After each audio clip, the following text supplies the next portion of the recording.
The Squealer, also known as the Squeaker, by Edgar Wallace, Chapter 1.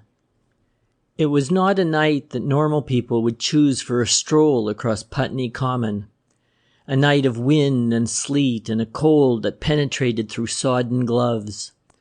So dark it was, in spite of the lights set at long intervals along the highway, that Larry Graham was compelled to use his electric torch whenever he came to a crossroad, or he would have stumbled over the curbing.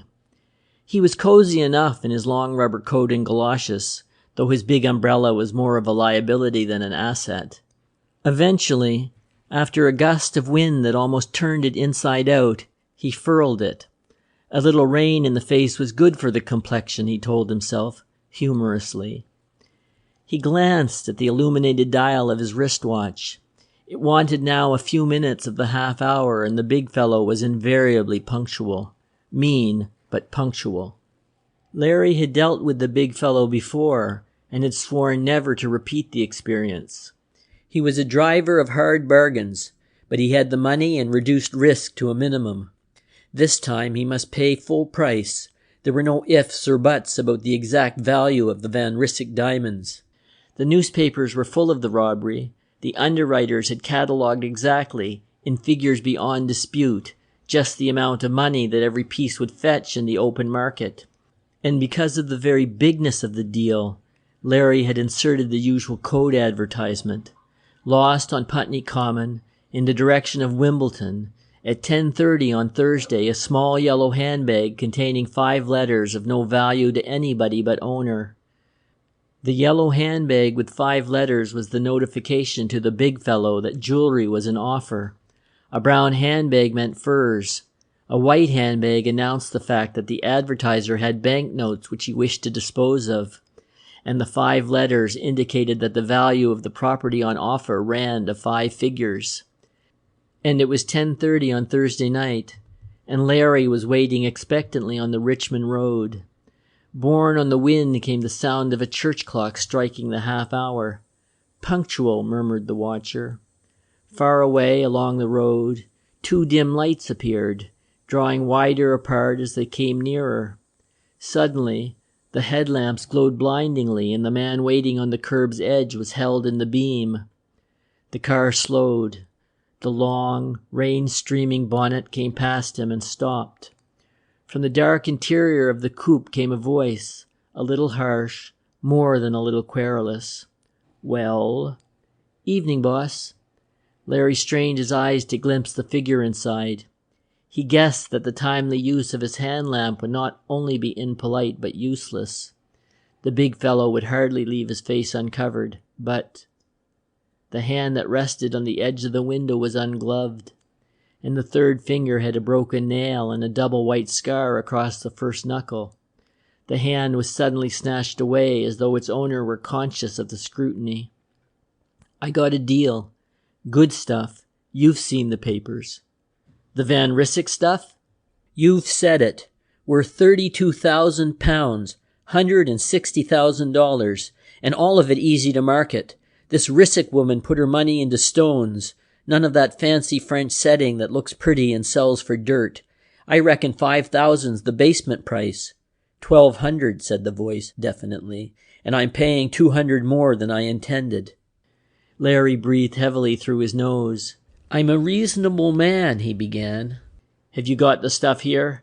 "I have not got the stuff here." By his very emphasis, the man in the car knew that he was lying. "And I'll never have the stuff here till you talk business. There's a Jewish gentleman in Maida Vale who's offered me 3,000 and would spring another, but I'd rather deal with you. You're safer. See what I mean?" "I'll spring you to 1,500, and that's my last word," said the occupant of the coupe. "I've got the money here, and you'll be a wise man to take it." Larry shook his head. "I'm detaining you," he said politely. "You'll not deal?" "We're wasting both our time," said Larry. And almost before the last word was uttered, the car shot forward, and before he could rightly see the number, its dimming red light was vanishing into the storm. Larry relit the stub of his cigar and went in search of the small car he had left on the common. "Shylock turns in his grave tonight," was the only comment he made aloud. Less than a week later, Larry Graham came out of the Five-Soul restaurant in Oxford Street, and none observing him would imagine that he was anything more than what he appeared, a smart man about town, approaching middle age, a connoisseur of good food and the creature comforts of life. The gardenia that he wore in the buttonhole of his dress coat seemed to advertise the buoyancy of his soul, and he had every reason to feel good, for Mrs. Van Ryssik's jewels had sold well, and nobody in the wide expanse of London should have been aware of his enterprise, for Larry worked single-handed. As he stood on the sidewalk, waiting for a taxi, a tall, thick-set man came to his side and took him affectionately by the arm. "Hello, Larry." The long cone of gray ash on the end of Larry's cigar dropped for no perceptible reason. It was the only evidence of that quick moment of perturbation. "Hello, Inspector," he said with a genial smile. "Glad to meet you again." He really wasn't, but it was a moment for polite exchanges. His quick glance round had revealed the presence of 3 other gentlemen of Inspector Alford's profession. He accepted his fate philosophically, entered the cab with the 3 detectives, and smoked and chatted with great calmness till the taxi drove down through the narrow entrance of Scotland Yard and pulled up before the Cannon Row police station. The preliminaries were few. Larry Graham listened in silence, a slight smile on his dark face while the charge was read. And then, "I am living at the Shelton Hotel," said Mr. Graham. "You might get me a suit of clothes.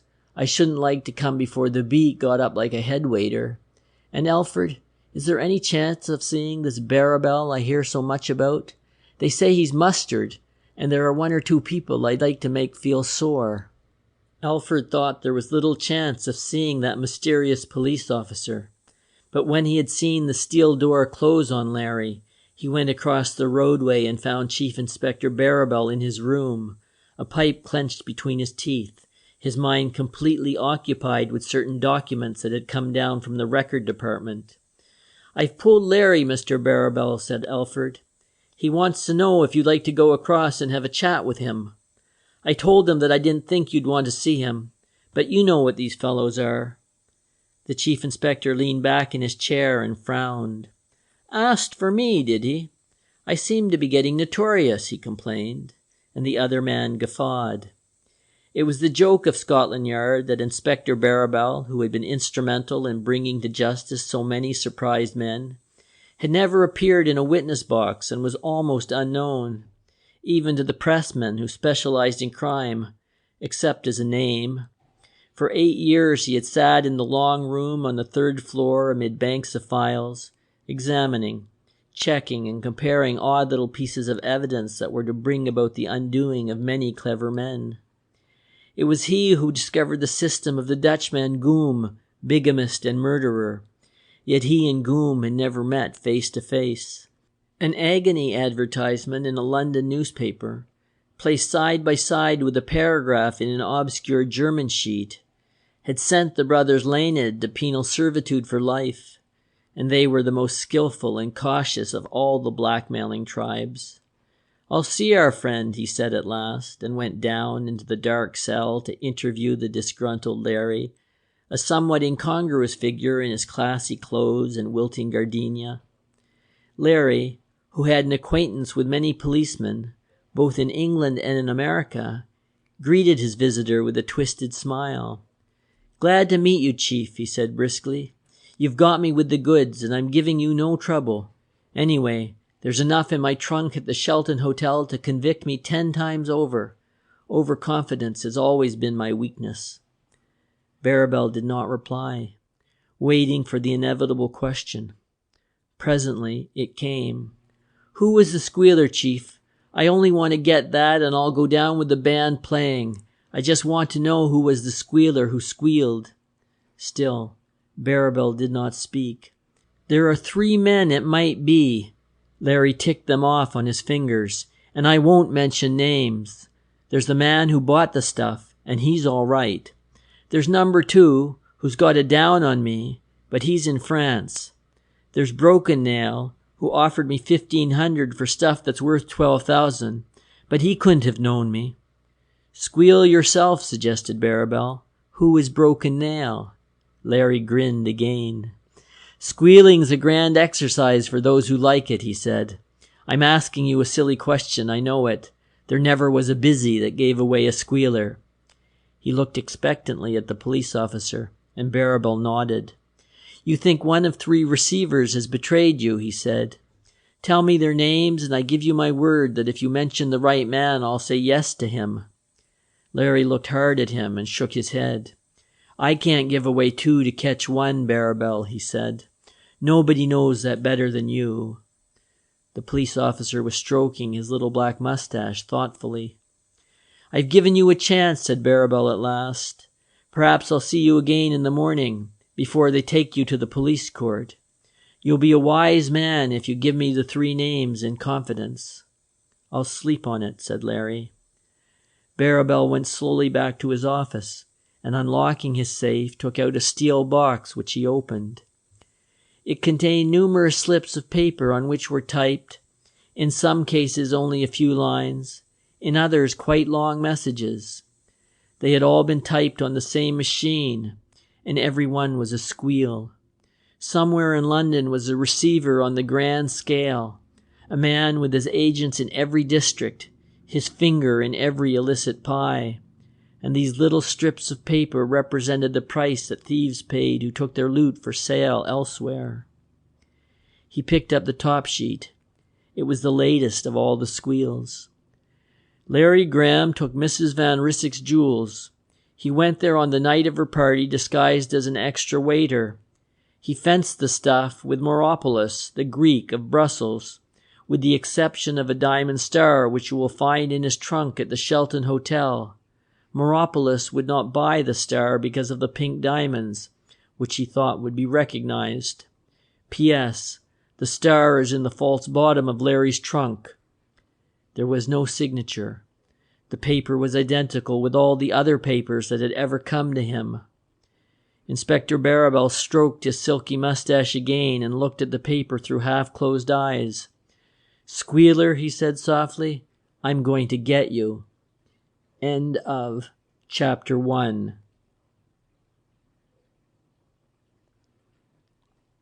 Chapter 2. It was 2 years and 6 months after Larry Graham had made his grateful bow to the judge. He had certainly expected more than 3 years' penal servitude for his offense, and the leaves of the park trees were assuming their autumnal tints when 2 people walked slowly along the gravelled path that skirts the road between Marble Arch and Hyde Park Corner. They walked much more slowly than was necessary, for, despite the brightness of the day, the unclouded sky and the golden sunlight, the wind was in the east and there was a nip of coming winter in the air. The man was something over 40, just above middle height and sturdily built. There were long streaks of gray in his black hair, which corrected the first impression given by his smooth, boyish face that he was still in the 20s. "One has to live," he was saying, "but jobs are not as plentiful as they were before the war. Besides, it's a pretty good position." Beryl Stedman shook her head. "It's not the position you should be occupying, Captain Leslie," she said. She hesitated and went on quickly. "There's one thing that rather puzzles me that I can't understand. I wonder if you'll be hurt if I tell you." "Nothing hurts me," he said. "Fire ahead." But she found some difficulty in framing the words. "Frank says you're very unpopular at the office, and I can't understand that. You won't tell him I said so, will you? I know I'm betraying a confidence, but—" He nodded. "I am unpopular, dashed unpopular," he said. "In a sense, Miss Stedman, I am an admirable foil to your engaging fiancé." Though the words were sour, there was no bitterness in his tone, no sneer, no implied self-pity. "Frank Sutton has a knack of making himself adored. It is rather amusing to watch the almost genuflections with which he is greeted when he arrives every morning." "You're not being nice, are you?" she asked. "I'm not being intentionally unpleasant," he answered quickly. "It is amusing. Instructive is a better word. If Frank Sutton asked the staff to work all night for a week on end, I honestly believe they'd pay for the privilege. If I asked them to stay 5 minutes over their allotted time, there would be a riot." He laughed softly to himself. There is only one member of the staff who approves of me, a fellow named Tillman, a new clerk we took on a fortnight ago, and I'm not so sure that he is a disinterested admirer. And then there's—" He stopped suddenly. "You haven't discovered another admirer?" she asked ironically, and he smiled. "I don't know. Sutton's secretary is quite pleasant to me. I would almost describe her as friendly. Perhaps she's been so long in the service of the admirable Frank that his sweetness has begun to cloy. You're being rather horrid now." "I know I am." And he was so cheerful about it that she was amused. Somewhere in the world, for every woman is a man whom to meet is to understand, and to be understood. There is no need for long acquaintance or patient discovery between these two. The act of meeting is the ultimate intimacy. All others are incidental. It is as though two long-sundered parts are reunited. When John Leslie first met the fiancée of his employer, he had a sense of relief, a vague, relaxing comfort, as though something for which his subconscious self had been seeking was found at long last. She was very pretty, he was glad to know, rather petite than commanding. Hers was the beauty of violets rather than the boisterous loveliness of wind-tossed daffodils. A quiet beauty with a figure which seemed to him to be most gracious, a gray-eyed girl whose sensitive lips twitched readily in a half-smile. He was a little shocked to learn that she was engaged to be married. A floridly handsome young man, immensely energetic and with the reputation of being something of a live wire, Frank Sutton was both prosperous and personable. His suite in Calford Chambers, if it did not buzz like an industrial hive, was a busy place, for he was an exporter who despised no commission, however small. Successful men with Sutton's driving force are seldom popular with their employees. Frank Sutton was adored by his staff. It was his cheery smile, the quick chuckle of delight that greeted success and failure alike. It was a tonic even to see the laughter lines creasing about the half-closed eyes, and the grip of his hand transferred a little of his immense vitality to the man who was so greeted. "Yes, he is a very interesting man," said John Leslie. The acknowledgment of Mr. Sutton's virtue was hardly wholehearted, but Beryl saw nothing in this but a reflection of her own attitude of mind. "I wish he wasn't quite so perfect," she said, and half sighed.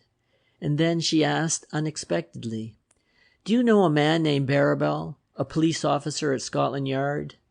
John Leslie nodded. "I don't know him. Nobody knows him very well. But I've heard of him, yes. His name appeared in a case a few weeks ago. Why?" "Frank was talking about him last night," said Beryl. "He was asking Mr. Friedman if he knew him. Frank has an idea that—" She hesitated, though only for a second, but the hurry with which she continued told him that she had impinged upon a forbidden topic. "1 or 2 parcels have gone astray from the office, but you know that. Frank thought of calling in Mr. Barrabal, but you know, don't you?" "I didn't know," said John Leslie carelessly, "but it doesn't strike me as being likely that Barrabal would respond to the call. He's not the kind of man who wastes his time in tracing petty larcenies. He doesn't strike me as being a man who would act as nemesis to the petty larcenist. Talking of nemesis, here is somebody who is going to be rather annoyed with me." Directly ahead and walking toward them were 2 men, both tall, though Lou Friedman's constitutional stoop took away from his inches.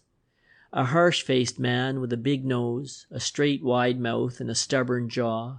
He looked what he was, a battler who had won out.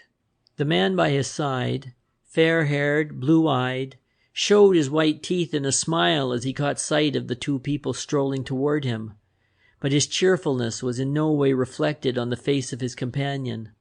Lou Friedman's hard brown eyes looked from the girl to her escort. "I thought you were lunching with Mrs. Morden, Beryl," he said in his gruff way. "I met Captain Leslie in Oxford Street," she hastened to explain. "By accident, eh? Good."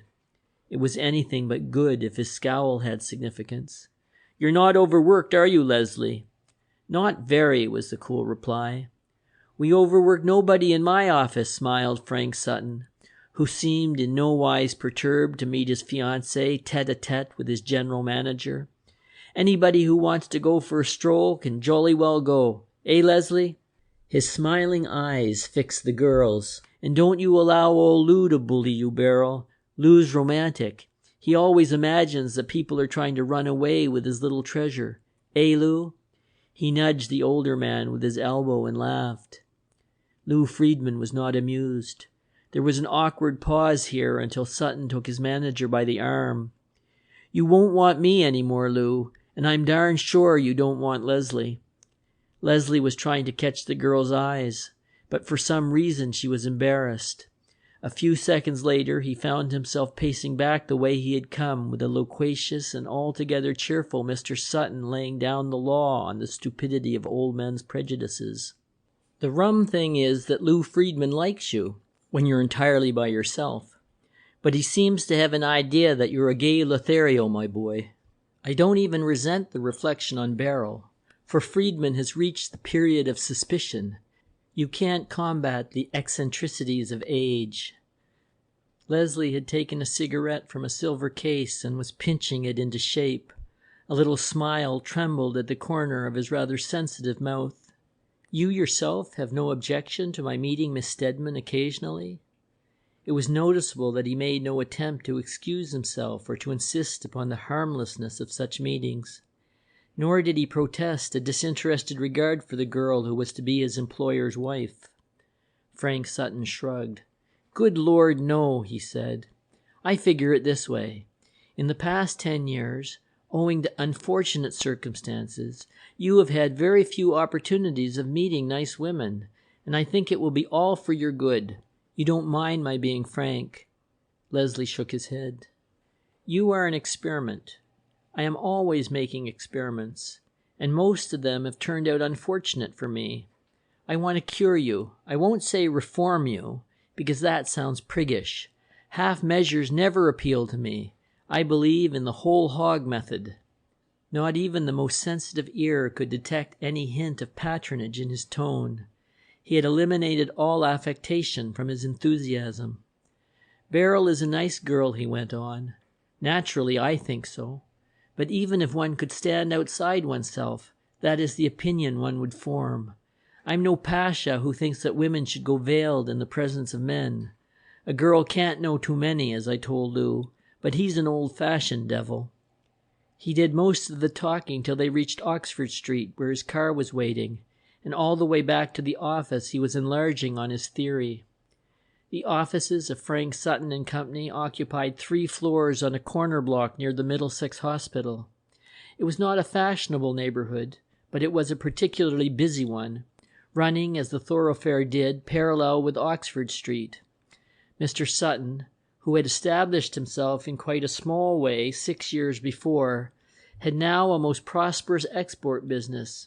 He had branches all over the world, a shipping warehouse near the East India Docks, and unlike most exporters who confine themselves exclusively to dealing in one product or department of industry, Frank Sutton accounted no business too small or strange. He was expatiating upon the catholicity of his operations as they paced down the broad corridor out of which led doors leading to the various departments he controlled.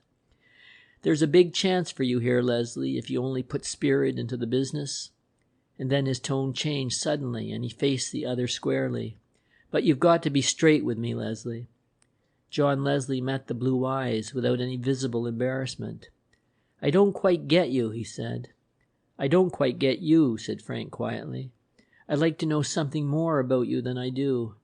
Where you spend your nights. What other little job you're doing besides mine. I'm taking big risks with you. Lou Friedman doesn't know that. You're keeping something from me, and I'd like to know what it is." Leslie did not answer. For a moment his eyes fell, and then, with a little laugh, "I thought you knew enough," he drawled. "But as you're so darn curious, I'll tell you my interesting hobby. I buy things cheap, and I sell them dear, and I fill in my spare time with a little profitable squealing." End of Chapter 2.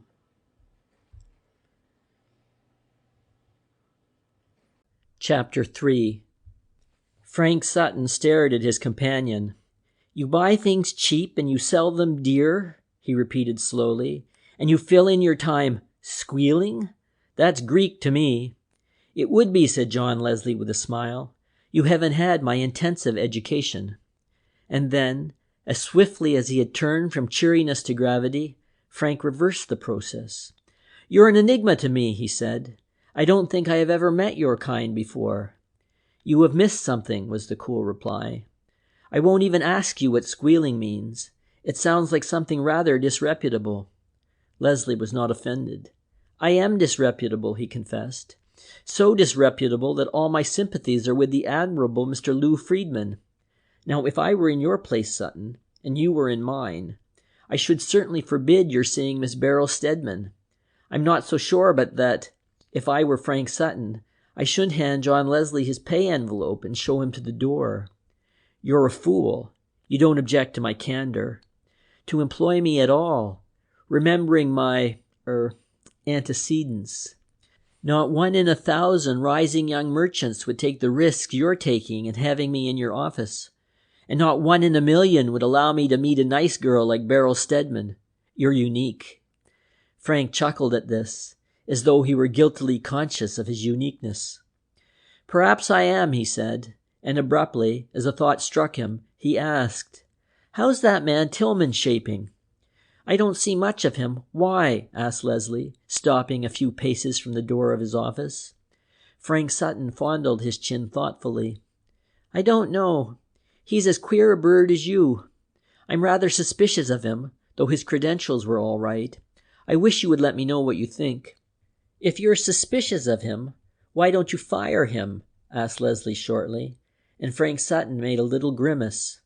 My weakness is humanity. The poor devil wanted a job, and I'd hate to turn him into the street because I don't like his face. Somebody hailed him from the far end of the corridor, and with a wave of his hand he sprinted up the passage. There came back to the waiting Leslie the gurgle of laughter which was Frank Sutton's very own, and presently he and the man who had greeted him disappeared round the angle of a side passage. Leslie walked to the door of his office, turned the handle noiselessly, and went in. It was a comfortably furnished room, its most distinguished feature being a large safe recessed into the wall. In addition to his own desk, there was a smaller writing table, for the general manager shared offices with Frank Sutton's secretary. That lady was not in the room when Leslie entered, but there was somebody else. Leaning over the desk and evidently conducting a search of the papers was a man.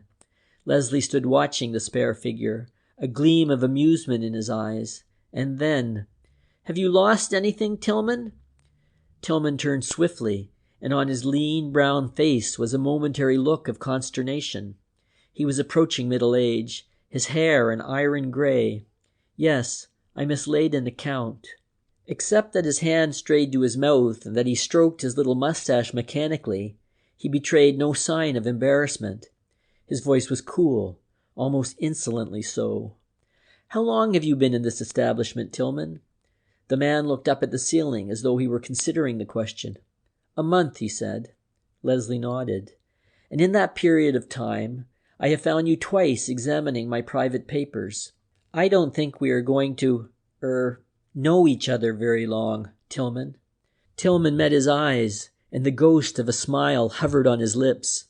He was the type of man who was never definitely amused. I should be sorry to believe that, he said. In fact, I was hoping, Captain Leslie, that you and I would become better acquainted. Leslie was examining the papers on his desk.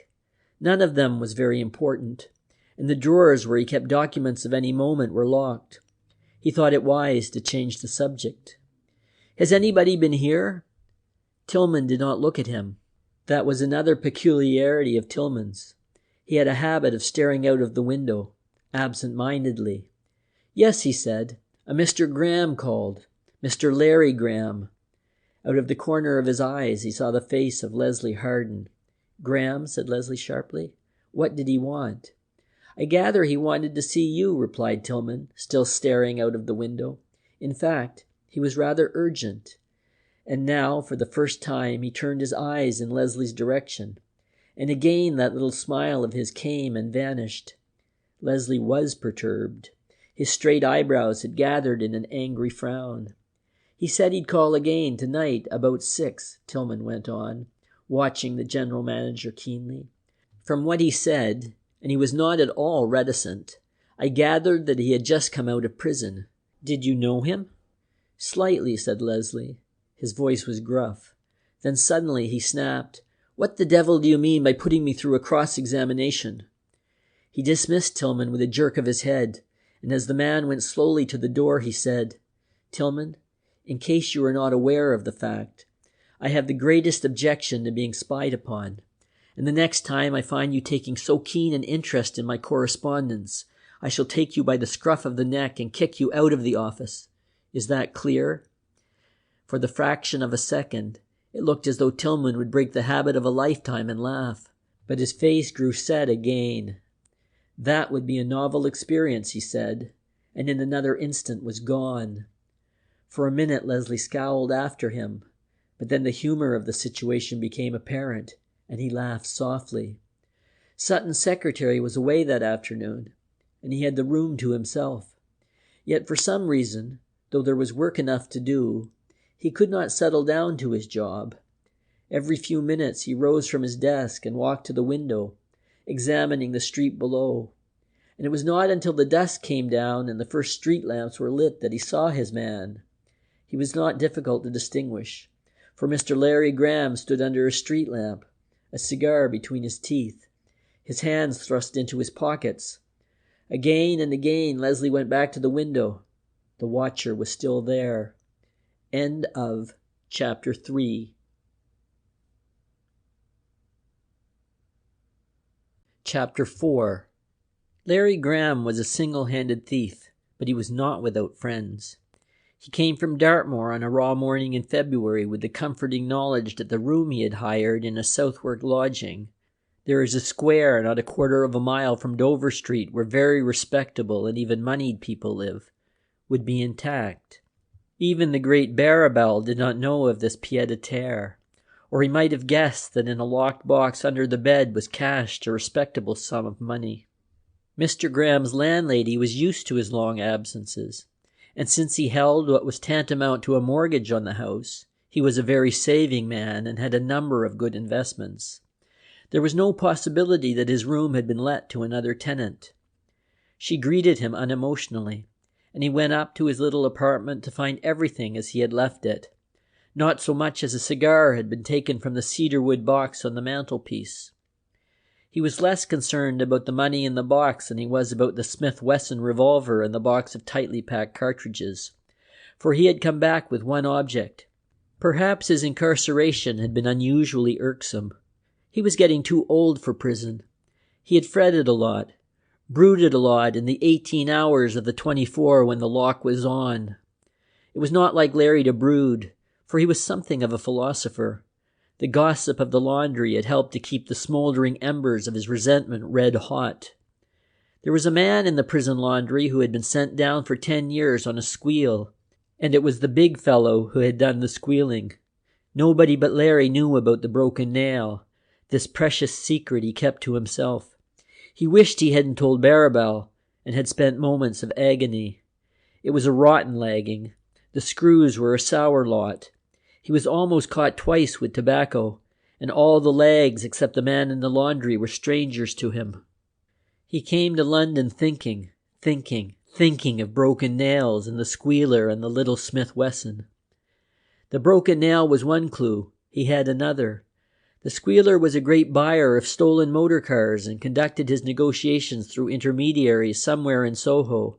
Larry guarded Soho, but it was in a shop in Regent Street, and by the merest accident, that he found the manicurist who was acquainted with the broken fingernail and the white scar on the knuckle. I don't know his name, she said, but I've seen him going into an office in Mortimer Street. I live off the Tottenham Court Road, and I have to pass the place. It will be a curious coincidence if I bring you and your brother together, won't it? It will, said Larry. The long-lost brother was the line on which he was working. This observant manicurist was very vivid. Though Larry had never consciously seen the Squealer, he would have recognized him beyond doubt after she had described him. He began to haunt the purlieus of Mortimer Street, was a keen observer of people who entered and left Mr. Frank Sutton's office. He even made friends with a clerk or two. The last doubt in his mind was dissipated as he waited in the gathering fog that evening, a small pistol in one coat pocket, and in the other a folder full of railway and steamship tickets that would carry him to the Black Forest Hotel, where he took a rest cure when England was a little too warm to hold him. The employees were leaving. A straggling line of men and girls came out of the service entrance and disappeared into the murky night. Just before 6, Sutton burst into John Leslie's room, pulling on his gloves, stayed long enough to fire a dozen directions at his manager, and was gone for the night. Leslie waited till the sound of his footsteps ceased to echo in the corridor, and took another look out of the window. The watcher was no longer visible in the gathering fog. He unlocked a drawer of his desk, took out a small automatic pistol, and slipped it into his hip pocket. Buttoning his overcoat to his chin, he stepped out and locked the door silently. At the far end of the corridor was an office, apparently deserted, for no light showed through the transom. It had, however, an occupant, Mr. Tillman, standing on a chair, watching through a slit in the fanlight the departure of his immediate chief before he hurried out into the fog after him.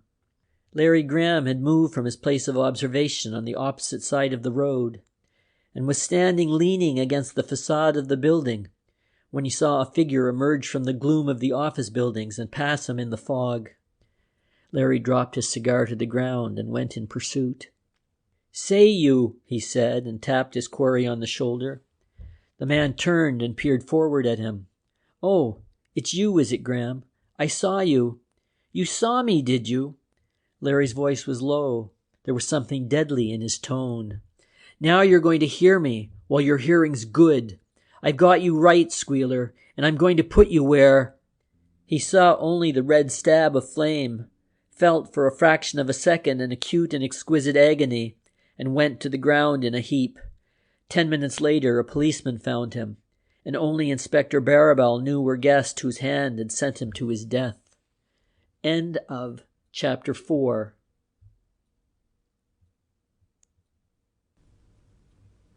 Chapter 5. Mr. Joshua Colley came into the office of the Post-Courier and seated himself with a weary sigh at the desk of the news editor. He was 60 and bald, a placid, cherubic-looking man who wore a straw hat summer and winter, and had an irritating trick of inserting the buttons of his fawn-colored raincoat in their wrong holes. He had the appearance of a retired and benevolent butler. The most eminent judge of physiognomy would have speculated in a wide circle and never reached Mr. Colley's avocation, for there was no crime reporter in London with a more comprehensive knowledge of human ferocities than this angelic man.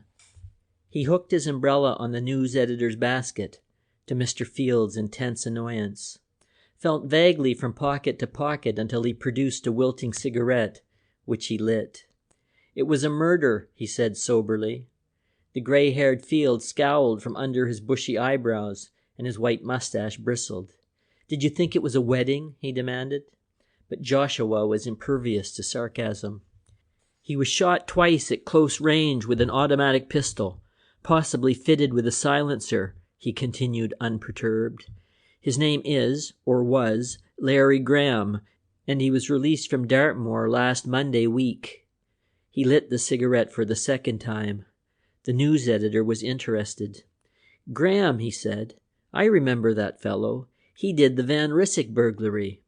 Joshua nodded, so gravely that it might be thought he was accepting credit for Larry Graham's achievement.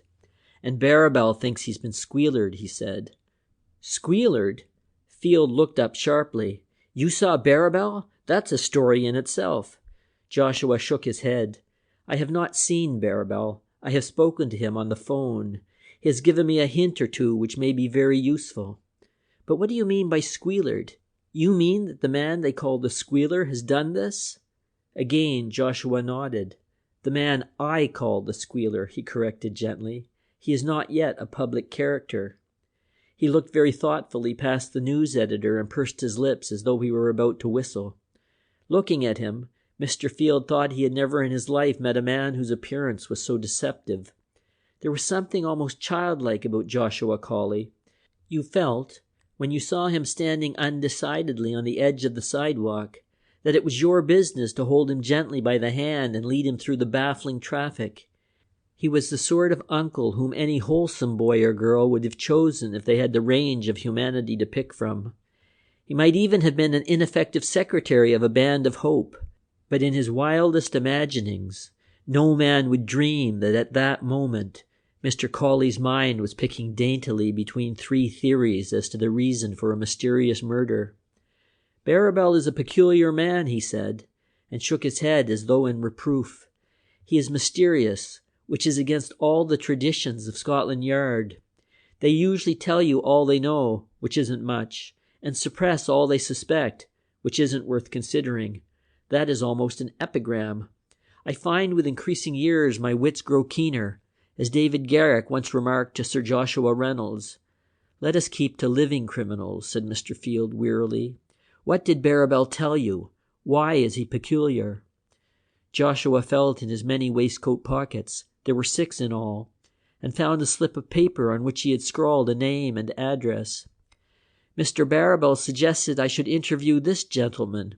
He also gave me a few interesting facts about him." Field fixed his glasses and read, "Captain John Leslie. Who is he?" Joshua took back the slip of paper, folded it, and replaced it in the pocket from which he had taken it, before he answered. "That is a mystery which it is my earnest desire to solve," he said. He lit his cigarette for the 3rd time. "There's a big story going, and I'm scared to death that the megaphone will get it. I have an idea they put their smartest man on this job 3 weeks ago. You will remember, Mr. Field, I suggested—" Mr. Field did not wish to be reminded of any failing on his part. "There isn't a man on the street to whom you couldn't give 3 weeks' start, Joshua," he said encouragingly, and Joshua Colley brightened visibly, for he was susceptible to flattery. The murder itself, despite its pathetic circumstances, offered, curiously enough, very little scope to a crime reporter. A man, a notorious burglar and international thief, had been shot down in the fog, and it was just as natural that the newspapers should suggest that the crime was the result of some feud, as it was that a fight of East End roughs should be described as a race gang riot. Near where the body was found was that peculiar neighborhood which lies between Tottenham Court Road and Charlotte Street, a quarter favored by foreigners and not wholly free from undesirable characters. Here are innumerable little clubs, official and unofficial, where peculiar citizens have their dives and garrets. There were a score of known anarchists living here, and already Scotland Yard had interviewed a dozen desperadoes who had already been in the hands of the police for crimes of violence. It was a remarkable fact that neither of the 2 clerks with whom Graham had made acquaintance had come forward with stories of the search for the broken nail. In all probability they did not associate the victim of the murder with the affable stranger who had been their host.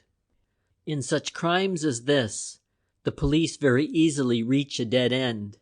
There were no witnesses to the murder, and although 2 people had heard the muffled explosions which sounded as one, they had not come nearer to investigate.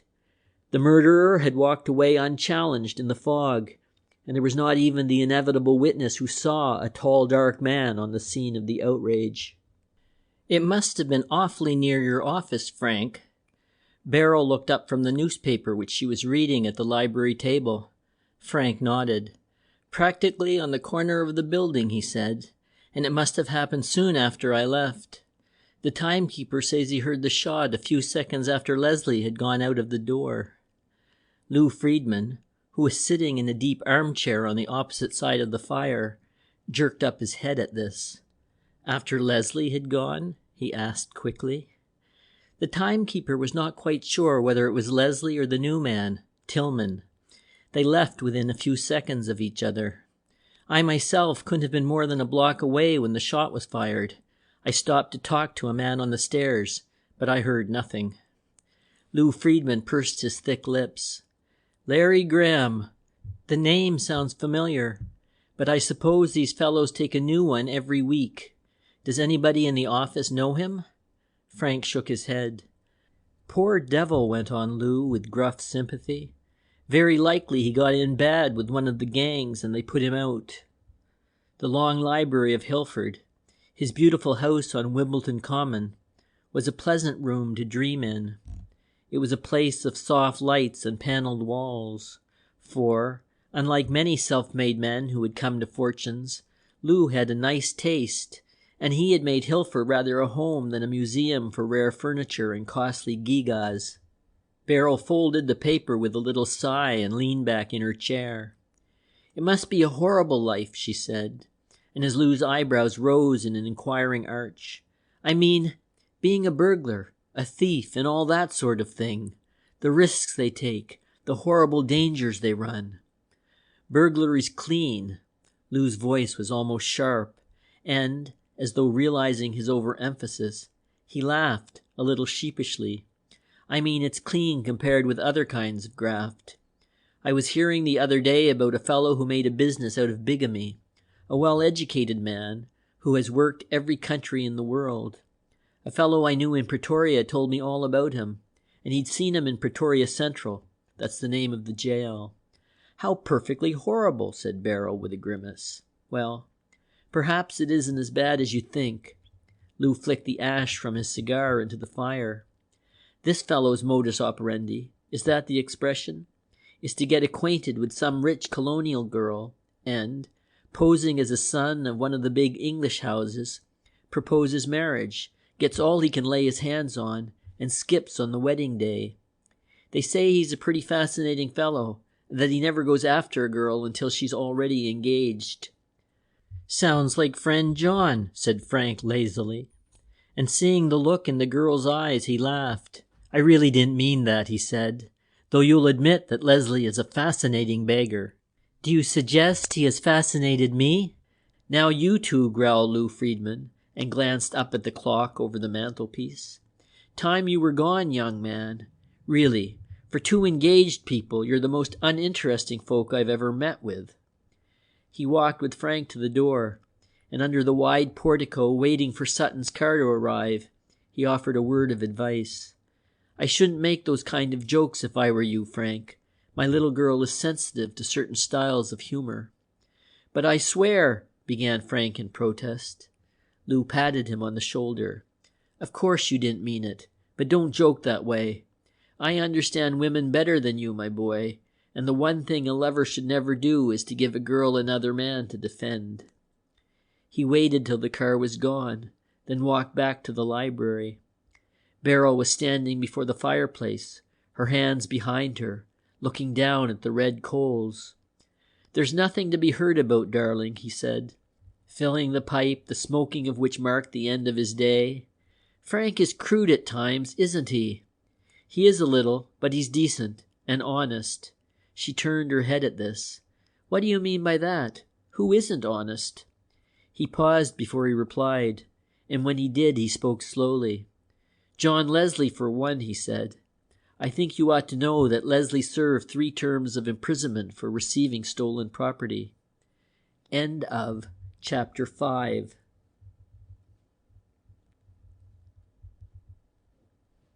Chapter 6.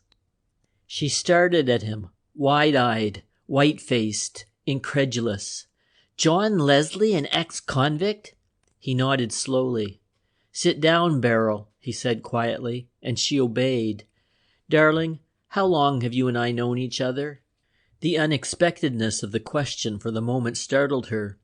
"Why, all our lives. I don't remember any other father." "Do you know?" He had begun to pace up and down the room, his pipe gripped between his teeth, his eyes on the carpet. After a while he stopped before her. "Do you know how you came into my care, Kitty?" "Why, yes," she said, surprised. "You were his partner, Uncle Lou, and you took charge of me after he died." He was looking at her earnestly. "That's true," he said at last. "Your father and I were partners. We worked together. We robbed the same bank." She could only gaze at him, open-mouthed, too startled to be articulate. "That's shocking, isn't it? But it's God's truth. You had to know some time or other. I didn't want you some day to get an idea that you'd like to find out all about your parents, and I made up my mind to tell you." Bill Stedman and I were bank robbers in South Africa. Your mother died of a broken heart when she found that out. The doctors called it something else, but she just didn't have the will to live. She died 5 years after poor Billy was shot when he and I were smashing the Standard Bank in Port Elizabeth. He was killed. I went down to the breakwater for 5 years. When I came out, your mother had been dead a week. She left me a note asking me to look after you. You were just 4.5 years old. She had been stunned, and now she was looking wildly about the handsome apartment.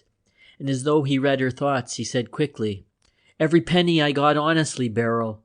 I peddled laces in Johannesburg, made a little money racing, and got into Prenner diamonds, 500 of them when they were 30 shillings. Bought others on margin when they rose, and clear 200,000 pounds by the time I'd sold out." Why do you tell me this now?" she asked breathlessly. "And what has this to do with John Leslie? Oh, Uncle Lou, I can't believe—" "Could you believe that I'd ever been a thief? That your father was a burglar?" he asked, and she shook her head silently. "This kind of thing is incredible, I know. Yet John Leslie is an old lag. Frank took him into his office to give him a chance. He'd been recommended by some prison governor that Frank got acquainted with." "But he must have been innocent." Lou shook his head. "A man can be convicted once innocently, but not 3 times, he said with deadly logic.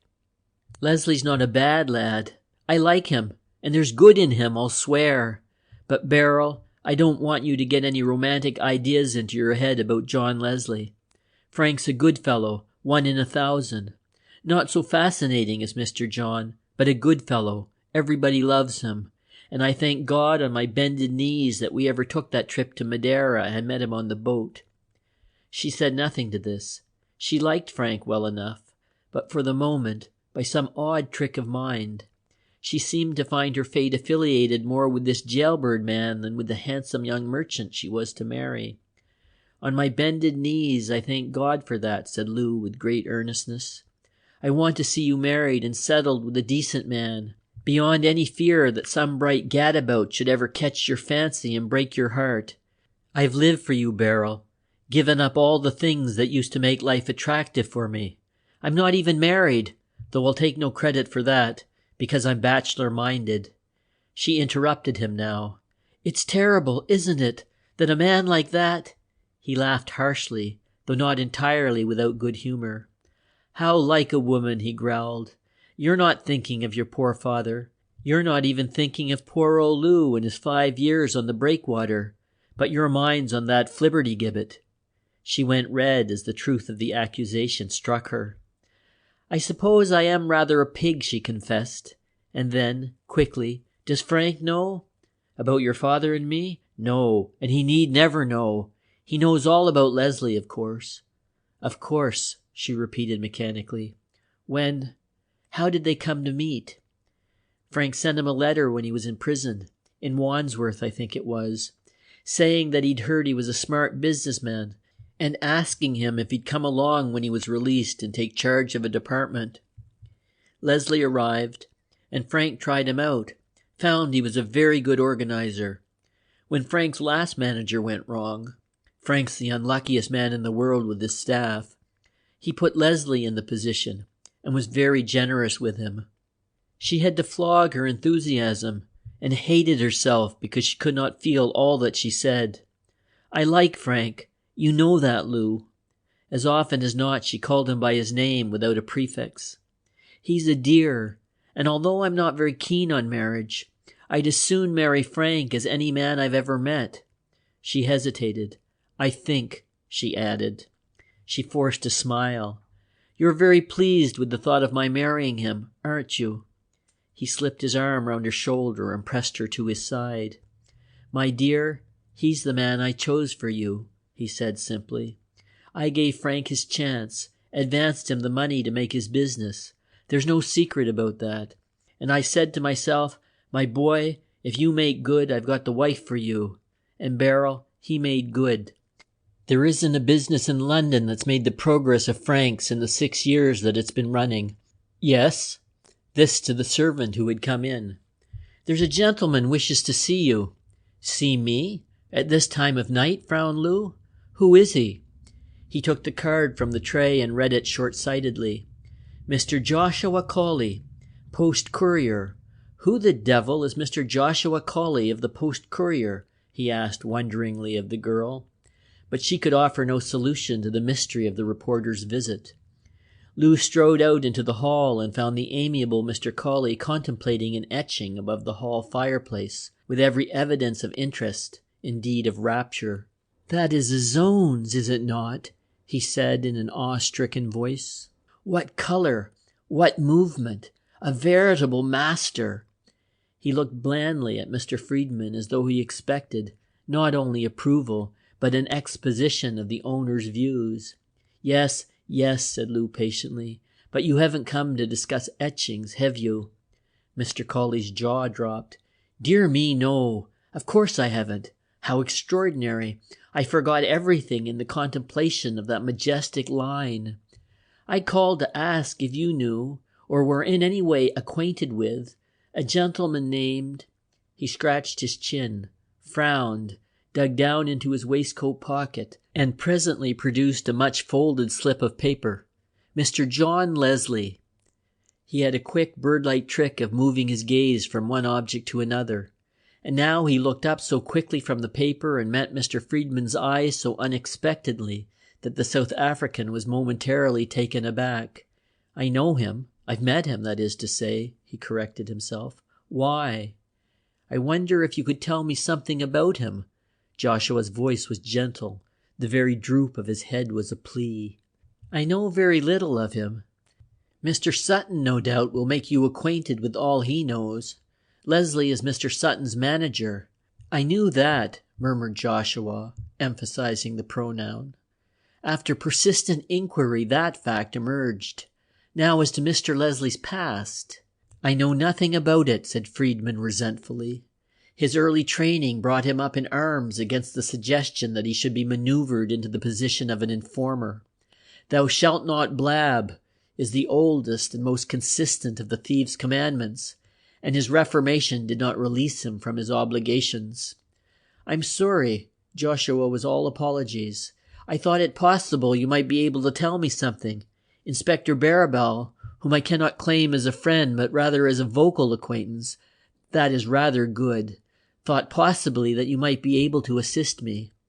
"Barrabal, eh?" said Lou grimly. "That's the fly.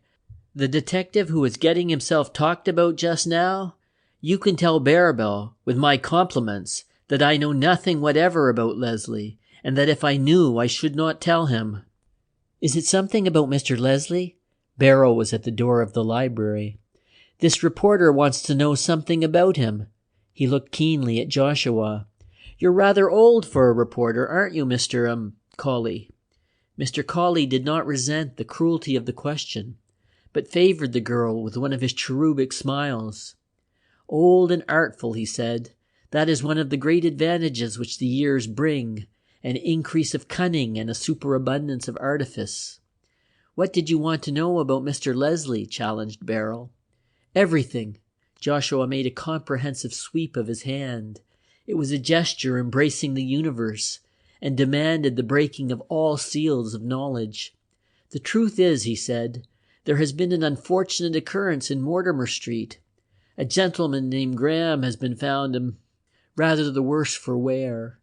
And naturally, we are gathering particulars of persons who might be able to assist us in our search for the miscreant or miscreants who perpetrated this foul deed." Despite the melodrama of his words, his tone was very simple and unexaggerated. He was rather like a child reciting Antony's gruesome speech above the body of Caesar.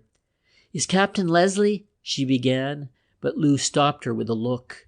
"We know nothing about Leslie here," he said brusquely, "and you've had your journey for nothing." "Not entirely for nothing," said Joshua with a gallant little bow in the direction of the girl, and on this complimentary note he made his exit. As he walked down the little drive to the common where his cab was waiting, Joshua shook his head and muttered chidingly to himself. "You have spent 14 shillings and 4 pence on cabs, Joshua, and when you make your return to the office of your expenses, and you put against that 14 shillings and 4 pence the item to examine Mr. Lou Friedman's fingernails, you will be severely sat upon, especially when it is learned that the very fingernail you wish to examine on Mr. Lou Friedman's left hand was carefully hidden in a finger stall. Joshua got into the cab, poked his head out of the window, and gave the driver instructions.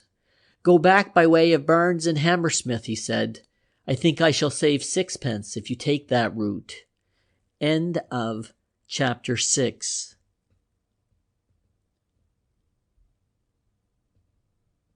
Chapter 7.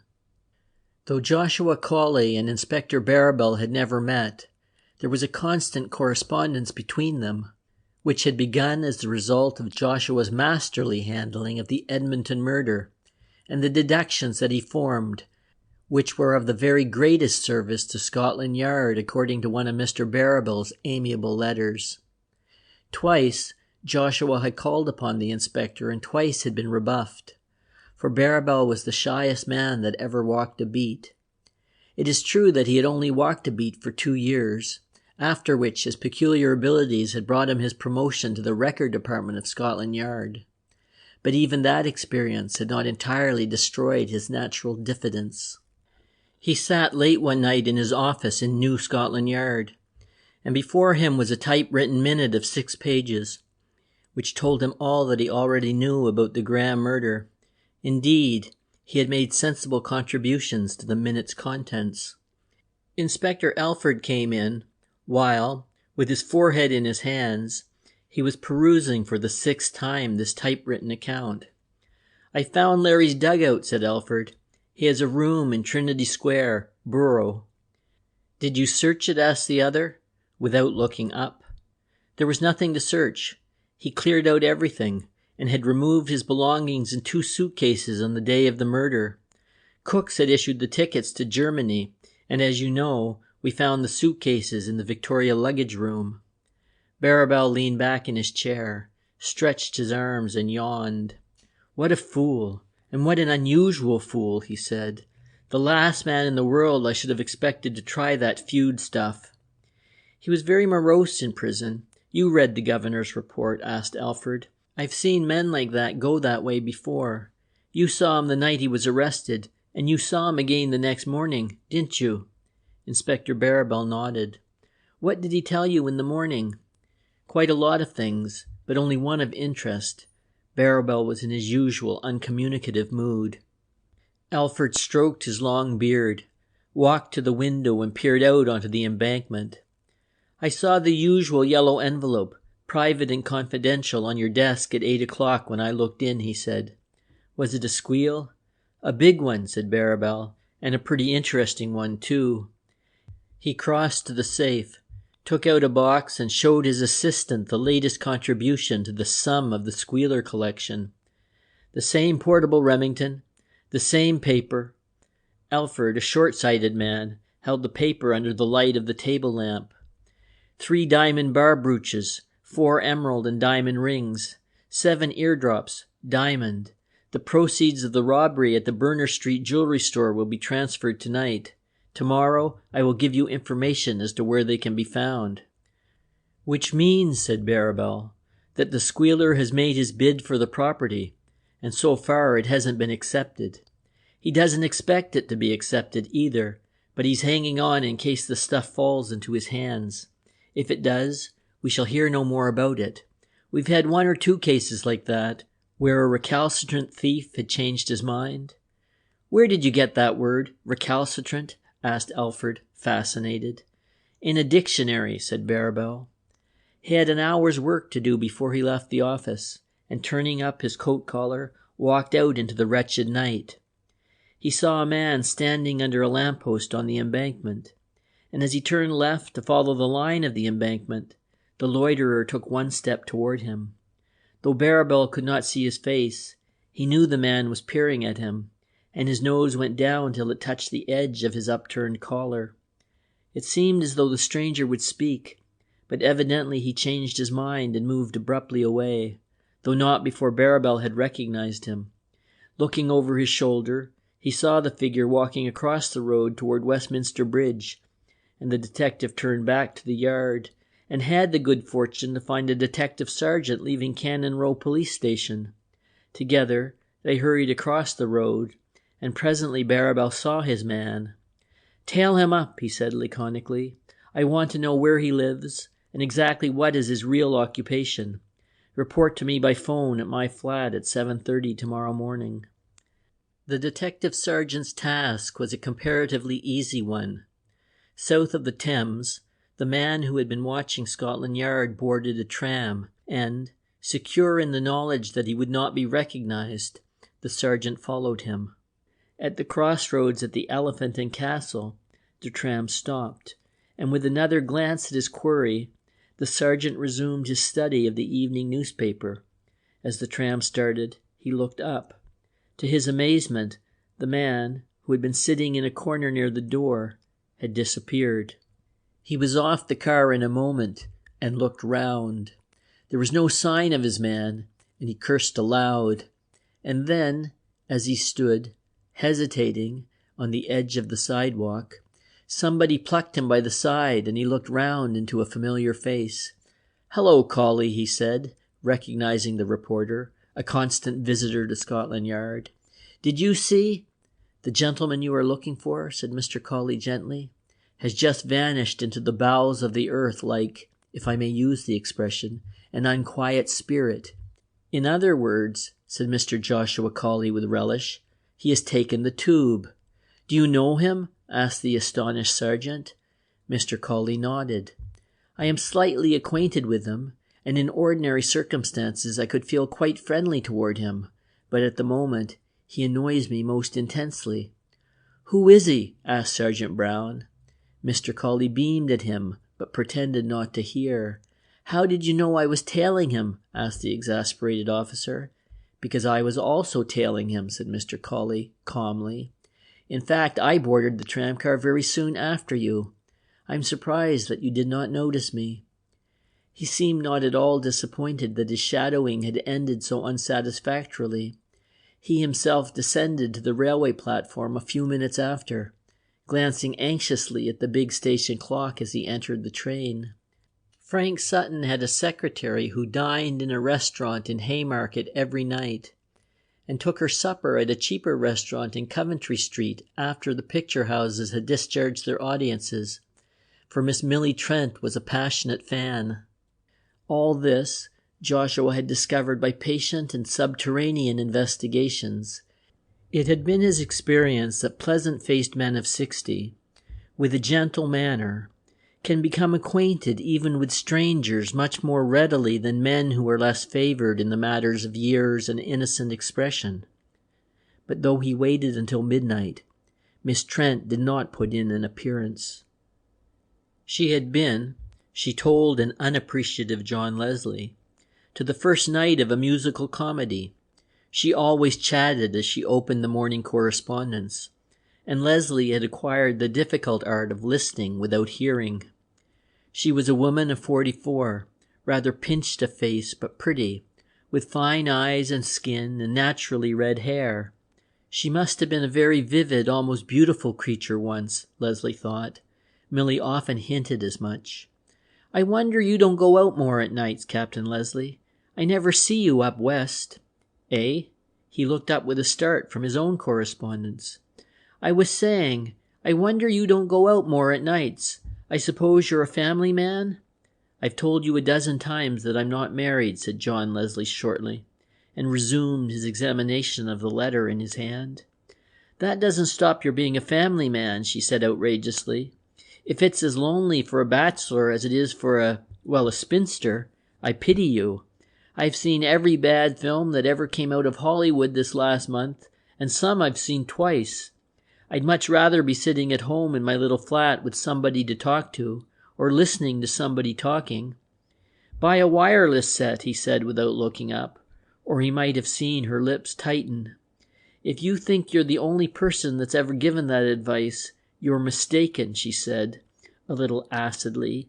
"That's what Mr. Sutton says when I tell him how dreadfully lonely it is in London." Leslie put down his letter. "How long have you known Mr. Sutton?" he asked. She raised her eyes to the ceiling. 14 years, she said at last. I was with him in this business, and I was with him when he was managing a dry goods store in Rio de Janeiro, and of course, I was with him before that in Leeds when his father was alive, old William Sutton. This was the first time she had ever given the history of her association with the house of Sutton. They're a pretty old family, are they? You're very fond of Sutton, aren't you? She shrugged her rather shapely shoulders. I don't know about fond. I like him, she said. Employers are not human. Or, if they are, well, they're not your employers for long, if you're wise.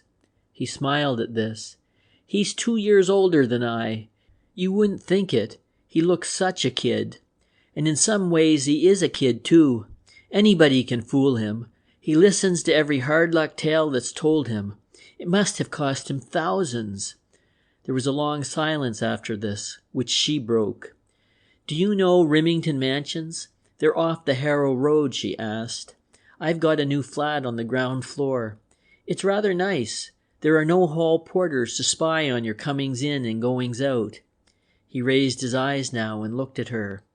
That would be very attractive to anybody who would be ashamed to visit you, he said deliberately, and he saw the pink come into her face, and for a moment her eyes blazed with anger.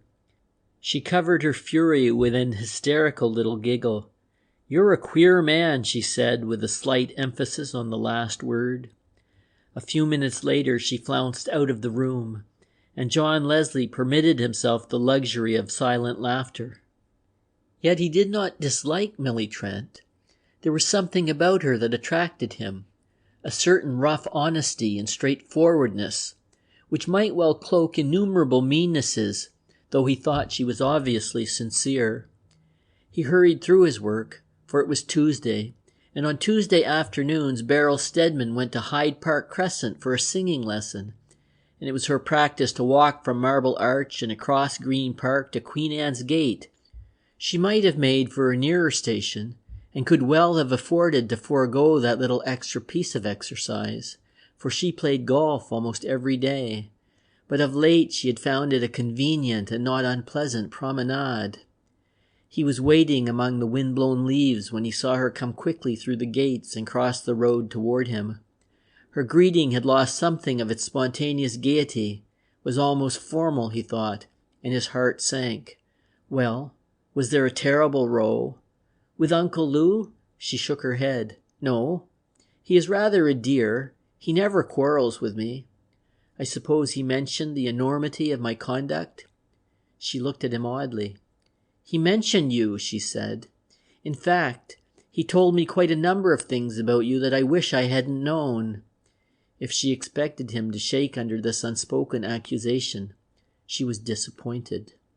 That sounds very ominous, he said coolly. What did he tell you? She did not answer for a long time, and then there was a break in her voice. I wish I'd known, not that it would have made any difference in our friendship. Why did you do it? Why? Why on earth did you do it? A man like you. You are now referring to my unfortunate criminal past? He asked her in a tone of irony that made her wince. I wish you wouldn't talk like that, she said, almost breathlessly. Uncle Lou said you had been in prison in this country. Is that true? He nodded. Perfectly true. I have even been in prisons in other countries. In South Africa, for example. Tell Lou that, he answered instantly, and I would ask you to believe that I was not the victim of evil machinations. I myself was responsible for every hour of imprisonment I served. Oh, that was all she said, until they were nearing Hyde Park Corner. I'm terribly sorry you are so upset about this, and I feel the worst kind of brute. His voice was softer than she had known it to be. I should like you to still trust me. That is asking a lot, I know. You mean you're going straight now? She looked him in the eyes. I am going straight now, he agreed, and most unexpectedly, she slipped her arm in his. She said nothing, but the pressure of locked arms, the sweet intimacy of that second, took away his breath, and she felt the arm within hers tremble. I'm so glad, she breathed, and And I've got something to tell you, John." Every word was an effort. His heart stood still almost as he anticipated what was coming next. "I am going to be married next week," she said. Isn't it awful?" End of chapter 7.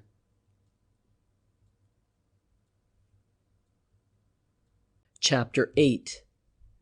If there was the faintest shadow of doubt in his mind, John Leslie knew now that he loved this girl, and the knowledge stunned him. What a fool he was! He had known all the time, but had sneered this obvious fact from his mind. "Married? Next week?" he repeated mechanically.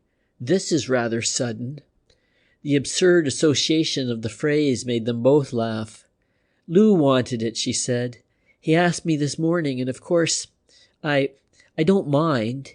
He told me he'd been thinking about this for weeks, and had actually applied for the license 2 days ago." "A special license?" She nodded. "Yes, it will be before the registrar. Frank wanted it in a church, a choral service and reception and all that sort of thing. But Lou said no. Oh, John, he's been so wonderfully good, Uncle Lou, I mean. You don't know what he's done for me." He saw the tears in her eyes and wondered. "You mean about the wedding?" She shook her head impatiently. "No, I mean about when I was a child, the care he took of me, the sacrifices he made. And then, illogically, and here she was very human, you haven't congratulated me." "I'd noticed that," said John Leslie thoughtfully. "Married? Good God!" They had crossed into Green Park. Her arm was still in his, and she held him tightly. "I'm sure I shall be happy," she said. "Frank is so good, and he's most sane about things." She spoke very rapidly. It seemed to him that she was trying to convince herself.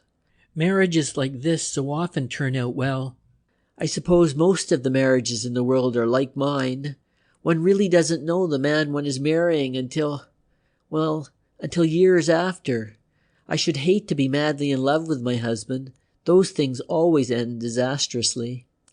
"You're talking nonsense," he said, and she shook her head almost pathetically. "I know I am, John. I feel utterly wretched about the whole affair. I really don't want to be married, but Uncle Lou has set his heart on it.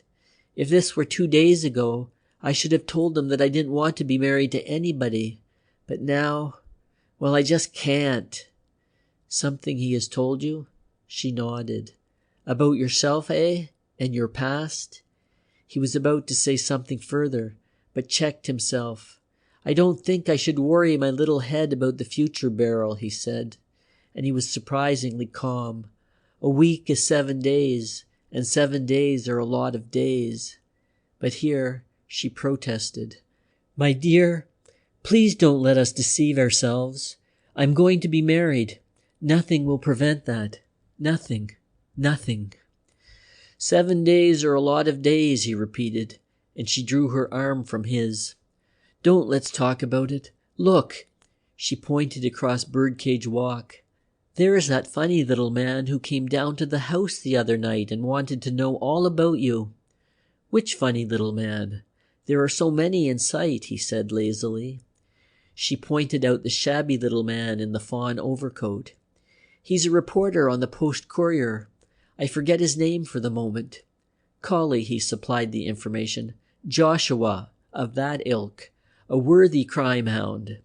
"Does he know you?" she asked in a sudden flutter. He shook his head. "I hope not. Collie has no special interest in minor criminals. They have to be on the grand scale to arouse his enthusiasm. Then, I admit a bloodhound is a mere Pomeranian lapdog compared with Joshua." If Mr. Collie saw them, he gave no evidence of recognition. He was apparently so entirely absorbed in his thoughts as he walked along, his shoulders bent, his hands behind him, and his eyes glued to the ground, that not even the imprecations of those pedestrians with whom he collided aroused him from his reverie. "What does he want to know about me? I had no idea I was an object of interest." She wasn't sure as to this, She had only heard a few of Collie's questions, and Lou had not discussed them. He saw her as far as the station and there left her. No further word was spoken about her discovery of his past. And though she wanted to speak to him about his future, she could not summon the courage. While she was waiting for her train, she saw for the first time a phrase with which she was one day to become familiar. On a newspaper bill were the words, "Who is the Squealer?" It was the megaphone, the brightest, if not the most scrupulous, of the morning newspapers, and she bought a copy out of curiosity, never dreaming that the Squealer had any connection with a murder in Mortimer Street. To her surprise, the story of the Squealer was interwoven with the killing of Larry Graham. She read until she was arrested by a paragraph which set her heart fluttering. "The police theory," writes our special representative, "is that the murder was committed by a dangerous receiver who is known in the underworld as the Squealer. A Squealer is one who betrays his confederates, and there can be no question that for a long time the police have been greatly assisted in the arrest of many criminals, including the deceased man, by information received. The giver of this information is believed to be a fence, receiver of stolen property, who is operating on a vast scale and is the channel through which most of the proceeds of important robberies leave this country. Although the police have no clue to his identity, they are fairly certain that he is a man who has already undergone terms of penal servitude, both in this country and in South Africa. Scotland Yard has asked the Johannesburg police to supply them with photographs and fingerprints of a man who, under many aliases, has committed a series of bigamies, for one of which he was sentenced to 2 years' imprisonment in Pretoria. The moment these means of identification arrive in this country, not only will this arch-criminal be discovered, but it is thought certain that the murderer of Larry Graham will be revealed. South Africa? John Leslie had said he had been in South Africa. She got out of the train at Wimbledon, sick at heart.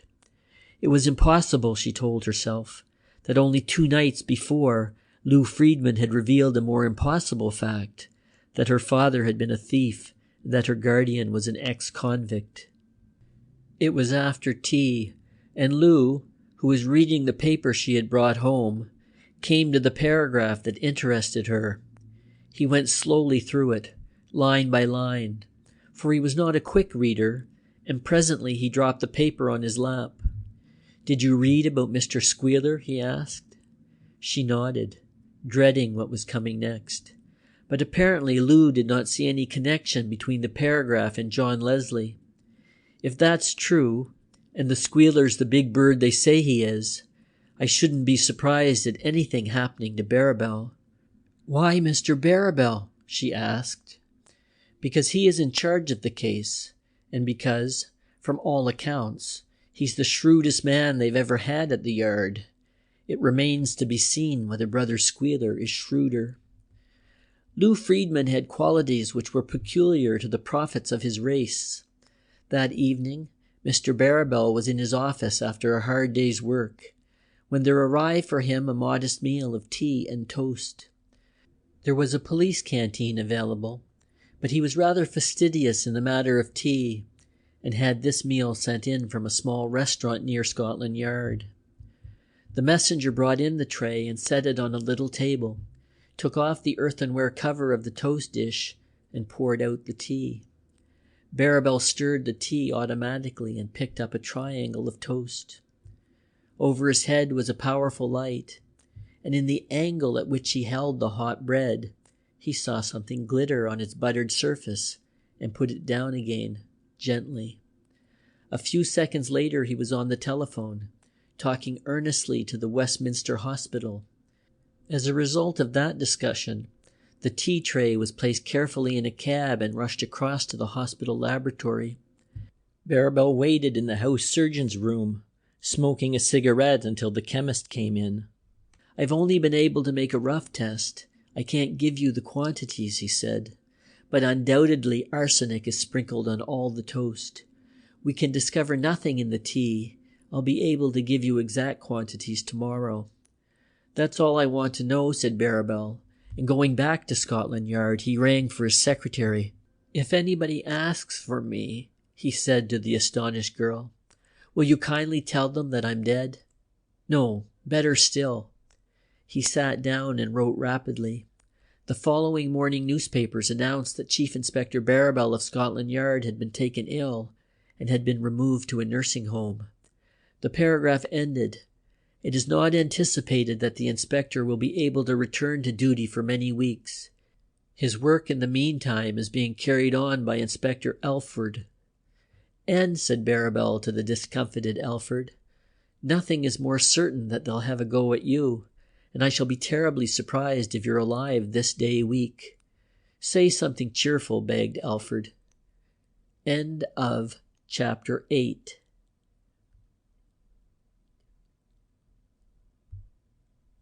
Chapter 9.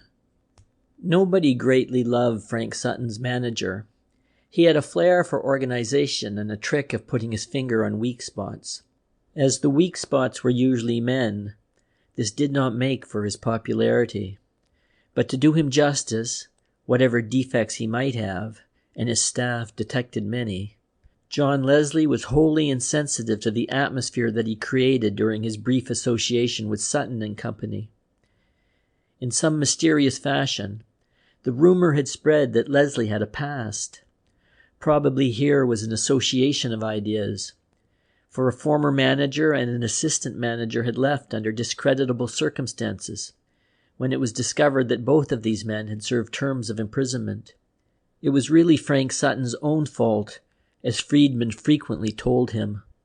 "My boy, you're full of quixotic fads, and they're going to cost you money. There will come a time when you will realize that it is impossible to reform old legs by giving them new opportunities." Frank scratched his head ruefully at this. "I'm prepared to take chances," he said, "and I'm convinced that one of these days I'll be able to give real help to some poor devil who will appreciate the good luck that has come his way." His experiment with John Leslie was, he told Lou, completely successful. "He isn't at all beloved by the staff," he said, "but that's his peculiar temperament. He is efficient, hard-working, and in my judgment trustworthy." To be truthful, Leslie was cordially detested. A most unnatural silence fell upon the clerk's room whenever he entered it, and small office boys were galvanized to activity at the sound of his footsteps. On the morning when the newspapers announced the sudden illness of Inspector Barrabal, Tillman came a little late to the office. A serious matter for him if the timekeeper had done his duty, for the inspection of the timesheet was a morning practice of the general manager. But the timekeeper was an easy-going man. Most of Frank's employees were. Tillman knocked at the manager's door and went in, for it was part of his job to sort the letters. Miss Trent was at her desk, but Leslie had not yet arrived. "You're late, Tillman." She looked up sharply, but Mr. Tillman was in no sense perturbed. For a casual engagement, he took many liberties, and his attitude to the woman who might do him so much injury was consistently off-handed. "Time is a relative term," he said, as he busied himself with the correspondence. "Do you realize that they're paying out on the 1 o'clock race in China, and that last night's supper parties in New York are only just going to bed? Do you know that Oliver Lodge says—" "I don't want to hear anything about your common friends," said Miss Trent tartly, and Tillman grinned. "Mr. Grumbleguts is a bit late this morning," he remarked. She did not resent the vulgarity, but rather offered a tacit support to his implied hostility. "He's been here early," she said. "That fellow never goes to bed. Have you ever heard of a man called Barrabal?" She did not look up from the letter she was reading as she asked the question. Tillman's head came round with a jerk. What?" he asked sharply. "Barrabal? Yes, I've heard of him. Why?" "He's ill. Dying," said Millie Trent. Tillman smiled to himself. He was a man who enjoyed secret jokes that were beyond the comprehension of ordinary people. "We'll send him a wreath," he said, the smile still in his eyes. "A great public servant. He will be missed." "Do you know him?" She was still reading her letter, and her tone was one of studied carelessness. "No, I'm not very well acquainted with the police." There was a step in the passage and a knock at the door. Tillman straightened himself and looked expectantly as the door opened. But it was an office boy with a card, which he took to Millie Trent.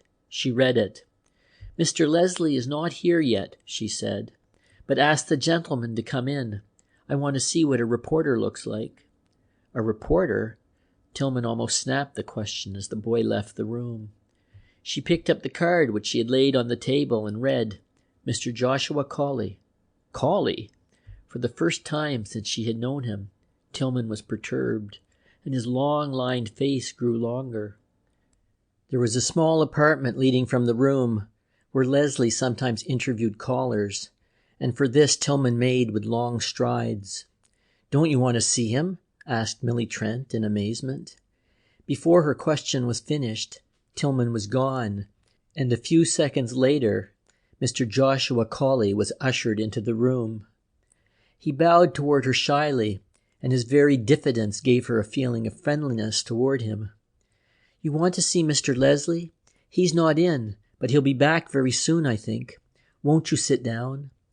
Joshua seated himself carefully. "I suppose Mr. Sutton is in town?" Millie informed him that Mr. Sutton was always in town, generally in the office, but he too was absent from the building at that moment. He was a very busy man and could not afford to take the time off that other people took.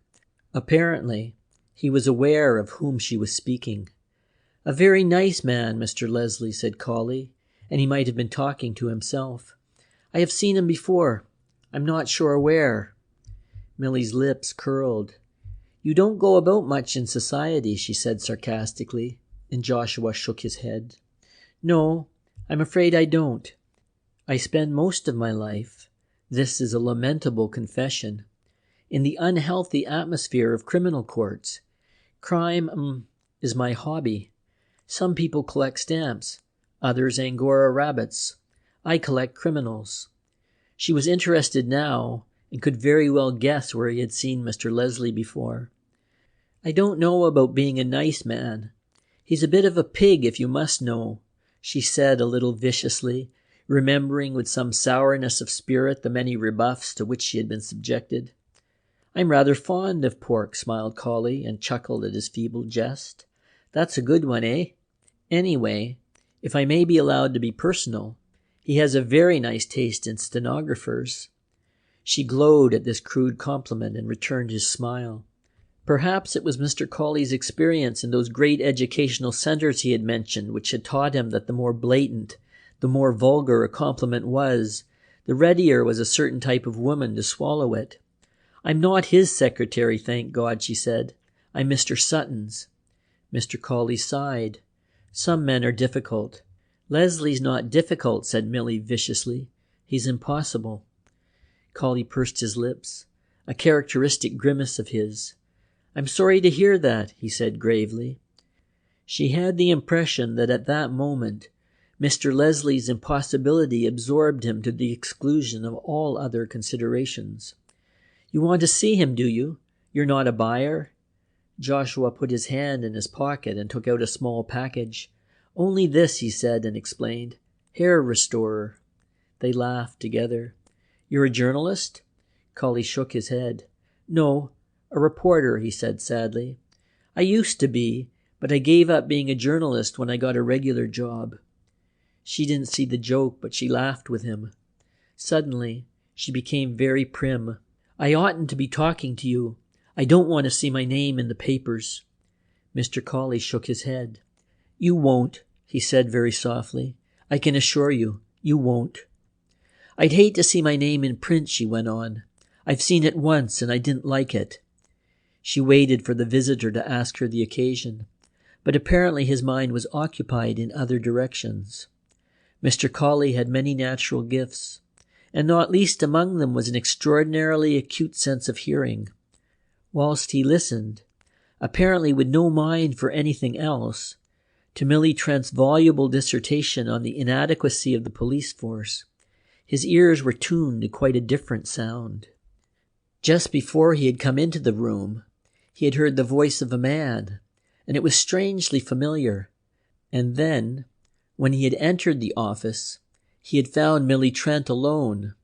Not in itself a suspicious circumstance, for in a place such as this he could imagine clerks came and went with bewildering rapidity. As a newspaper man he was by nature suspicious, and the voice he had heard. Now, as with a strained expression of attention on his face he listened to Millie, he heard the faint squeak of a shoe outside the door, the stealthy creak of leather, which meant that somebody was moving otherwise noiselessly toward the door. It was half-paneled glass, and there was a light in the corridor outside. Only the faintest hint of a shadow he saw out of the corner of his eyes, and then suddenly he rose. "Excuse me," he said softly. "I'm rather susceptible to draughts." Considering his age and the normal leisure of his movements, he went with surprising swiftness to the door and jerked it open. Tillman was standing there, his head bent, his eyes half closed. "Excuse me," said Mr. Cawley politely. "Are you coming in?" But Tillman had already turned on his heel and was walking rapidly along the corridor. Mr. Cawley closed the door, a holy smile on his face. "Who was that?" asked Millie. "The door was shut, wasn't it?" "It is shut now," said Mr. Cawley. "It was Tillman you were talking to, wasn't it? What did he want?" "Tillman, eh?" Joshua smiled broadly. "Humph. Do you know him too?" He shook his head. "It is a presumptuous thing for any man to say that he knows another." He was mildly oracular at times. "I have seen the gentleman. It is possible I may have exchanged a few words with him. Tillman. Good gracious." Evidently the advent of the mysterious Tillman had produced a most disturbing effect upon Mr. Cawley. He blinked rapidly, like a man who had suddenly been confronted with a very bright light. "Dear me," he said. He had a most strangely mild vocabulary. "How very remarkable." Her curiosity was piqued, and then a thought struck her. "I see what you mean. He's another of Mr. Sutton's experiments, and you've seen him in the dock at the Old Bailey too." Again Joshua shook his head. "I have seen him at the Old Bailey," he said, choosing his words with great care, "but not in the dock. No, he was not in the dock." End of chapter 9. Chapter 10. Her further question was arrested by the arrival of John Leslie. He came quickly into the room, saw Cawley, and stopped dead. Then, closing the door behind him, he moved to his desk, and Joshua, rising from his seat, went after him. For a second they eyed each other, and there was no friendship in Leslie's face. "Do you want to see me?" he asked shortly. "Yes, I would like to speak to you." Leslie looked across at the girl. "For a few moments," added Joshua, "on a matter of public interest." It was a curious fact that Leslie did not ask him if the interview was to be a private one. He seemed to take that fact for granted. "All right, Miss Trent," he said. It was his usual expression of dismissal, and the woman flushed. John Leslie had a knack of rousing the devil in her. There were moments when she could have murdered him, other times when she found him very tolerable. "I'm afraid I can't go yet, Mr. Leslie," she said. She was brusque to the point of rudeness. "I've all these letters to read through." "Read them somewhere else," said Leslie. Joshua Cawley, an observer, saw that her hands were trembling with rage as she picked up the correspondence and almost ran from the room. Evidently there was no love lost between Mr. Sutton's secretary and Mr. Sutton's energetic general manager. This fact he noted for future guidance, for a definite knowledge of antagonisms is even more useful than an acquaintance with friendships. He handed his card to Leslie, who glanced at it and dropped it on the table. "Sit down, Mr. Cawley." And when Joshua accepted the invitation, "Well, why do you want to interview me?" "I didn't see the murder. I suppose you have come about the murder. I didn't even hear the shots fired. And generally speaking, I have no information that a reporter would find it worth his while to put in a notebook." Joshua coughed. "I have come to see you on a rather delicate matter," he said. "In fact, I don't know that I've ever had to approach a man in circumstances which were more embarrassing to me." There was a hint of a smile in John Leslie's eyes. Some things amused him. Possibly one of them was a diffident reporter. "You can't shock me," he said. "If you think you can, shoot. It isn't about the murder?" "No," said Joshua, and coughed again. "The fact is, Mr. Leslie, I'm on the track of a story, quite another story, and yet one which may very well be interwoven with the crime we both have in mind. We have had a hint at the office that there is a man in London who is, I will not say a master criminal, because that is an expression which does not belong to honest journalism. But there does exist, let us say, a very powerful criminal organization. It is most necessary that I should get on the inside of this affair, because the Megaphone, which is an energetic contemporary of ours, has already beaten us on one or two minor points. Our information is that this brilliant criminal— You've been reading sensational novels, interrupted Leslie with a short laugh. I never read fiction, smiled Mr. Joshua Colley, except the weather reports. He chuckled. That's a good one, he suggested. Leslie looked at the man curiously. You don't look like a reporter, he said, and Joshua's smile broadened. No reporter ever does, he said. That is where reporters score over musicians and eminent literary men. They never appear to be what they are. Well, why do you come to me? Asked Leslie impatiently. Do you imagine that I know anything about receivers on a large scale? Joshua licked his lips. It was a delicate matter, and now he had come to the most delicate part of his mission. All the time he had been talking to Leslie, he had been puzzling his brains, trying to recall where and how he had seen him before. Sometimes, when reporters are waiting at the Old Bailey for a murder trial or some really important cause, little cases come and go without exciting the interest of the waiting scribes. And possibly John Leslie's appearance in the dock had been in these circumstances, and Colley had caught a fleeting glimpse of that hard, smooth-shaven face, and the memory had lingered. I will be very frank with you, Mr. Leslie, or is it Captain Leslie? I am quite indifferent, said the other. A few days ago, I got into touch with Inspector Barrabal, Colley went on, and he saw the man frown. I wrote to him on this matter, and he wrote back suggesting that I should see you. Why me? Joshua hesitated, then his victim helped him out. He told you I was a convicted person, possibly well acquainted with all that was happening in the underworld. Thank you, said Mr. Colley, gratefully. And that, being perhaps a little above the average of intelligence as compared with other criminals, I should most likely be able to put you on the track of this super receiver. I'm very much obliged, murmured Colley. Well, I can't, said Leslie definitely. The next time you see Barrabal, or talk to him, you can tell him from me. Speak well of the dead, murmured Colley. He isn't dead, but the newspaper reports are very alarming. Is there any possibility, Captain Leslie, that you could give me the slightest hint that would bring me into touch with the Squealer? Leslie shook his head. No possibility at all, he said. Joshua rose. I shan't see Barrabal, because nobody sees him. He looked round at the door that led to the corridor, gazed at it absently. At least nobody of consequence. I'm sorry you're not able to help me. I've got to find somebody who will. In fact, Mr. Leslie, I'm going to comb London till I come up with the Squealer, because I have it in my bones that the Squealer is going to be the biggest story we've printed since Crippen. He was looking hard at Leslie as he spoke, but the good-looking manager did not flinch. You fascinate me, he said dryly. The one thing in the world I should like to do would be to provide your interesting publication with a good story, and the fact that I can't oblige you will certainly keep me awake at nights.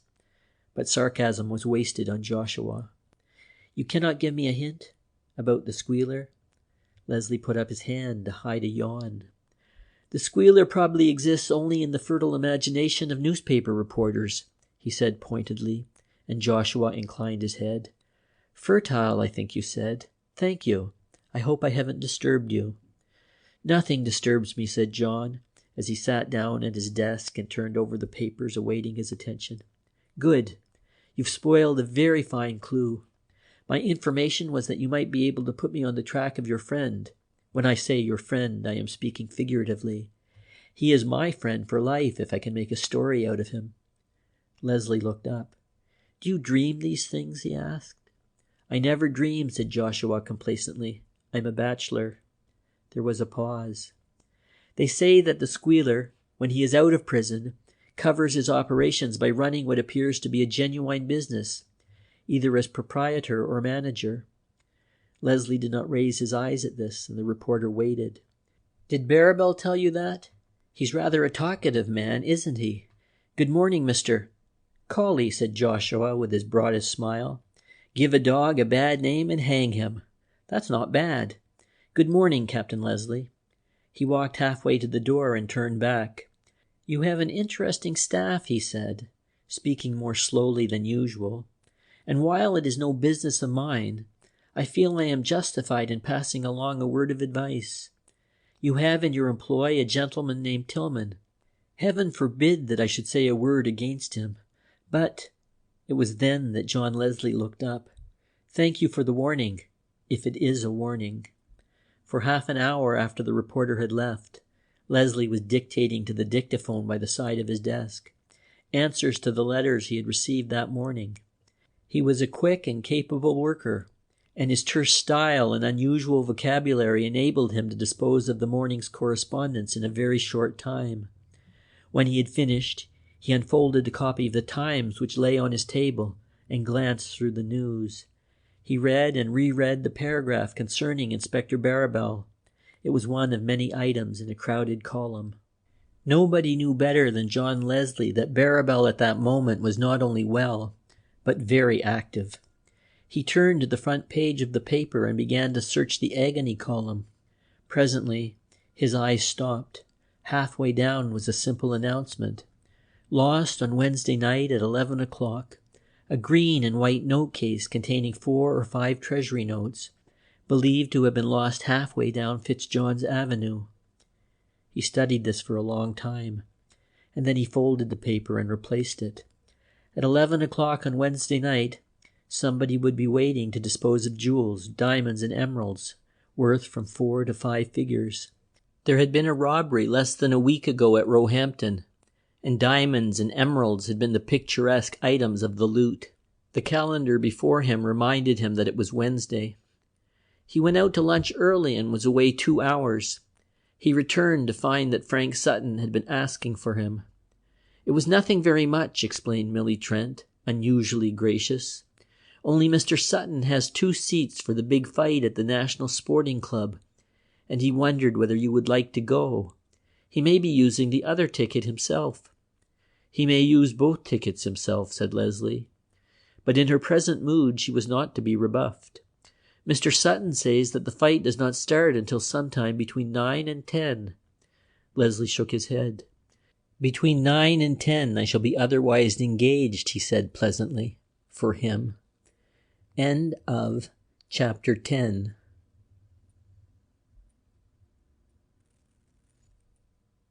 Chapter 11. It was just such a night as that on which Larry Graham had met the Squealer on Putney Common. A night of rain and wind that came roaring up the narrow streets and dislodged slates and roofs on the more exposed part of Hampstead Heath and broke branches of firm trees. Fitzjohn's Avenue, that long and plutocratic thoroughfare which leads from St. John's Wood to the Heath, is a stiff hill which motor cars climb noisily. At 10:30 on such a night the avenue is not a place for loitering. But the occupant of the car that appeared as the clock was striking the half-hour was evidently a man of leisure and in no particular hurry. It moved down the hill close to the sidewalk, slowly and silently, the man at the wheel peering through the open window on his left. Presently he saw his objective, a tall figure that stood in the shadow of one of the little trees planted on the verge of the pavement. There was nobody else in sight, and the driver's foot went more firmly onto the brake pedal. He did not, however, stop. He was moving at a snail's pace when he came abreast of his client. "Good evening," said a cheery voice. "I've got a little deal I'd like to do with you." Now the man in the car had an uncanny knowledge of the underworld, and knew exactly who was responsible for the Roehampton robbery. It was the Dutch gang, and their intermediary was one Jan Briel. He had brought property from him before, and this man who now addressed him was English. "I don't know what you mean," said the Squealer, and as he spoke, very stealthily he lifted from its hook a small, powerful lamp attached by a flex to the dashboard. "Don't be comic," said the stranger. "You know what I want." So far he got, when a blinding flash of light struck him full in the face. One glance the driver gave at the face and instantly recognized it. Before the startled man could realize what was happening, the car shot forward with a roar. As it did so, 3 men who had been hidden behind the low wall fronting one of the houses leaped from their place of concealment, but too late. Gathering way, the car shot down the hill at 60 miles an hour. 2 policemen ran to the center of the road. Flashing their lamps, dodged hardly in time, for the mudguard caught one and sent him flying. Police whistles shrilled behind, and, slowing slightly, the driver sent the machine round a corner into a side street, and that on 2 wheels. "Missed him," said Alfred ruefully. "Did you get the number, Sergeant?" "I got a number," said the cautious sergeant. "It was a little panyard car." "Little be dashed," growled Alfred. "We ought to have had a tank here." "Did you ask for one, sir?" asked the unimaginative sergeant. Alfred answered him violently. There was a hasty consultation at the foot of the hill with the local inspector in charge of the party which had been sent to cut off the retreat of the car. The machine had been seen in Avenue Road, had reached the park, and probably by now was flying through Camden Town. The people at the foot of the hill had seen only a blank number plate. Evidently, the driver, by some simple device, could obliterate that identifying mark, and the police had given up hope of hearing any more of the fugitive, when a message came through from the Holloway Road that a car answering the description already circulated had skidded on the tram lines opposite Holloway Prison, had smashed into a lamp standard, and was wrecked. There was nobody on the scene when the collision occurred, but a constable had heard the crash and had made his way to where the wreckage of the car was piled up on the pavement. The driver must have escaped serious injury. At any rate, he was nowhere to be seen. A police car brought Alfred to the spot where, surrounded by a small crowd which not even the inclement weather could disperse, all that remained of the little coupe lay shattered on its side. "You'll probably find it was stolen," said Barrabal, when Alfred got to him by telephone, and his theory afterward proved to be correct. It was a machine that had disappeared from Worcester City 9 months before. Alfred conducted a very thorough examination of the interior and made 2 important discoveries. The first of these was a small, stout brown envelope bearing on the flap the name of a London branch of the Midland Bank, and the second, a small folding map of London, on the canvas back of which, and in one corner, was a tiny bookseller's tag. This alone might have furnished a clue, but in addition they found something even more startling. The map had evidently been used as a writing pad by somebody using a hard pencil, and there were distinct markings on the face, which were, however, undecipherable. The map Alfred put into an envelope and carried to Scotland Yard, where it was handed to an expert, who an hour later laid before Inspector Barrabal and his assistant a photograph that showed the writing with certain lacunae. It ran, "Can you see me? Park from 3:30 to most urgent. J.L." Barrabal looked from the photograph to Alfred. "J.L.," he said thoughtfully. "Who would you say that was?" "What's the matter with John Leslie?" asked Alfred. Barrabal stared down at the still wet print. "Obviously John Leslie," he repeated, "and is obviously addressed to Miss Beryl Stedman. What a brute!" Curiously enough, he was not thinking of John Leslie at that particular moment. End of chapter 11.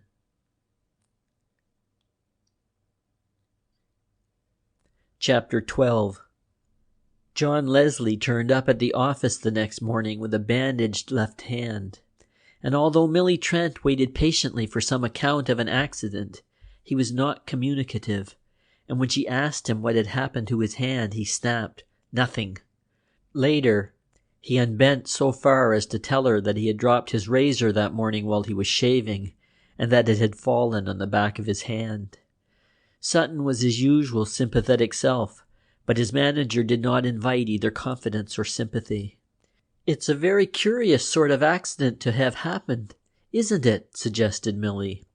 "What do you mean?" snapped Sutton, and she was silent. For it was a peculiar fact that the only person to whom Frank Sutton denied his geniality was his secretary. There were times when his treatment of her out-Leslie'd Leslie. He would be brusque, even violent in the presence of third persons, and that she accepted his admonitions meekly was not the least remarkable circumstance. That day, Leslie was almost amiable to the staff, and there was reason. He was lunching with Beryl Stedman, and there was something rather more clandestine in this meeting than there had been in any other. "I hate myself for doing it, but I told Lou a deliberate lie," she said ruefully as they passed through the swing doors of a Piccadilly restaurant. "I suppose I should also be hating myself for deceiving my noble employer," he began, but the look of pain in her eyes stopped him. "I'm sorry." He was almost humble. "Why should I sneer at Sutton to you? Heaven knows." She thought she also knew, but she did not advance an explanation. He ate very little and seemed uneasy. She thought the wound was paining him, but he assured her hastily that this was not the case. "You're different today. Is anything really worrying you?" It took him a long time to reply to this. "Yes, you're worrying me. You and the marriage."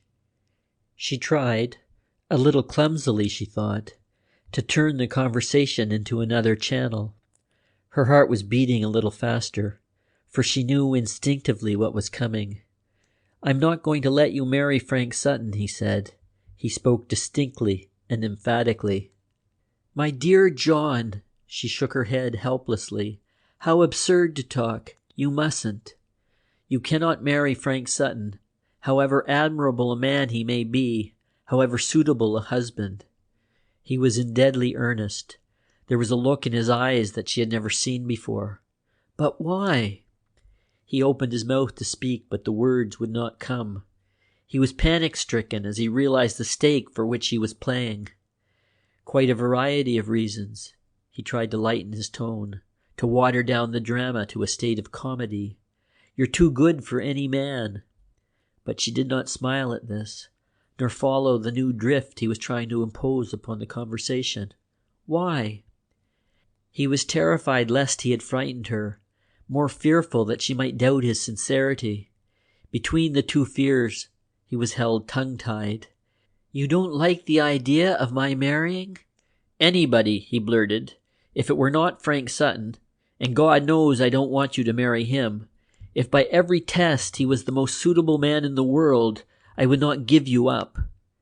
He saw the color come and go at his speech, saw her mute lips shape as she silently repeated the words. "I love you," he said. At that moment something made him turn his head. Lou Friedman was towering almost above him, and in his eyes was a look of cold fury. End of chapter 12.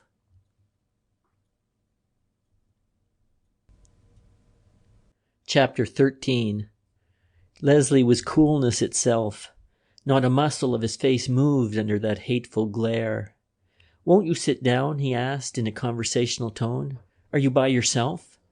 Lou Friedman did not reply. He jerked out a chair from the table and sat down. "We are nearing the suites. Shall I order you something?" "I want nothing," said the man harshly, "except a little talk with you." He did not seem to be able to bring himself to look at the girl.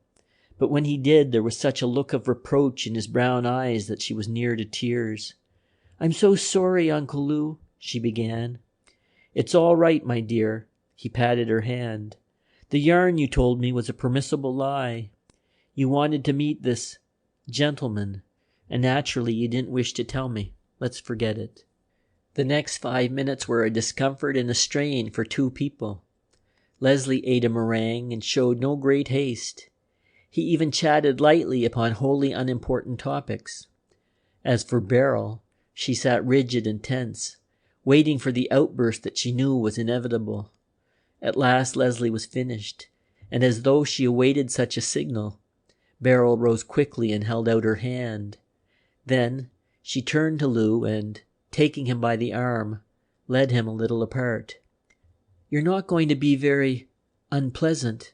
I am altogether to blame. It was my idea." He patted her shoulder. "I'm going to be very pleasant. Don't worry, my dear. When I first saw you together, I felt like starting a roughhouse, but that cold devil is wiser than me. There will be no fuss." He did not escort her to the door, but waited until she was out of sight. Then he drew his chair round so that he faced John Leslie. "Now, young fellow, I've got a few words to say to you." Leslie leaned back in his chair, patted his lips daintily with the serviette, and lighted a cigarette. "The fewer the better, if they are to be in that tone," he said. "I am rather touchy in the matter of inflections." Lou set his lips tight as though to inhibit the retort that arose. "You know my niece is engaged to be married to a decent, honest, clean man." He emphasized every adjective. "I heard something about it," said Leslie, "but I would rather you didn't lay stress upon his cleanness or his decency. They imply a reproach and a contrast that is offensive to me." Lou Friedman smothered an explosive outburst. "You know she's engaged to be married. That's enough for you, isn't it? You know that." Leslie nodded. "And you know also that she's fond of you. I am not making any bones about it. I'm telling you straight out, as man to man. She's fond of you, and for 2 cents she'd throw away a life's happiness, all that I've planned for her, and follow you to hell." Leslie shook his head slowly. "I wish you meant that." "If you don't know it, you're a fool," flamed Lou Friedman. "And I'm telling you something, Leslie. Sooner than see her life blackened by marrying the kind of man you are, I'd shoot you on your feet. That's not a bit of wild talk, it's gospel truth.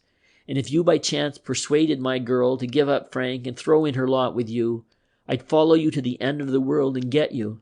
Do you think that's hot air?" Leslie flicked off the ash of his cigarette and laughed softly. "I think you're very much in earnest, and I admire you for it. Possibly I might do the same with Frank Sutton, if I thought he was going to make her unhappy." Lou was peering into his face as though he were trying to read the thoughts of the man sitting opposite him. "Now see here, Leslie, I'm going to be square with you. I want you to leave Sutton's employ and go abroad, and I want you to leave today. I'll give you £2,000, enough to start you fresh. I know all about you, Leslie. You're an old lag, and I'm going to tell you what I've told the girl. I've done my bit of time too. I know the kind of life you're living, because I've lived it. And I'd sooner see you and her dead before I allowed my girl's heart to break as her mother's broke before her. I like you, Leslie. I'll be candid with you. You're a man, and I'm hoping a decent man. And I know I'm not going to appeal to you in vain. I'll give you a check right now. The banks aren't closed until 3. You can get out of England tonight." Captain John Leslie shook his head. "Nothing doing," he said quickly. "No money will get me out of England, and for a very excellent reason. I'll make a bargain with you." He leaned across the table. "I'll promise you that I won't attempt to see Beryl until the eve of her marriage. When will that be?" "She's to be married next Tuesday," said Friedman, after a moment's thought. "Good," nodded the other. "Will you allow me to call on Monday night at Hilford?" Lou Friedman hesitated. "Yes," he said at last. That he did not impose conditions was a circumstance which should have made a man of Leslie's experience a little suspicious. "As to your £2,000, keep it, Friedman. You're a good fellow. I've met a lot of good Jews, but you're the best. Keep to your part of the bargain, and I'll keep to mine. I'll not see Beryl until Monday night." He had hardly left the restaurant before Friedman was on the telephone to Frank Sutton, and for 10 minutes the two men were talking. After a conversation that was entirely satisfactory to Lou, he had his car summoned and drove back to Wimbledon. Beryl was in her room when he arrived, but came down to tea, a little apprehensively. Whatever doubts she had as to Lou Friedman's attitude and the result of his talk were dispelled by his almost jovial greeting. "Really, Beryl, you're a naughty little girl," he said as he poured out the tea. It was one of his fads that he alone had the secret of tea-making. "And as to your little taradiddle, I'm ashamed of you." Before she could express her penitence, he went on. "Had a talk with that young feller, me lad. I like Leslie, Barrel. There's something about him that appeals to me in spite of his rotten past. I don't for one moment imagine that Frank is going to reform him. But if ever I had to take in hand a job of making a crook straight, I think I'd start on Leslie." She winced at this. The one thing she did not wish to think about was John Leslie's discreditable history. "Were you terribly offensive to him?" she asked, as she sipped her tea. "I was extremely nice," he chuckled.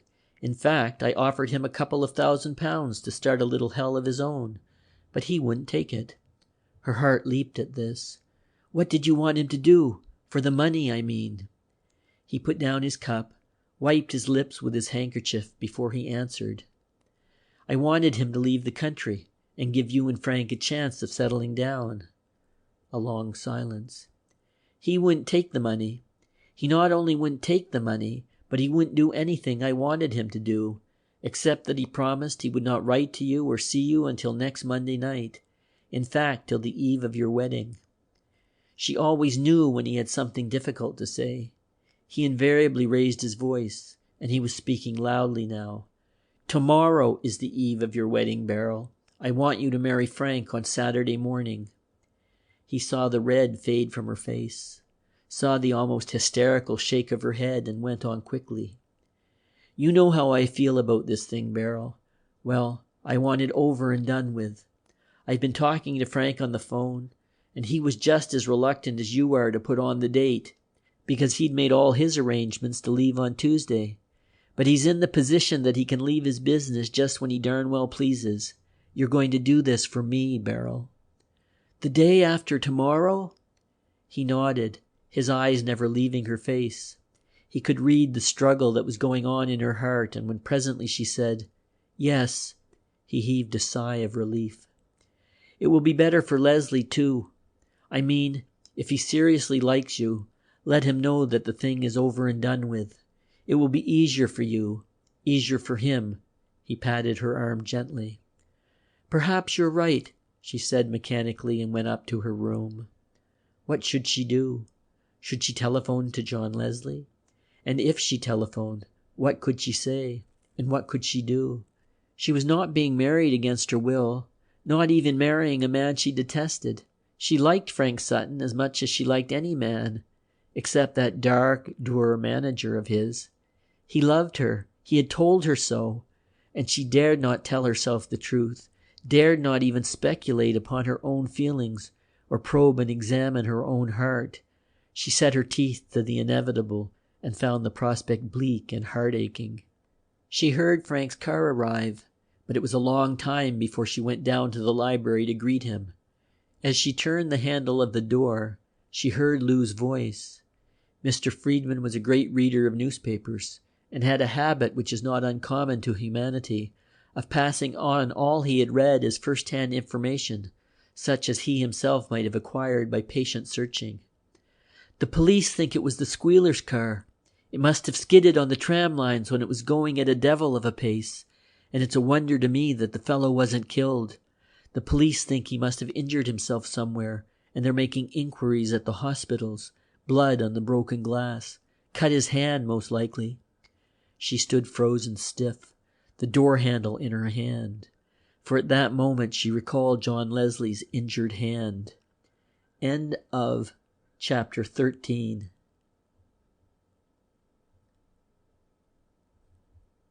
Chapter 14. A shrewd observer, Lou Friedman saw her agitation, but found an explanation that satisfied himself. "Come in, my dear. Frank wants to see you." Frank was a little perturbed, she thought, and after her guardian had disappeared with unseemly haste, he seemed to find a difficulty in giving expression to the cause of his unease. She suspected, unfairly as it proved, that Lou had told him about her luncheon. Once or twice he went out of the room, either because he heard, or imagined he heard, the telephone. He was expecting, he said, an important call. "Let's walk in the garden, shall we?" he said awkwardly, after they had exchanged so many commonplaces that she could have screamed. Behind the house was a broad stone terrace, and along this they paced. "How does this change of plan affect you, Barrel?" he said at last. "I'm rather worried about it." "Why?" she asked. He looked at her quickly, wondering whether she was being sarcastic. He had never been quite sure of the girl, though he had known her for 5 or 6 years. Their very courtship had proceeded along unnaturally restricted lines. It had been, he had told Lou, just before she came into the room, a slow drift to matrimony. "I'll be honest with you, Beryl dear. You and I like each other, awfully, I know. So far as I'm concerned, I love you very dearly, and the day I am married to you will be the happiest in my life. But I'm not a fool. I know you're not frantically keen on marriage, and I realize that Lou's suggestion must have been a great shock to you. It is a whim of his. I've tried to talk him out of it, and I can't imagine why on earth he wants the ceremony put forward." Evidently Lou had not spoken of John Leslie, and for this she was thankful.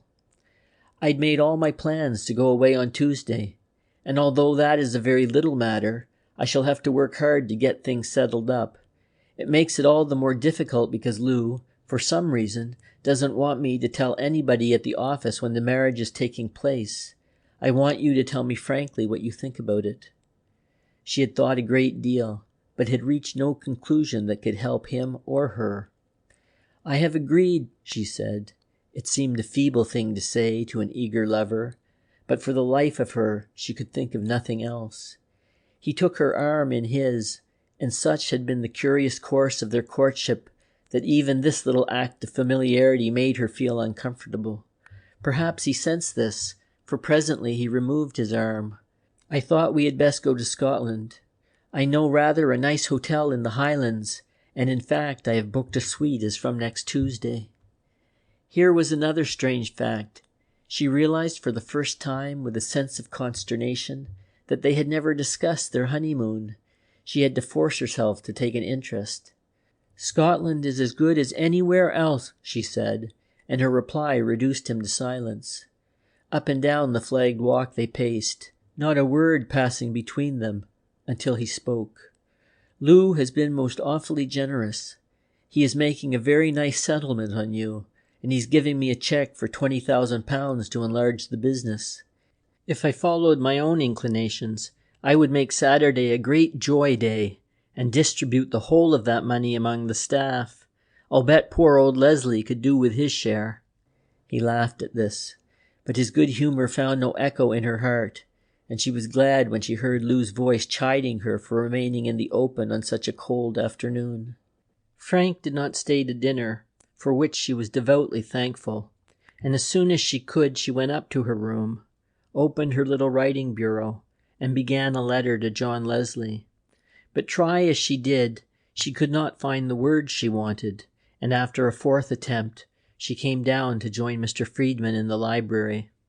She wanted her mind to be settled on one point, and at the first opportunity he gave her, she asked, "Did you tell Frank about Mr. Leslie?" He took off his glasses and put down his paper on his knees. "Yes, I told him as much as I thought he ought to know, namely that Leslie had agreed not to see you until the eve of your wedding." "Did he ask why?" "No," said Lou Friedman. "He doesn't know why I have such an objection to your friendship with John Leslie, and it wasn't a moment to discuss the matter." She was a little bewildered by his reply. "Frank said he couldn't understand why you did not want anybody in the office to know when I was to be married." Lou smiled at this.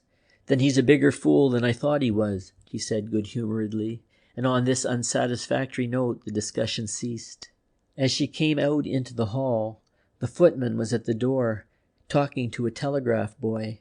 He turned as he heard her close the library door. "Here's a wire for Mr. Sutton," he said. "Will you take it, miss?"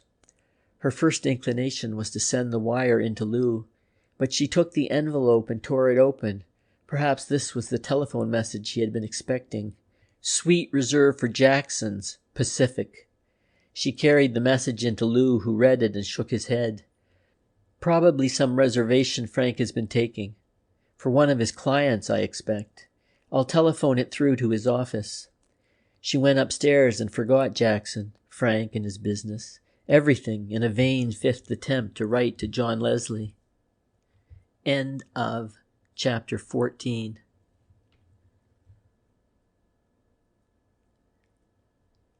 Chapter 15. The Megaphone was a very bright newspaper, with a very bright staff, and its proprietor was perhaps the brightest star in the journalistic constellation. He himself admitted as much with great frequency.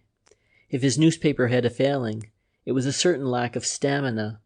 It would appear on Monday morning with a great world-shaking announcement, and on Tuesday morning that particular event which had swollen its headlines would be forgotten, and another and greater world-shaking announcement would take its place, generally about something entirely different from the splash of the previous day. But it was very consistent in regard to the Squealer. Here was a story not to be dropped, and scarcely a day passed but some ingenious speculation as to the Squealer, the extent and profits of his business, and his enormous wealth appeared in its scintillating columns. The only man who was really annoyed by this consistency was Mr. Field of the Post-Courier. "They're beating us, Colley," he said awfully the next morning. "They're making you and the Post-Courier look as lively as a piece of frozen cheese." Mr. Colley sighed, searched furtively in his pockets for a cigarette, and being unsuccessful, picked up a packet from the news editor's table and helped himself. "Frozen cheese," he began. "Don't be literal," snapped Field. "Go down to Scotland Yard and insist upon seeing Barrabal." Mr. Colley sighed. "He always insists upon not being interviewed, and if I insist upon going into his room, they'll insist on throwing me out. Sparring with earthquakes seems a futile proceeding." "The Megaphone says," began Field, reaching for a paper, and Mr. Colley closed his eyes patiently. "I'm surprised that you read such a newspaper," he said. "It sets such a bad example to the young reporters." "Do you know the Leopards Club?" asked Field, apropos of nothing, and Mr. Colley looked at him sharply. "I not only know it, but I am an honorary member," he said. "The company is bad, but the beer is good. Why do you ask?" Field had to think a long time before he discovered the propulsive thought that had fired this random bullet. "Oh yes, somebody was saying at the Press Club that the Leopards was the lowest haunt in London. I was wondering whether that wouldn't be a good covert to draw." "Hunting terms," murmured Mr. Colley, indicating the fact that the speaker moves in the best country circles. "I've already drawn that covert, and though I've seen and started many foxes, Mr. Field, I have not yet got the fox I want. I'm not so sure it is a fox. Nothing is quite so disconcerting as to look for a fox and find a tiger." "Look for Barrabal," suggested Mr. Field. But Colley did not attempt to interview Mr. Barrabal. Rather, he bent his steps in the direction of Frank Sutton's office. He wanted very badly to see the saturnine Tillman, and why he preferred an interview with Tillman to one with Mr. Barrabal will be revealed. On one point Joshua Colley was convinced. Barrabal could not tell him what Tillman did not know. The star reporter of the Post-Courier could not, had he foreseen all the circumstances, have arrived in Mr. Frank Sutton's office at a more vital moment. There were times when Miss Millicent Trent was a little difficult to endure. John Leslie saw, when he arrived at the office in the morning, that something had upset this pretty shrew, that she was in her sourest mood, as the junior clerks and office boys discovered. Usually, she kept her displays of bad temper for subordinates, and seldom willingly provoked the general manager. But this morning he had hardly got into the office before she sneered. "You haven't got your pretty bandage on this morning, Captain Leslie." He looked down at his hand. A thin red scar ran across the back. "My pretty bandage isn't necessary this morning," he said, almost flippantly, and it was like him to be in a good mood when she was the reverse. "Iodine and wholesome flesh have done the trick. Do you want the keys of the safe?" Usually she came to him in the morning to get the keys for certain books that she used. To his surprise, she said, "No." For a long time they worked in silence, at separate tables, each engrossed in thoughts that had nothing to do with the letters and invoices they were examining. Then, unexpectedly, "Are you going to the wedding?" she asked. He looked up at this.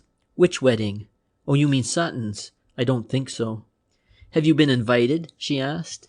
There was something of malice in her tone, and he looked at her more closely. Most women, when they are in a bad temper, are not pleasant to look upon. But Millie Trent was one of those unusual creatures to whom a flame of anger lent a certain impish attraction. She was pretty enough even in repose. She could look almost beautiful under the stress of strong emotions. "You are quite radiant with wrath this morning. What is the matter?" he bantered her. "It's worth a bit of temper to get a compliment from you," she said with a laugh. "I asked you if you'd been invited to the wedding."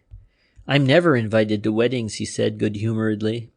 "Then I should see Sutton and get him to send you a card," she said, and again he saw that malignant smile. "You're not going, of course." "Why, of course," she snapped.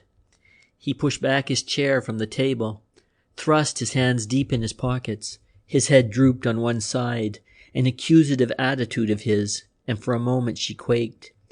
"I came into the office rather late last night," he said significantly, and the attack for the moment took her breath away. "You were here late? What's that to do with me?" "You were here late too, and by the peculiar scent of his Egyptian cigarettes, Frank Sutton was in here late." "Well, why shouldn't he be? And why shouldn't I be?" Her voice was trembling with anger. "I'm his secretary, aren't I? Is there anything wrong with that?" He did not answer this. "How long have you known Frank Sutton?" "Years and years, haven't you? You must have been a very pretty girl when you first came into his employ." She was on her feet now, white and shaking. "What the hell do you mean?" she breathed. But if she thought to storm him into embarrassment, she was mistaken. "I mean," he said slowly, "you are here with him 2 nights a week, and there doesn't seem to be any reason for that. I know pretty well the business that goes on in this office, and it isn't vitally necessary for an engaged man to meet his secretary secretly at the office. I suppose you think they ought to meet secretly in a restaurant, don't you?" Her voice was shaking with fury. "Or in the park when a girl's engaged to another man, sneaking behind his back and trying to get her away from him. Is that your idea?" But he was unmoved. "I'm not talking about me. I'm talking about you," he said. "And I'm talking to you for your good. I happen to know something about Frank Sutton's private life. If you imagine that you're the only girl that he meets after hours in his office, you've got a jolt coming." He thought she was going to fly at him. Her face was no longer beautiful. It was so distorted with fury that he would not have recognized her. "You liar! You liar!" she screamed. "There's nobody else. I mean, he doesn't see anybody, you paltry thief. Took you out of the gutter, out of a prison cell, and gave you an honest job, you thief." She stopped, gasping for breath, and he accepted the interval of silence. "I'll tell you something. Maybe it will interest you. Frank Sutton is marrying, or thinks he's marrying, a good woman. He may be all people say he is, as white as he looks, but if he isn't, and any harm comes to Beryl Stedman, you look round for a new lover, my friend, for I'll have his life, even if I have to break into the condemned cell to get him." It was at that moment, when she could only stare at him speechless, her face working, her hands trembling, that Frank Sutton came in. He gave one glance from the man to the girl and seemed to divine what was happening. "Hello, hello," he said sharply, and he was addressing the woman. "What's the trouble here? In one of your tantrums, eh? What is it, Leslie?" John Leslie shrugged his shoulders. "Miss Trent is a little difficult," he said rather unjustly. She tried to speak again, and then, without a word, flew out of the room, slamming the door behind her. "My dear chap," Frank's voice was pained, but there was a glint of amusement in his eyes. "Why do you quarrel with my Millie?" Leslie's lips twitched. "Your Millie? I suggested as much, and that was the cause. In fact, I told her she ought not to be at the office late at night with you, if she valued her good name." Frank burst into a fit of uncontrollable laughter. "You never did," he said, almost admiringly. "Good Lord, I envy you your courage." "And then I told her something which may not be true, but she provoked me and I wished to tantalize her," said Captain Leslie, but did not explain what the provocation was. "For heaven's sake, leave her alone," said Frank, the smile still hovering on his face. "She's a perfect devil when she's roused. Poor old Millie. And how stupid you are, Leslie. Of course she's here. Not only last night, but dozens of nights. I'm going to enlarge my business after my marriage, and that isn't done without a lot of very private organization. When the scheme is shipshape, you shall see it. Poor old Millie, he said again, and shook his head, but there was a broad grin on his face when he went out. Usually, when John Leslie had finished his work, he turned to the newspaper that he brought in with him every morning, and made a careful study of certain features. He found this occupation particularly sedative after the little storm of the morning. The agony column revealed nothing profitable, but on the home news page he found 2 items of supreme interest. There were in London at that time 4 international gangs of jewel robbers who had been operating collectively in places as far removed as Aberdeen is from Plymouth. In reality, as he knew, there were only 3 of any account: the Dutch gang, which had been responsible for the latest sensation, and 2 mixed American and English confederations, which had cleaned up well and frequently. It was the latest exploit of one of these, he guessed the Dutch were either out of the country or anxious to leave, that caught his eye. There had been a Park Lane cat burglary, and an £8,000 necklace, the property of the Dowager Lady Creathorne, had been lifted while the family were at dinner. It was, said the newspaper report, a very old-fashioned piece of jewelry, set about 80 years before, but the diamonds were good. The second item was a 2-line paragraph notifying the world that Inspector Barrabal was making a slow recovery. The cat burglary was 2 days old and had been kept quiet at the request of the police. There was published a photograph of the necklace and a long description of each big stone, but this he did no more than skim through. He had folded away the paper and was standing in the window, staring down into the street as he had stared the night Larry Graham met his death, when Millie Trent returned. Nobody looking at her would have identified the termagant who had left the room less than half an hour before. She greeted John Leslie with an apologetic smile. "I'm afraid I rather lost my temper, Captain Leslie," she said, "and I do hope you will forgive me. I'm not feeling my brightest this morning, and anything makes me jumpy. You were trying." "I'm afraid I was," said Leslie with a smile. "No woman likes to have aspersions and innuendos cast upon her character." She spoke very quickly and was evidently normal again, for volubility was characteristic of her more good-natured moments. "I apologize for everything I said about Miss Stedman. She's coming up to the office in a few minutes, and I shouldn't like you to tell her." "Coming up to the office?" he said incredulously. "Are you sure?" She nodded. He did not catch her quick, fleeting smile. "She's in town, and Mr. Sutton asked her if she'd come up. She and Mr. Friedman." That was the last news in the world Leslie expected. If he had promised not to approach the girl, the least he expected was that she would be most religiously kept away from the building. "What time did you come in last night, Captain Leslie? We didn't leave till after 11:30. "About 11:45, he said. 5 minutes after you'd gone." "What on earth made you come to the office?" she asked with gentle malice. "Surely you're not carrying on a love affair. Don't be offended." "I'm not," said Leslie coldly. "I came on my way from the theater to take away some work. Why do you want to know?" "I only asked," said Miss Trent.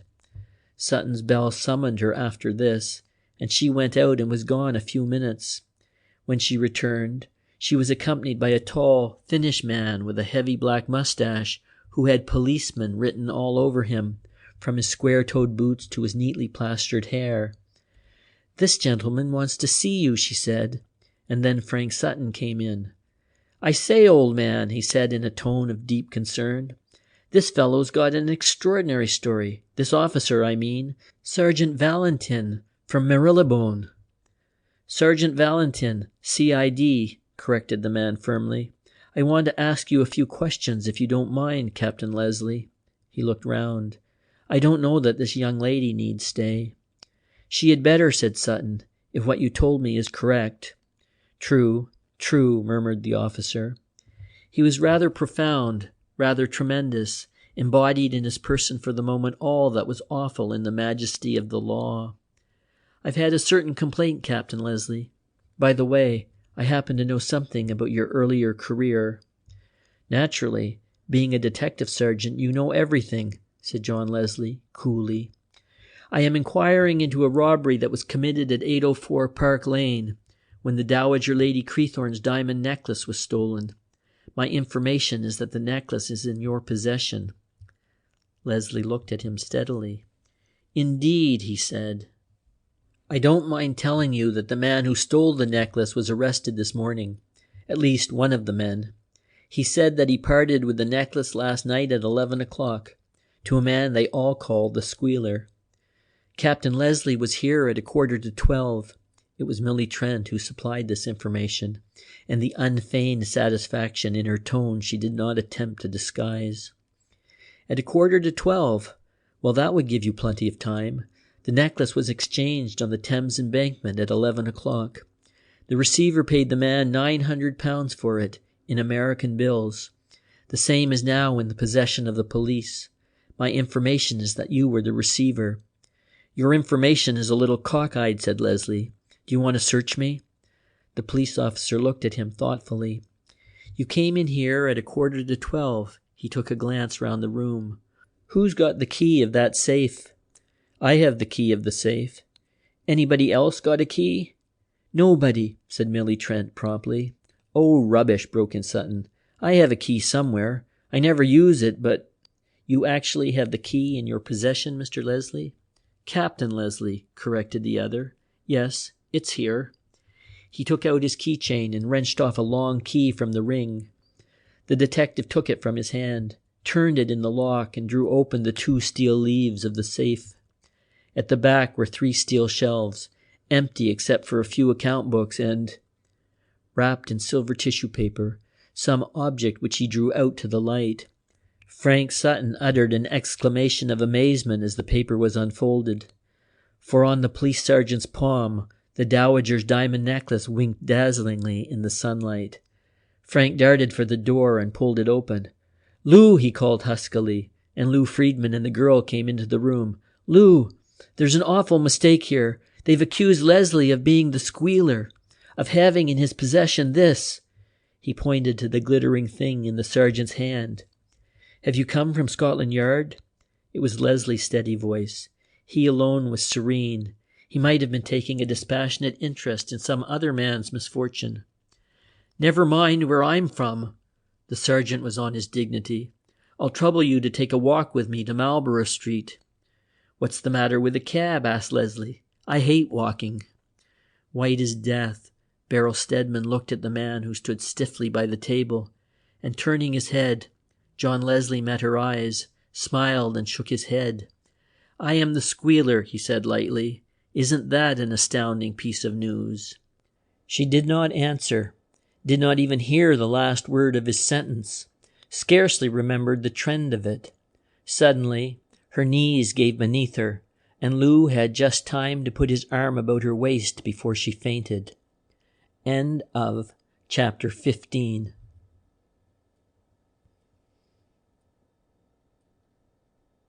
Chapter 16. Beryl had a very confused recollection of her journey home.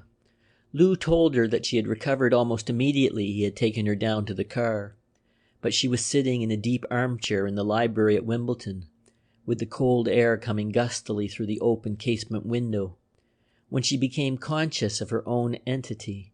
She awoke, amazingly enough, to find herself in the middle of a vehement argument. Not today, not today, she was saying. My dear, Lou's voice sounded far away, but she knew he was terribly agitated and hurt, and realized that she was the cause. Frank thinks it best, in view of everything. I want to get you away, out of this. Frank has fixed everything. Registrar, 2 o'clock. Here he had paused. Darling, take an interest. He was shaking her gently. She found herself holding in her trembling hands a long violet-colored case. The only thing she was certain about was that it was violet. Gold lines were tooled upon it, and there was a beautiful little lock. She opened it without thinking, looked at the pearls, and heard Lou Friedman telling her that it was her wedding present, without fully comprehending the meaning of the phrase. I fixed it this morning. Now she was beginning to understand. You fixed it this morning? Before John's arrest? Yes, I'm glad. It couldn't have happened better. But not today, she said wildly. You don't mean today, Lou. You told me that it was to be on Saturday. Today, I think it would be better, he said. He was dogged, like a man determined to be through with a disagreeable task. For a second she was resentful, and then she braced herself to face realities. John Leslie was in prison. He was the Squealer, a receiver of stolen property, a traitor to his kind, a betrayer of men who had placed their confidence in him. It was a nauseating thought. She put out her hand, and Lou assisted her to rise, for her legs were still shaky beneath her. All right, she breathed. Any time, when you wish. Today, any day. They brought her food, but she could not eat. Lou himself superintended the opening of a bottle of champagne, but she took no more than a sip. When Frank, looking drawn and anxious, came for her, she was her steady self, though still shaken. Where is it to be? She asked. She did not even marvel at her own calmness. Marriage was like death, a tremendous commonplace that must be faced and endured.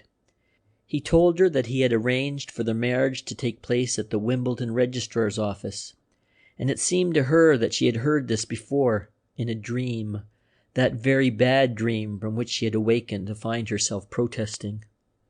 They drove together in Mr. Friedman's Rolls, and 10 minutes later she found herself facing a railed desk, behind which sat a bearded man. Somebody said something about witnesses. Bring in the chauffeur, said Lou impatiently. Wait. He ran out of the room. The car was nowhere in sight. A policeman had objected to it standing before the door, and it had drawn down a side street. But somebody was there, whom he dimly remembered having seen before. A dark-faced man with a little black mustache. Hey, he asked, you're Tillman, aren't you? Tillman showed his white teeth in a smile. That is my name.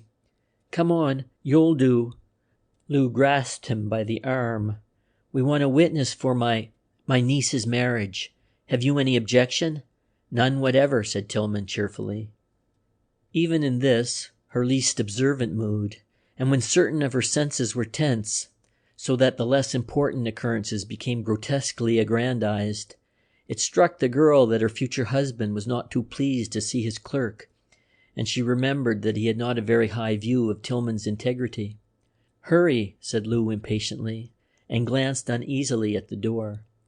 She had a feeling that, even at this 11th hour, Lou Friedman expected to see John Leslie stalk into the room and forbid the marriage, and the very thought filled her with hysterical laughter.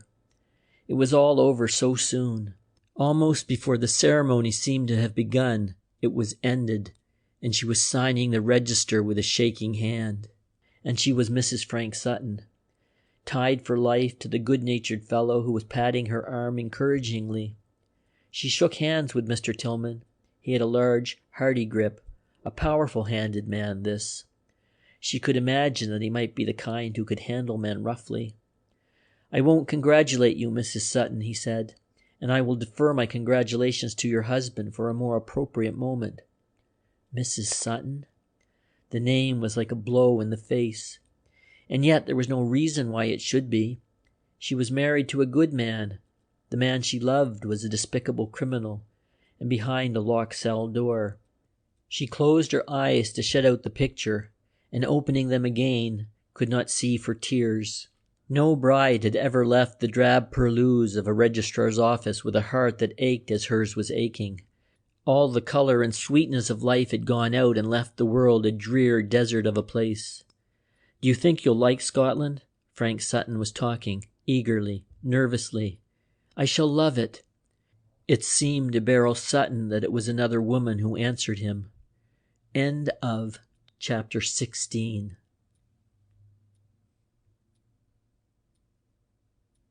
Chapter 17. The Squealer was caught. An evening news sheet announced as much, but cautiously. A man had been detained at Marlborough Street Police Station in connection with the robbery at 804 Park Lane, was the laconic announcement. Only that and no more. Mr. Joshua Cawley did not exactly sit on the steps of Marlborough Street Police Station. Such an act would have been regarded by an outraged constabulary as reprehensible even in one who was so universally a favourite with the police as Joshua Cawley.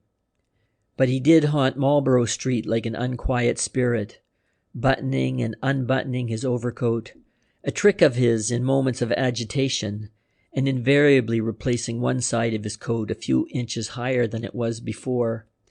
Providentially, he was near to the entrance of the station when Alfred got out of a cab.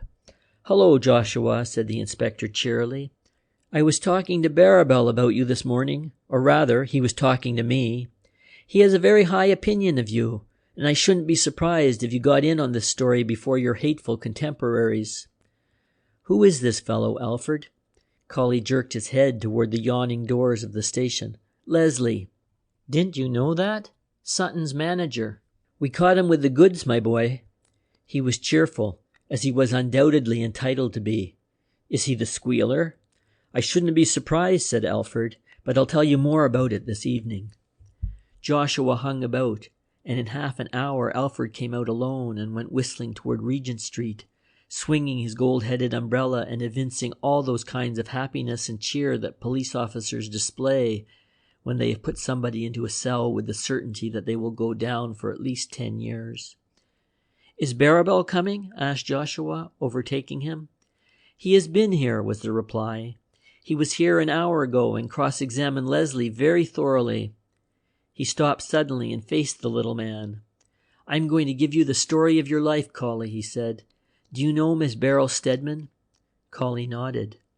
"Well, the day she gets married, you stick closer to her than a brother, because I've got an idea you're going to see one of the most interesting murders that has ever been committed."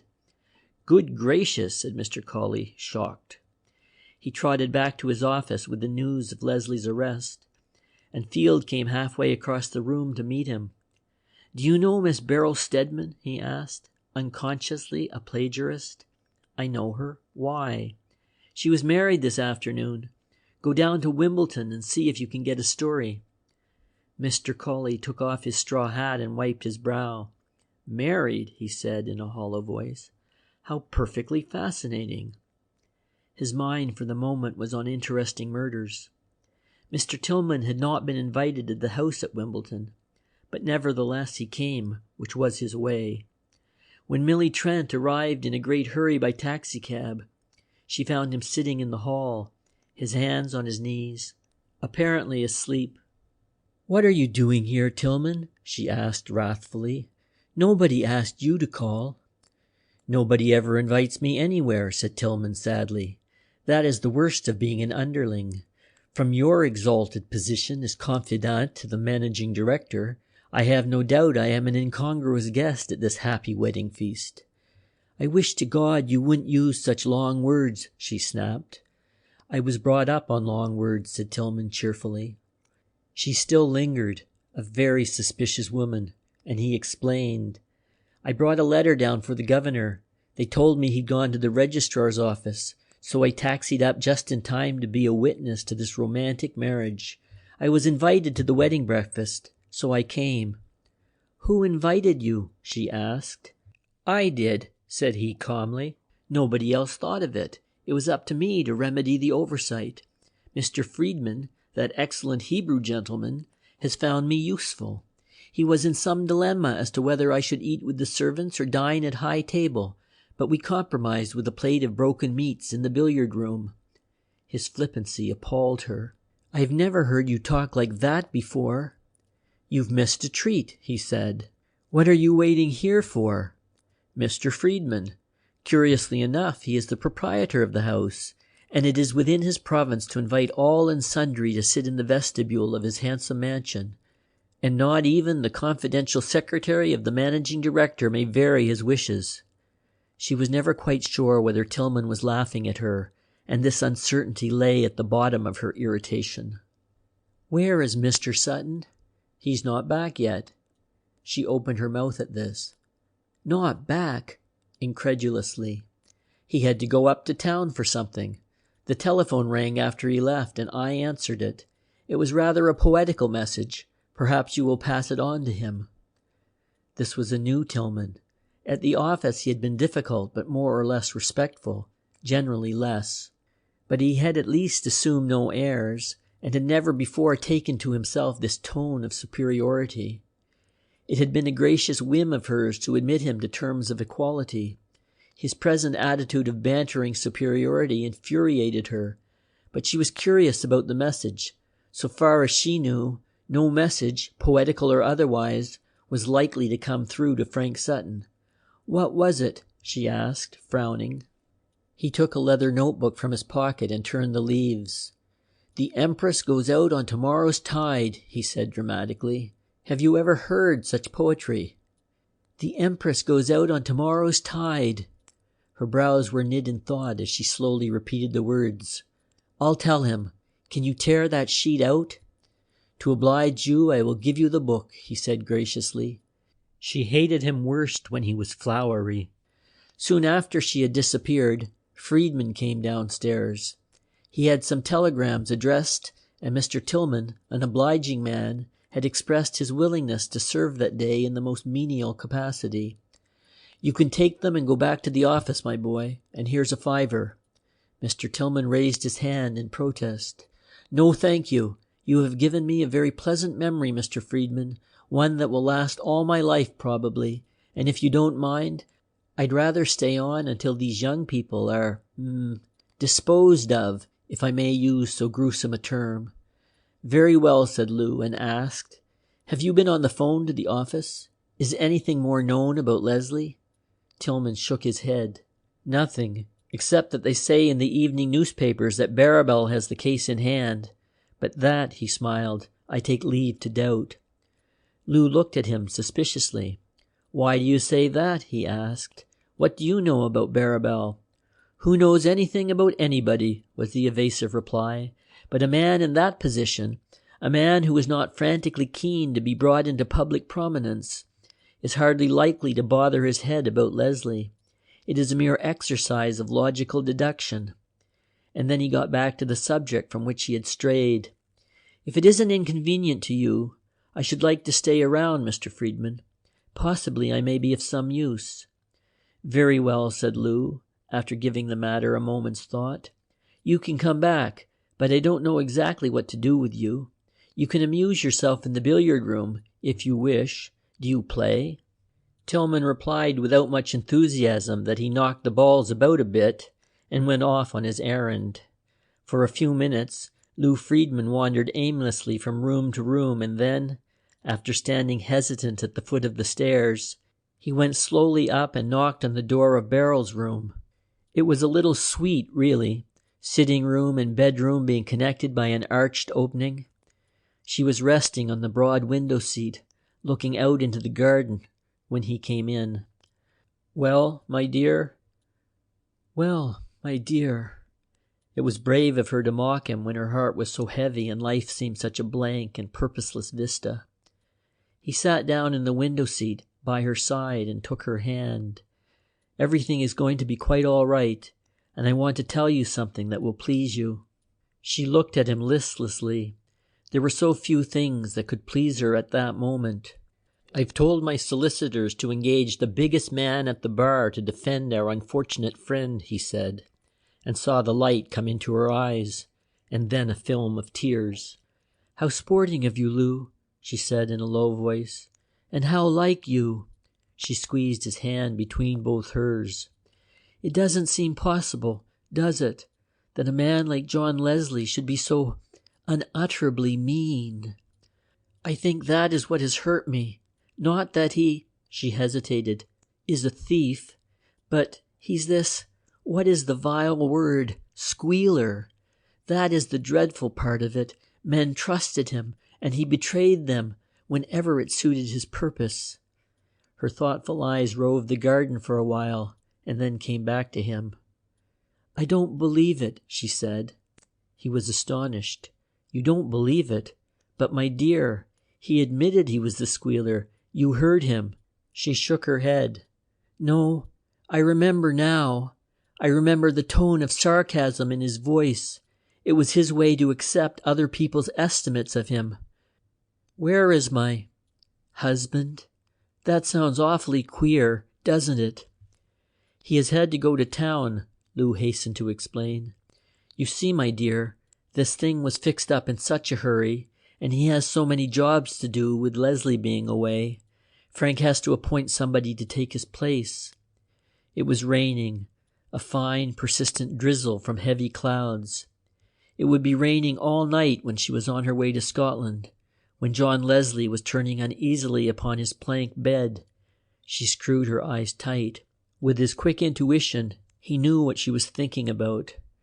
Don't let your mind dwell on it, he said, and then, in a tone of raillery, My dear, do you know what you've cost me today?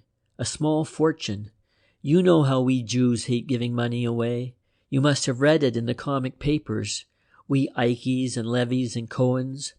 She put her hand on his knee and patted him. Don't be silly, please. 40,000 pounds, he said dramatically, and that is apart from your settlement. I gave Frank a check for 20,000, and he sent his woman's secretary up to the bank with it. A shrewd fellow, Frank. He showed me his scheme for enlarging the business. He ought to be a millionaire before he dies. He was chatting on when she interrupted him, pointing. Who is that? From where they sat, they could see over an angle of fence the main road which crosses the common. A woebegone figure in a bedraggled straw hat and a long fawn overcoat was standing, looking up at the house. By Jove, I think it's that little reporter from the Post-Courier. Poor soul, he looks drowned, she said. Have him in and give him some tea, Lou. He has only come to inquire about the wedding. Her voice was eager. He wondered a little at her enthusiasm, and shrewd as he was, did not suspect that she wanted to talk to the reporter and get from him the latest news of Leslie. Lou went downstairs and sent a footman to summon the wayfarer to the house. Joshua was wet, but apparently unconcerned. His straw hat, he said, regarding it affectionately, had weathered 5 winters and was good for another 5. Somebody must have valeted him, for every button of his overcoat was in its right place. I've nothing to tell you, my boy, except what you probably know, that Mr. Sutton is married. If you want particulars, I dare say Tillman will supply them. Tillman? It was difficult to know whether Joshua was aghast or just merely interested. The word had a hollow sound. Is he here? Dear me, how strange. In fact, how remarkable. Beryl interrupted the discussion. She took Joshua by the arm, led him, almost dragged him into a little sitting room opening from the hall, and was so cheerful that Lou Friedman could have fallen on Joshua Colley's neck in gratitude. But with that sense of relief, he began to understand the cause for her enthusiasm, and wisely left them alone.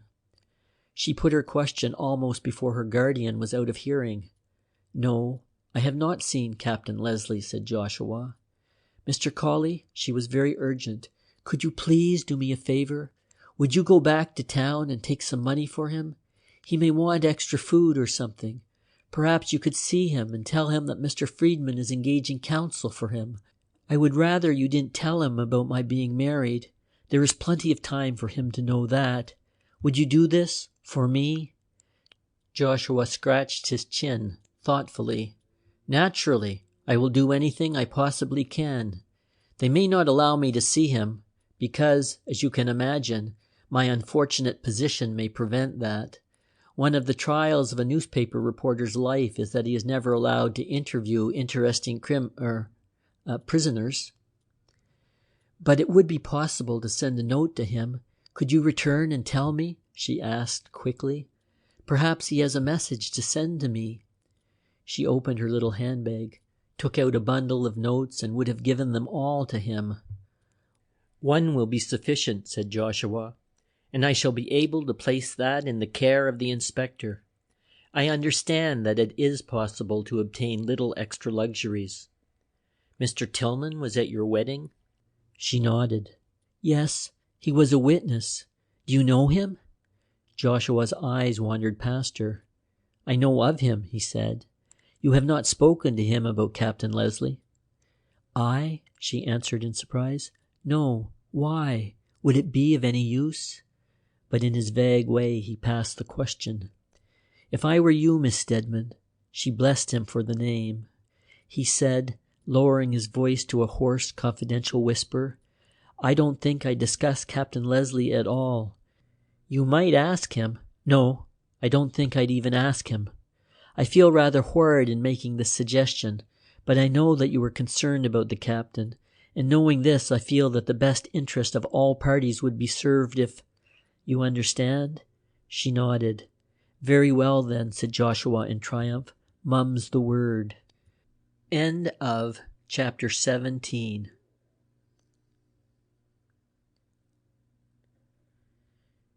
Chapter 18. He was gone before Tillman returned from his errand, and Barrel found a new interest in watching Frank Sutton's clerk. He was obviously a very capable man, not the sort one would have imagined, who wanted the chance that Frank had given him. He had something of the litheness of a tiger, and in his dark, eager face was that questing look that she associated with a certain type of restless vitality. She had ample opportunity for making an observation, for Frank had not returned from the city, and Lou seemed to have given Tillman the run of the house. Millie Trent, who had brought down a big attaché case full of papers, monopolized the drawing room. Barrel did not like her, and it amused her to watch the antagonism between Frank's secretary and Tillman. Whenever they met, they seemed to snap, although to do him justice, the explosions were all on Millie's side. Tillman had taken up his station in the hall, an act which seemed to irritate the woman. "Can't you find some other place to sit?" Barrel heard her say. "I'd be sitting in the drawing room if you weren't there," was Tillman's prompt reply. Another time when she came out, Tillman said, "No call." "What do you mean, no call?" demanded Millie. "You're expecting a telephone call, and it hasn't come through," was the cool reply. "Mind your own business." Barrel, through the open door of the library, heard all this and was occupied, and devoutly glad to be occupied, for there were certain matters she did not wish to think about. There was a telephone instrument at the far end of the hall, and evidently Tillman was right in his surmise, for when the bell shrilled and he rose to answer, the woman flew out of the room and reached the instrument first. It was a message from Frank Sutton, saying he was on his way. "Oh, joy," murmured Tillman provocatively as she passed, and she spun round. "I don't get you," she said in an ominous tone. "Nobody gets me," said Tillman. "I'm known as the prize that cannot be won." "You're going to lose a good job," she fired at him, and Barrel heard him chuckle. "Not such a good job as you think," he said. "I am rather tired of adding up columns of meaningless figures about non-existing exports." Barrel frowned at this, and expected a sharp retort, but none came except the banging of the drawing-room door. After 3 or 4 minutes, however, Millie's voice sounded again, and her tone was much milder. "What do you mean about non-existing exports?" she asked. "All exports are non-existent unless you can see them," said Tillman calmly. "Figures mean nothing to me. I have no imagination, and being a materialist, I must see the actual bales and boxes, or, as I say, they do not exist." "You're a fool," was the reply. There was no further diversion until the arrival of Frank Sutton, and at the sound of his car's wheels, Barrel's heart began to thump painfully. "Hello, Tillman. What the devil are you doing here?" "On duty, sir," said Tillman, and Frank laughed. "I shall be making you manager one of these days." "God forbid," said the other piously, and this Sutton regarded as a huge joke, for he was roaring with laughter when he came into the girl. "I've had a perfectly poisonous afternoon, my dear." He sat down by her side and his arm went round her shoulder. "You've no idea what a mess we're in at the office. Fortunately, Miss Trent knows most of my business, and she'll be able to keep things straight. To make matters worse, one of my more disreputable clients insisted upon my going to see him at the Leopards." "The Leopards?" It was Lou Friedman's amazed voice. "You don't mean the Leopards Club?" he asked as he came in, a half smile on his face. Frank nodded. "Good Lord." "Do you know it?" asked Frank. Whether he was shocked or surprised, Barrel could not be certain. "Well, yes," Lou hesitated. "I know the man who runs it, an old soldier named Annerly. I helped him a bit, years ago." Frank was curious. "Have you ever been to the club lately?" he asked. Apparently Lou was not prepared to answer this question without consideration. "I met Annerly in Joburg after the war. A good fellow in many ways, though he is an awful tough. A few years ago I met him again. He had a chance of buying the Leopards. They had got into some sort of trouble and had been struck off. Bill thought his war service would count in getting it back, and he was right. But Frank was insistent upon one point. "Have you been there lately?" Again the question was evaded. "Why, it must be 20 years since I first went to the place. It's on the 3rd floor, isn't it? You went up by a lift, and there was a jolly fine fire escape down which you could slide when the police raided you, as they did every other week." Barrel wanted to keep the conversation on this line, was desperate in her anxiety. She did not wish them to speak of marriage, or her, or this ghastly trip. "Yes, it can't be a very bright spot," said Lou. Then it was that he remembered the telegram that had come on the previous night. Possibly he was anxious to turn the conversation into other channels. "I can't find it," he said, searching the library table, "but it went somehow like this. Berth arranged for Jackson's, Pacific." "Berth arranged for what?" He heard the harsh voice and looked round in surprise and observed Millie Trent come into the room, and her attitude was, to say the least, a little truculent. "That's nothing to do with you," said Frank roughly. "I don't want you yet, Miss Trent." Lou had the impression that she was in an overpowering rage and was utilizing every ounce of willpower to get herself under control. "I'll be in the drawing room if you want me," she said, and walked out. "Humph," said Lou. His tone and his manner were alike grave. "Strange woman, that." Frank shrugged. "She's been with me for 14 years, he said awkwardly. "She's a little difficult at times." "Yes," said Lou, and his tone was gruff. When Barrel had gone back to her room, "Play me a game of billiards, Lou," said the younger man. "I'm rather on edge." "That's not a good mood for billiards," said Lou. He raised his finger, enjoining silence.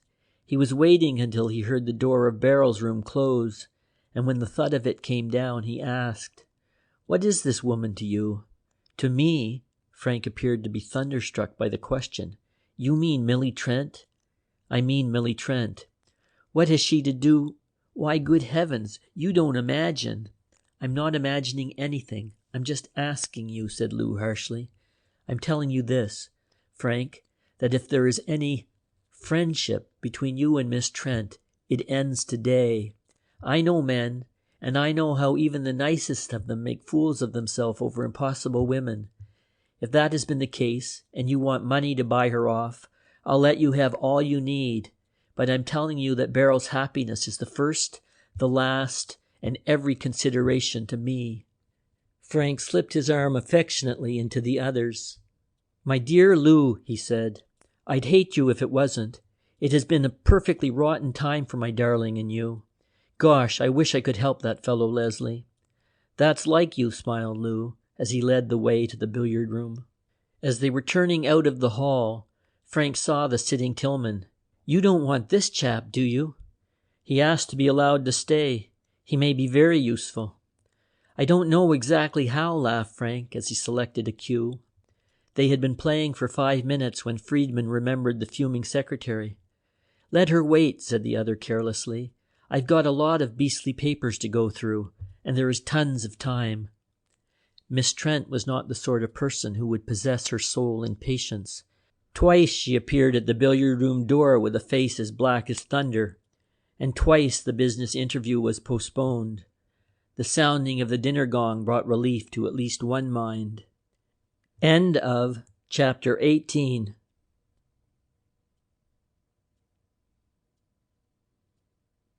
Chapter 19. That dinner. Lou never forgot the strain of it. Every line of conversation seemed forced and unnatural.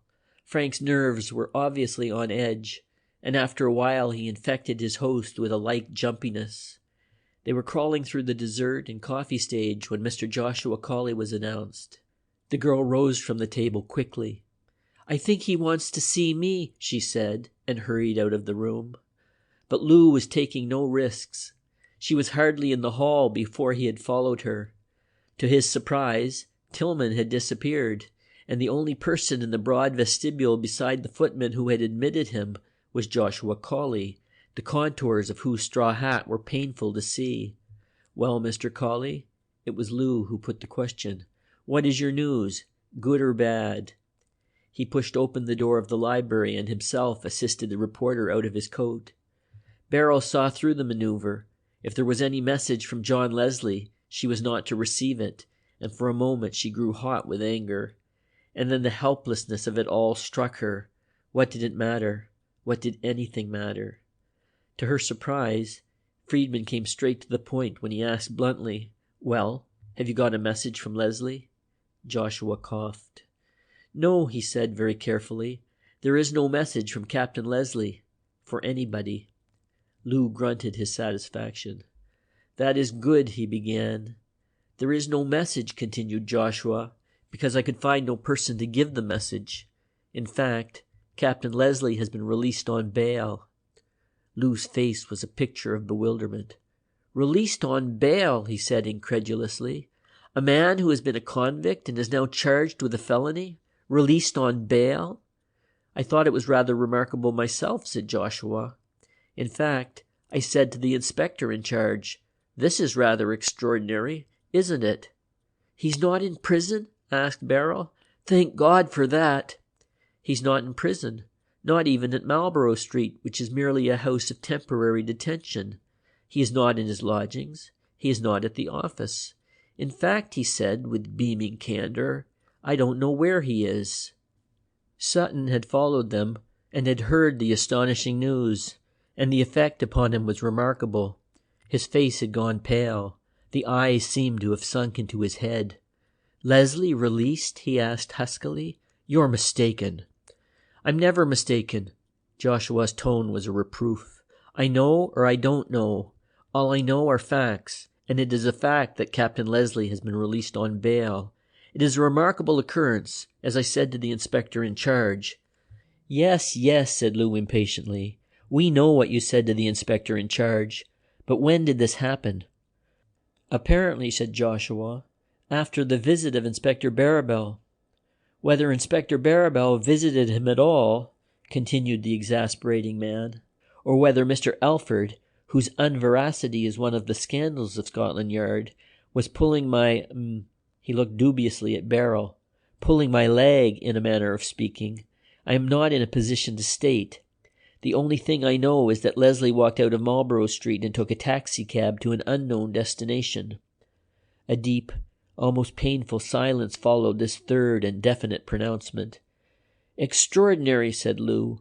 He spoke with an effort and braced himself as if to meet some unpleasant consequence. He looked at his watch and nodded.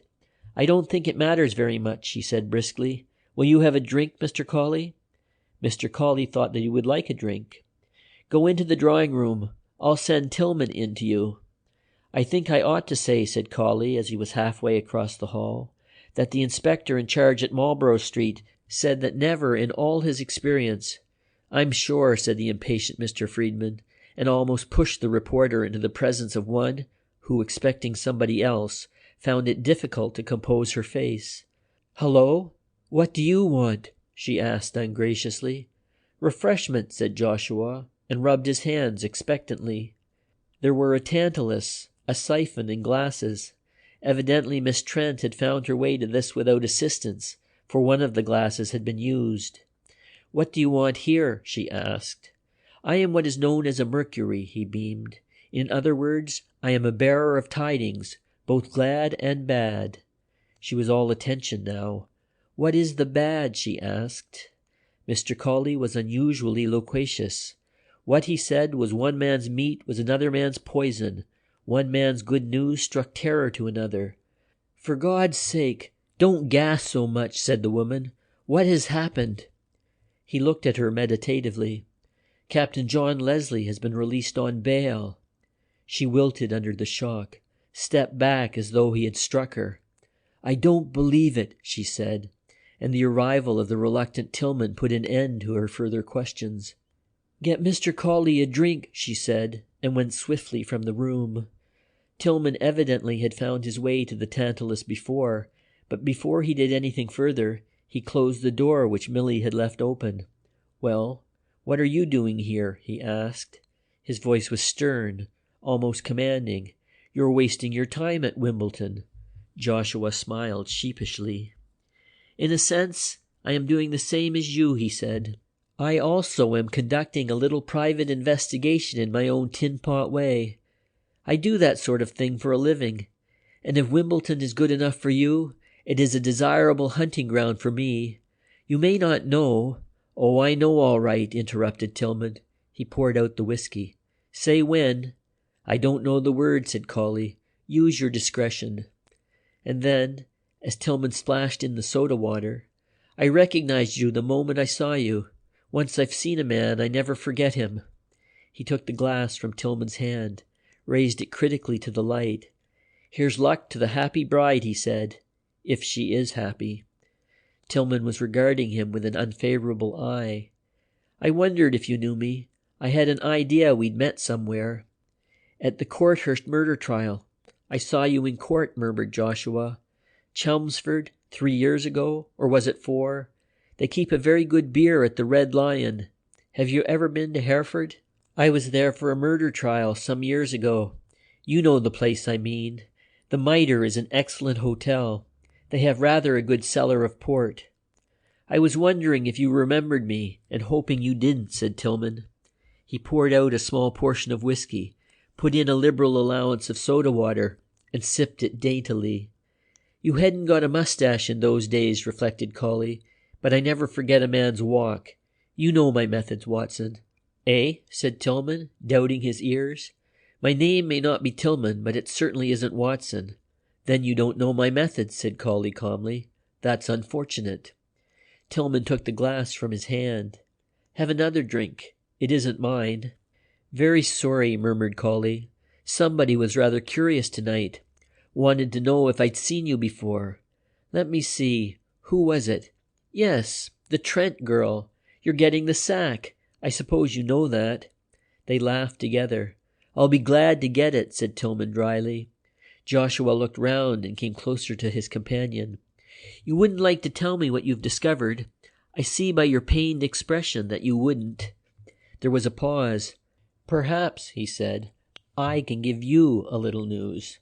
Captain John Leslie has been released." He said this a little dramatically, and the effect was disappointing. Tillman's faint smile was very knowledgeable.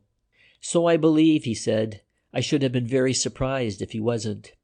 He heard a noise in the hall, opened the door and looked out. "The trousseau is leaving," he said, and stepped aside to allow Beryl to come in. She went straight across to Joshua. "Mr. Colley," she said in a low voice, "if I addressed a letter to you at the Post-Courier, you would get it, wouldn't you?" Joshua smiled sadly. "Yes, mark it private, and then it'll only be opened twice." She would have said more, but Lou Friedman, who shadowed her when she was talking to the reporter, was already in the room. "Well, Mr. Colley," he was geniality itself, "I don't know that we can give you any further news. I've nothing sensational for you." Joshua was pained. "I wouldn't take it if you had," he said. "We make our own sensations." He looked slyly at Lou. "We haven't had one in the paper for 10 years. The night the police raided the Leopards Club, and several middle-aged gentlemen had to get away by the fire escape." Lou's face was a study, and then he laughed. "Gosh, you've got a good memory for faces. Were you with the police?" Joshua shook his head. "No, I was a little ahead of the police. I got away before they recognized me. I remember passing you on the fire escape." Lou shook his head. "They were mad days, eh? Leopards Club. Funny thing, I was only talking to Mr. Sutton about the club tonight. He's a member still. He tells me it's going strong." Beryl had gone. Tillman, in some mysterious fashion, had sidled from the room, and they were alone. "Yes, it is still going strong," said Mr. Colley. They've had a new fire escape put in. You can get away 4 abreast." They went out into the hall to find Mr. Frank Sutton waiting. Somewhere in the background hovered the grim figure of Millie Trent. Sutton frowned at the reporter. "You're not giving the press any information, are you, Lou?" he asked quickly. "I mean about the marriage?" And to Collie, "What are you writing about this wedding?" "Nothing," said Joshua. "You might get a paragraph in the Wimbledon Gazette, but the great heart of London, EC4, will not be stirred by the happy intelligence, except at our advertisement rate. Wimbledon marriages," he reflected, "are not news. They are inevitable, like the annual rainfall." There was a dramatic interruption to Joshua Colley's views. A footman appeared in the doorway. "Well?" asked Friedman. "Somebody wishes to see you, sir. Captain Leslie." There was a dead silence. Colley's eyes were fixed upon Sutton. He saw him change color. "Show him in," said Lou Friedman's harsh voice. End of chapter 19.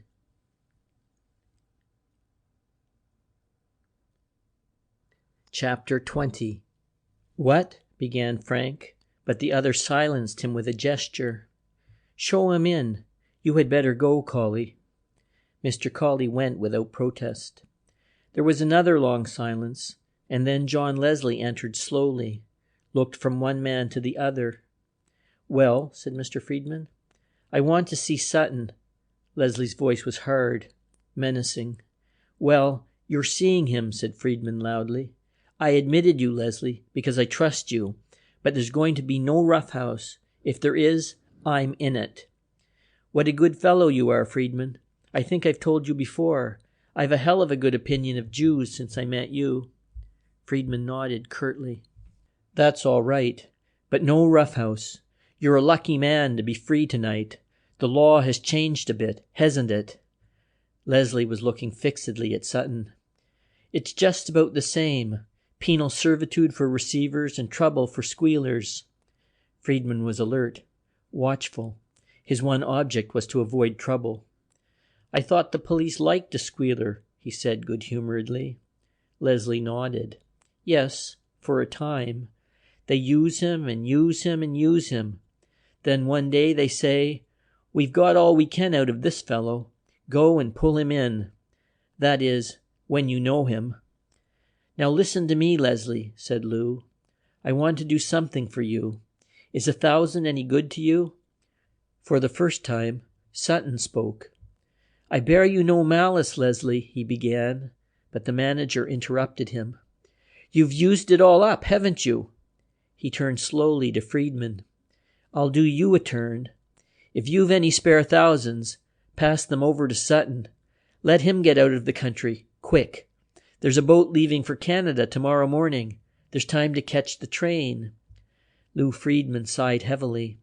"Oh, you're not going to be sensible, eh?" Leslie's finger went up and pointed to the white-faced Sutton. "You know what you're getting for a son-in-law, don't you? You're getting the Squealer, the biggest fence in London." Friedman smiled and shook his head. "A skunk that's put more poor devils in prison than any police officer. You'll be lucky if you get away with a whole skin." "Did he make you a convict?" asked Friedman. "I made myself a convict," replied the other roughly. "I take all the credit." "Now look here, Leslie." Again Lou Friedman tried to stem the gathering storm. "I don't want to quarrel with you. You're sore with Sutton over another matter. We won't mention names. I know how you feel.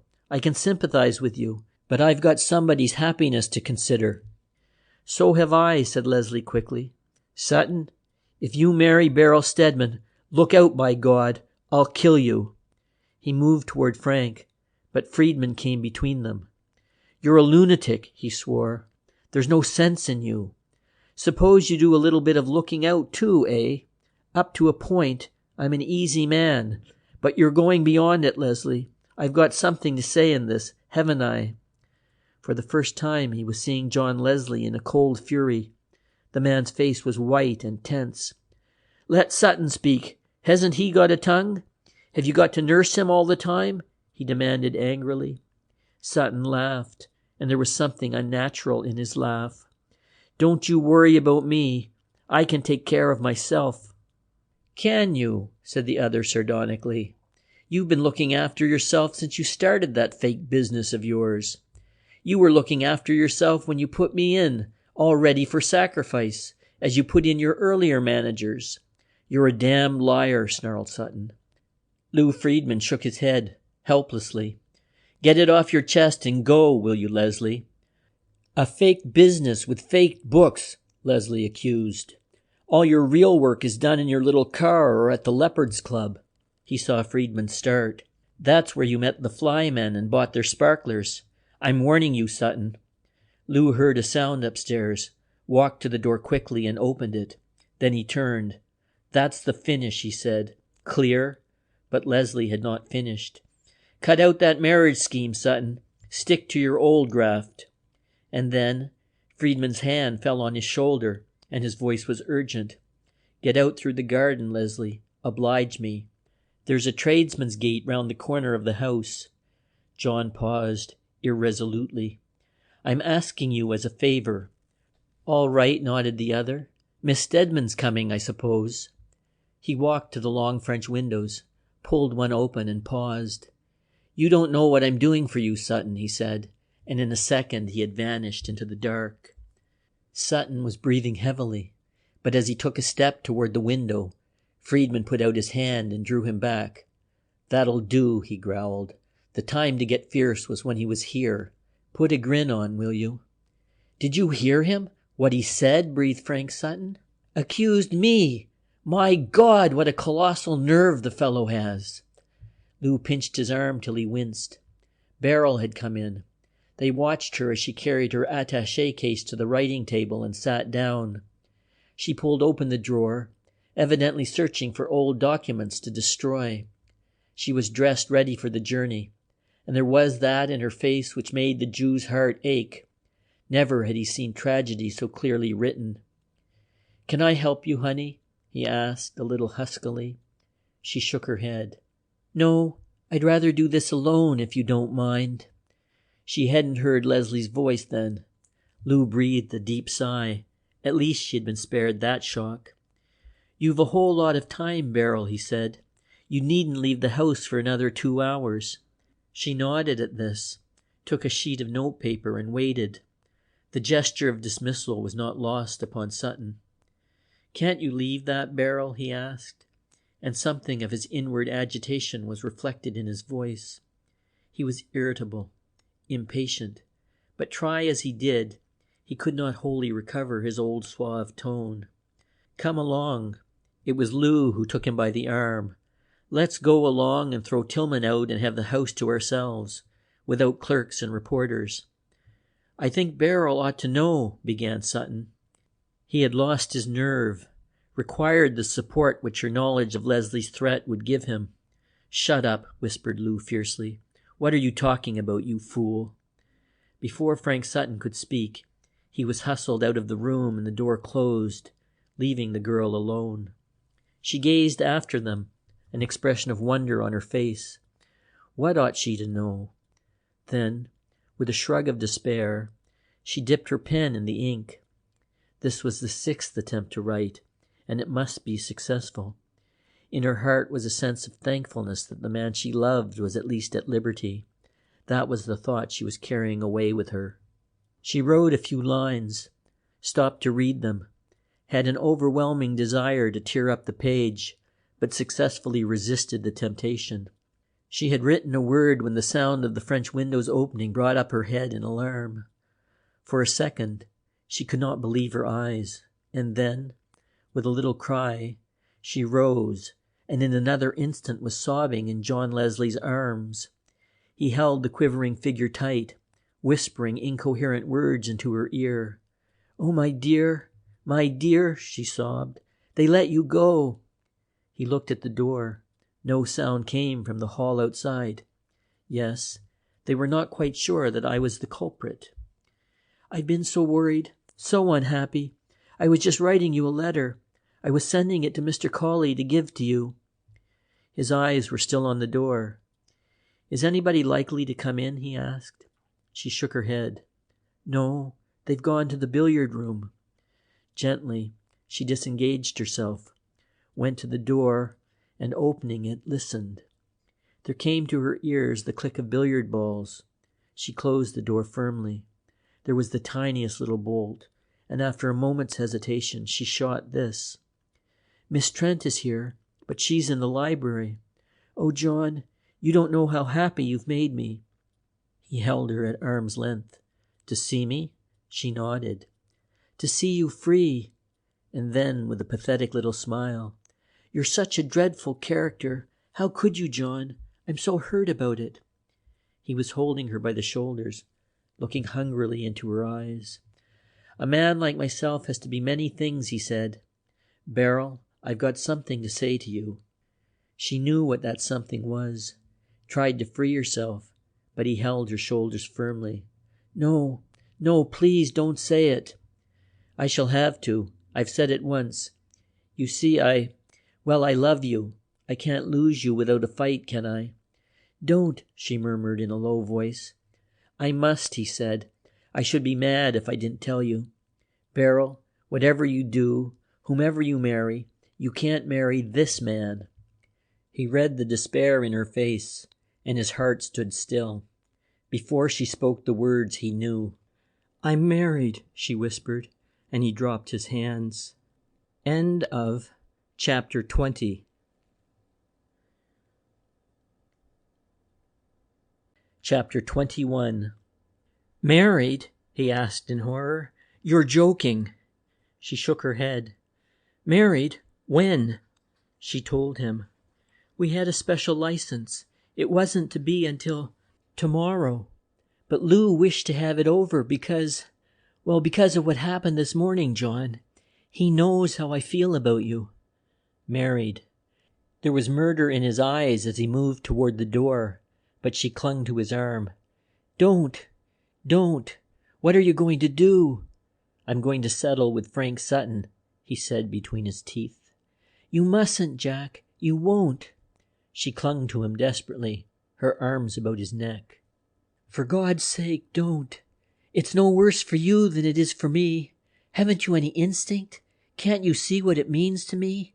I'm only just awake. I thought knowing you and all those meetings were just pleasant little interludes, and now I know. She was weeping softly on his breast, and all the fury died out of his heart. He had wanted to save her this, he told her. He was a brute. Suddenly, her weeping ceased, and she put him away from her. "I love you. That's the truth," she said in a low voice. "It's no use being a fool and pretending I don't. It would kill Uncle Lou if I did what I want to do. But I've got to go through with it now, John, haven't I? I've got to go through with it." He shook his head slowly. "My dear, don't lose hold of yourself. We've all got to go through with it. When do you leave?" She was dabbing her eyes with a little handkerchief. 10-something from King's Cross," she said listlessly. "Jack, you're not going to do anything or say anything. You're not." 10-something, he nodded. "You're not going to do anything that will hurt you and me, are you, Jack? Are you? Why don't you answer me?" He spoke half in thought. "Married you. The cur. God, I'd have spared him something if he hadn't done that." He was frightening her, and then she heard quick footsteps coming down the stairs. "Go into the garden. There's somebody coming. Please. She put up her face and kissed him, and as he disappeared through the French windows, she flew to the door, drew the bolt noiselessly, and made her way back to the writing table. She was hardly seated when Millie Trent came in. She was carrying a large portfolio, and was evidently on the point of leaving the house, for her hat was on and she wore a long rainproof coat. She was startled at the sight of Beryl. "Hello, I didn't know you were here, Mrs. Sutton. You gave me a fright," she said, a little awkwardly. "Did you wish to see Mr. Sutton?" Millie nodded, and the girl had the feeling that for some reason she could not trust her voice. "I've been trying to speak to him all the afternoon." Her voice was shrill and strange. Had Beryl a knowledge of the woman, she would have known that Millie Trent was half mad with anger. "Whenever I try to speak to him, he goes to the billiard room." And then, desperately, I wish you would ask him to see me, Mrs. Sutton. Beryl got up from her chair. Yes, I'll call him with pleasure. Thank you very much. A pause. I suppose I ought to call you Madam. Beryl's lips curled. I suppose so. Madam. The woman heard her call Frank by name at the door of the billiard room, and setting her portfolio on the desk, she took the seat that Beryl had vacated and glanced with a sour smile at the 3 lines of writing she read. Evidently this last summons was to be obeyed. Frank Sutton came quickly into the room and shut the door. Have you seen this? She held up the letter. He took it from her hand and read, My dear Jack, I shall not see you again, but I want to tell you that I shall never forget. Dear Jack, Leslie, I suppose. She'll see him again, all right, said Millie grimly. The atmosphere was charged with electricity. He felt it and grew more nervous. Where is the money? He asked. She opened the portfolio and took out 3 wads of American currency. $102,000, she said. There was nearly a hitch about cashing Friedman's check. I only got to the bank a quarter of an hour before it closed. I suppose you sent the other money on to Rome? She nodded. A pity you couldn't sell the business. A great pity, he said. Their conversation was the spluttering of a fuse. The explosion was to come. Where does the car pick me up? She asked. She was not looking at him, and was playing with a paper knife on the table. Eh? Oh, the car. Yes, that picks you up at the corner of Lower Regent Street. You'll just make the Havre boat. I'll just make the Havre boat, she repeated. Aren't you coming? I'll pick you up at Southampton. You'll want some of this. His fingers ran rapidly over the notepad. He pulled out a few and dropped them in front of her, and she put them in her bag. You're coming on after, are you? And then, very deliberately, the Empress goes out on the tide. He started. I don't know what you mean. The Empress goes out on the tide. You treacherous dog. Her eyes were blazing with rage. Listen, Mr. Squealer, I've stood a whole lot from you. I've stood imprisonment for you. I've helped you with your dirty graft, and I've stood by and watched you marry 5 different girls, but you've always left them at the church door. He licked his dry lips, but made no reply. I've been with you in this graft, fencing and squealing. Every squeal you've put into the police, I've typewritten for you. I've carried your diamonds to Antwerp and Paris and risked a life sentence for you. I don't know what you're getting at. His voice was trembling. What's the matter with you, Millie? They did not see the figure that had emerged from the gloom and was standing in the shadow of the window. John Leslie, his head bent, listened, a grim smile on his face. I'll tell you what I mean. Millie's voice was a hiss of sound. You're sending me to Southampton. Do you think I'll fall for that kind of trick? And where are you going? Not to Scotland with this girl. You're taking her to Canada. You've booked the passage in the name of Jackson. The boat train leaves Euston tonight almost at the same time as the train leaves King's Cross for Scotland. I've stood for your bigamy when you left them flat at the church with their father's cheques in your pocket, but I'm not standing this. Hush, he warned her frantically. Keep your voice down, you damn fool. Somebody will hear you. They'll hear soon enough. You're not leaving for Canada and you're not leaving for Scotland. Get that, Mr. Squealer. I'm your wife, your only legal wife, and you're coming away with me to Southampton, or I'm going to find Tillman. Tillman? Ah, she laughed harshly. You don't know who Tillman is, but I can guess. He was trembling like a leaf, his face the color of chalk. You're mad, Millie, he gasped. You wouldn't do a dirty trick like that on me. Are you coming with me? He was a quick thinker, the Squealer, and now his brain was racing to find a solution. The train doesn't leave till after 10, he said urgently. Let's talk this over. We can't talk here. Meet me at the Leopards Club in an hour's time. He saw the suspicion in her eyes and grew almost frenzied in his appeal. You fool! If I don't turn up, you can be at the station, can't you? You've nearly 2 hours to catch me if I don't keep my promise. I tell you, she began. Suddenly, he clapped his hand in front of her mouth. They'll hear you in the hall, he whispered. The door into the hall was ajar, and he almost ran across the room to close it. When he came back, he saw by her face that he had triumphed. "At the Leopards Club in an hour. I swear to you, Milly, that you're misjudging me. I've no more intention of—" "You're a liar," she said more calmly, "but I'll take a chance. If you're not there in 60 minutes, I'll be waiting on the platform at Euston with 2 busies to pinch you, and enough evidence to send you to Dartmoor for as long as you live. And everybody shall know, John Leslie and Lou Friedman." "Hush, hush." He opened the door stealthily and looked out, half ran across the hall to the front door and accompanied her into the night. His car was waiting at the end of the drive, he told her. "I'll make some excuse to come up to town. Take the car as far as Wimbledon Station, where you can get a cab. Milly, you don't mean all you've said. You wouldn't send an old pal to the moor." "I'd be glad to send you there," she spat the words at him, "and you'll be glad if I have the chance." "What do you mean?" he asked. "What do I mean?" She thrust her face almost into his. "If John Leslie gets to know first, you'll be in hell tonight." End of chapter 21.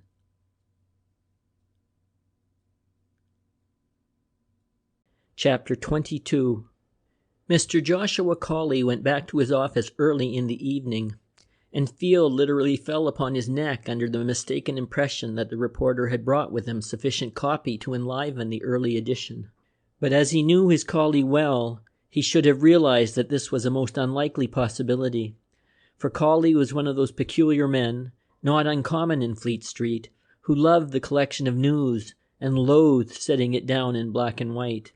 It was almost as though they were parting with a cherished secret. Not until the last minute of the last hour would Colley ever write a line, though his overcoat pocket was crammed with odd scraps of memoranda which nobody but he could read. When Mr. Field had completely exhausted himself, "A newspaper story," said Joshua oracularly, "is like a jigsaw puzzle. One may put together odd sections, one may even get a faint resemblance to the design, but until all the pieces are in place—" "I don't wish to have a lecture from you on news," said the exasperated editor. "All I want from you is a story.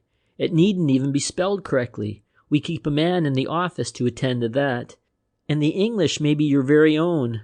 Even that matter can be put right. But we want the bones and bowels of a news item that can be expanded by a more skillful hand than yours into a readable half-column." Joshua looked pained and wan.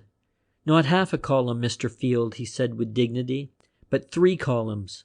I am going to pick up the rest of this story at the Leopards Club. As you once remarked, it is a low haunt. I am an honorary member, but it is a useful low haunt, and this story is drifting that way. I don't know what is going to happen. The gift of prophecy has been denied me, but if it isn't something big, I'll eat my hat." Field's big nose wrinkled. "It is unnecessary for me to remind you, Mr. Colley," he said unpleasantly, "that the type of animal that eats straw is not much use in a well-conducted newspaper office. I'll accept your excuse, but I want the story here by 10. If you can't write it, phone it. If you can't phone it, I'll send a man to you wherever you are to take a dictated note. The megaphone—" "Curse the megaphone," said Joshua Colley cold-bloodedly. It was a terrible piece of bad language for him. Now Joshua had one invaluable gift, peculiar to all good reporters. He had a nose for essentials, and so far he was satisfied that the megaphone, his great rival, had not yet touched the edge of vital things. His first visit, after leaving the Post-Courier building, was to Frank Sutton's office. As a rule, 2 or 3 clerks could be found working late. More especially was this likely when the financial half-year was approaching, and he was not disappointed to learn from the commissionaire on duty at the staff entrance that there were 2 clerks and a sub-manager working in the accounts department. "Here, Mr. Colley," said the commissionaire, "what's this yarn about Leslie? They told me he'd been pinched. He was here this afternoon. Went up to his office as large as life." This was news to Joshua. "How long was he in the building?" he asked. "About half an hour, according to the sub-manager. He said he'd come to get his papers." "Was anybody else here this afternoon?" The timekeeper kept a diary, and from this he gleaned that Milly Trent had arrived soon after 3, and that Frank Sutton himself had only just come and gone. Sutton? Joshua was staggered. He just came in and went out, said the commissionaire. Colley passed up the stairs and made his way to the lighted room where the clerks were at work. The sub-manager did not know him and rather resented his arrival until he learned Joshua's connection with the press. He was, he said, working overtime, getting out the Bombay accounts. Apparently, Sutton and Company exported a very large number of second-hand motor cars to that city, and that afternoon, the sub-manager in charge of the department had received specific instructions to collect every penny due to the firm, convert it into cash, and hold the result at Frank Sutton's orders. "We shan't be finished till 12, complained the man. "If Tillman had done his job, we'd have got through by 10. That fellow came in half an hour ago and went out again as cool as you like." "Is Tillman here now?" asked Colley quickly. "If he was here, he would be working," said the other bitterly. "I told Mr. Sutton—" "How extraordinary," interrupted Joshua sententiously, "that a man should be compelled on his very wedding day to attend to sordid business." "Mr. Sutton had a headache," explained the sub-manager. "He was subject to such disorders. In his office he had a small locked medicine cupboard, and this contained powders of a peculiarly potent character." "I must say I learned more about the governor tonight than I have ever known," said the sub-manager. "He was quite chatty. I suppose you've come up to get a few items about Leslie." In truth, Joshua had come with no such intention, but he accepted this ready-made explanation. For the moment, he confessed, he was terribly concerned about Frank Sutton's headaches. He could imagine no worse start for a honeymoon. "I didn't know that he had 'em till he told me," said the sub-manager, and this was exactly what Mr. Colley wished to learn. The manager talked about Sutton, his unfailing kindness, his courtesy and consideration for the staff. "Leslie was a brute compared with him," he said. "The girls who work in the office have a little club, a sort of club, to buy flowers for his desk. They're always doing something for his office, pen wipers and things." Colley had never seen Mr. Sutton's private office. He gave the sub-manager the impression that a view of this holy of holies was necessary for an article he intended writing. "In these days of labor troubles," he said, "the world cannot know too much about the employer who treats his staff like human beings." He even suggested that it might be necessary to secure a photograph of the room which contained such a paragon among employers. "You'll get me hung," said the sub-manager, taking his keys from his pocket. He conducted Mr. Colley down the dark corridor and opened a door at the end. It was a very pleasant room, the chief feature of which was a large and handsome writing desk. A rich-looking square of carpet covered the greater expanse of the floor, and just behind Sutton's padded desk chair was a small mahogany cabinet, fixed to the wall by brackets. Joshua took a leisurely survey of the apartment, noted the handsome fireplace, the deep armchairs, the quality of the velvet curtains that flanked each window. Absent-mindedly, he tried the door of the cabinet, but it was locked. "Don't touch anything, old man," begged the sub-manager. "A very tidy office, and spotlessly clean," murmured Joshua. "A palace." The desk was clear, and save for a screwed-up piece of white paper, the waste-paper basket was empty. But the reporter saw that on the paper was a red seal, just a glimpse he had of the cracked and broken sealing wax, and guessed that Mr. Sutton must have opened a new box of powders and thrown away the wrapping. And Joshua was anxious to know the nature of this magic specific. "How do these curtains draw?" he asked. The manager showed him, concealed in the folds of the velvet, a long silk cord. One pulled at this, he performed the action, and the curtains covered the windows. Before he returned his full attention to the visitor, the waste-paper basket was empty and the paper was added to the confusion in Mr. Colley's overcoat pocket. He left the sub-manager in his room and went on his way down the corridor toward the stairs. Presently he came to the entrance to Leslie's room, stopped and tried the door. To his surprise, it was unlocked. But he had a greater surprise still when he switched on the light. The fireplace was full of burned and charred papers, and not only was the safe door open, but the key was still in the lock. "Dear me," said Joshua. He peered into the safe. It was entirely empty. Not so much as a sheet of paper was left of its contents. The 3 shelves were bare. Thoughtfully, he closed the safe, locked the door, and put the key on Leslie's desk. Somebody intended to make a very quick getaway and was destroying what? He poked among the ashes, found nothing until at the very bottom were 2 half sheets of typewritten paper, the greater part of which had been burned away. The first of these read, "John Leslie, an ex-convict in the behaving suspiciously for a long diamond collar, the property of L. safe in his office." The second sheet was almost identical, but in both there were certain typewriting errors. He folded these sheets carefully and put them in his pocket. This, then, was the home of the Squealer, for Alfred on one occasion had, by special permission of Barrabal, shown him one of the typical squeals that the Squealer was in the habit of sending to Scotland Yard and to the divisional inspector of the district. He looked up at the clock. There was time for him to eat his dinner. Joshua hated being hurried over meals, before he began the wearisome task of beginning a story which so far had no end. Most fervently, Mr. Joshua Cawley prayed for a quick development, for the megaphone was getting on his nerves. There is a tiny restaurant at the back of the Empire Theatre, which was a favorite haunt of the reporters. Here, relieved of his overcoat, he sat down and relaxed with a happy sense of comforts to come. And then he remembered Mr. Sutton's headache powders and went out to the microscopic vestibule to search his coat pocket. He found what he was seeking and brought it back to his table. As he straightened out the paper, he saw that the sub-manager had been mistaken. The shape was not of a carton, but of a small vial. On the paper was printed the trademark of a manufacturing chemist and the name of the drug. Beneath was the warning, "Poison." Joshua really did whistle, for this compound name was that of one of the most powerful narcotics known to medical science. It was a drug greatly favored by a certain type of desperate criminal who called it the new knock, for its effects were more drastic than the knockout drops of old.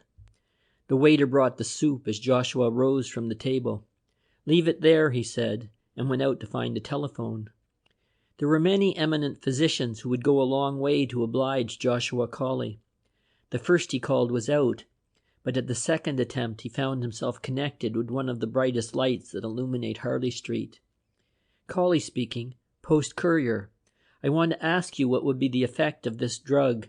He repeated the name on the paper and heard the doctor laugh. "What is this? A new crime you've unearthed, Joshua? What would be the effect? It is odorless and tasteless. If you took half a teaspoonful, you would feel absolutely no effect until you made a sudden movement, lifted your hand or turned your head rather quickly. Then you would go out as though you had been hit on the head with an iron bar, and you might sleep for hours, and you'd be rather sorry for yourself when you woke up. Why do you want to know?" "I'm writing an article," said Joshua mendaciously. "It is to be called, 'Should Brides Be Poisoned?'" End of chapter 22.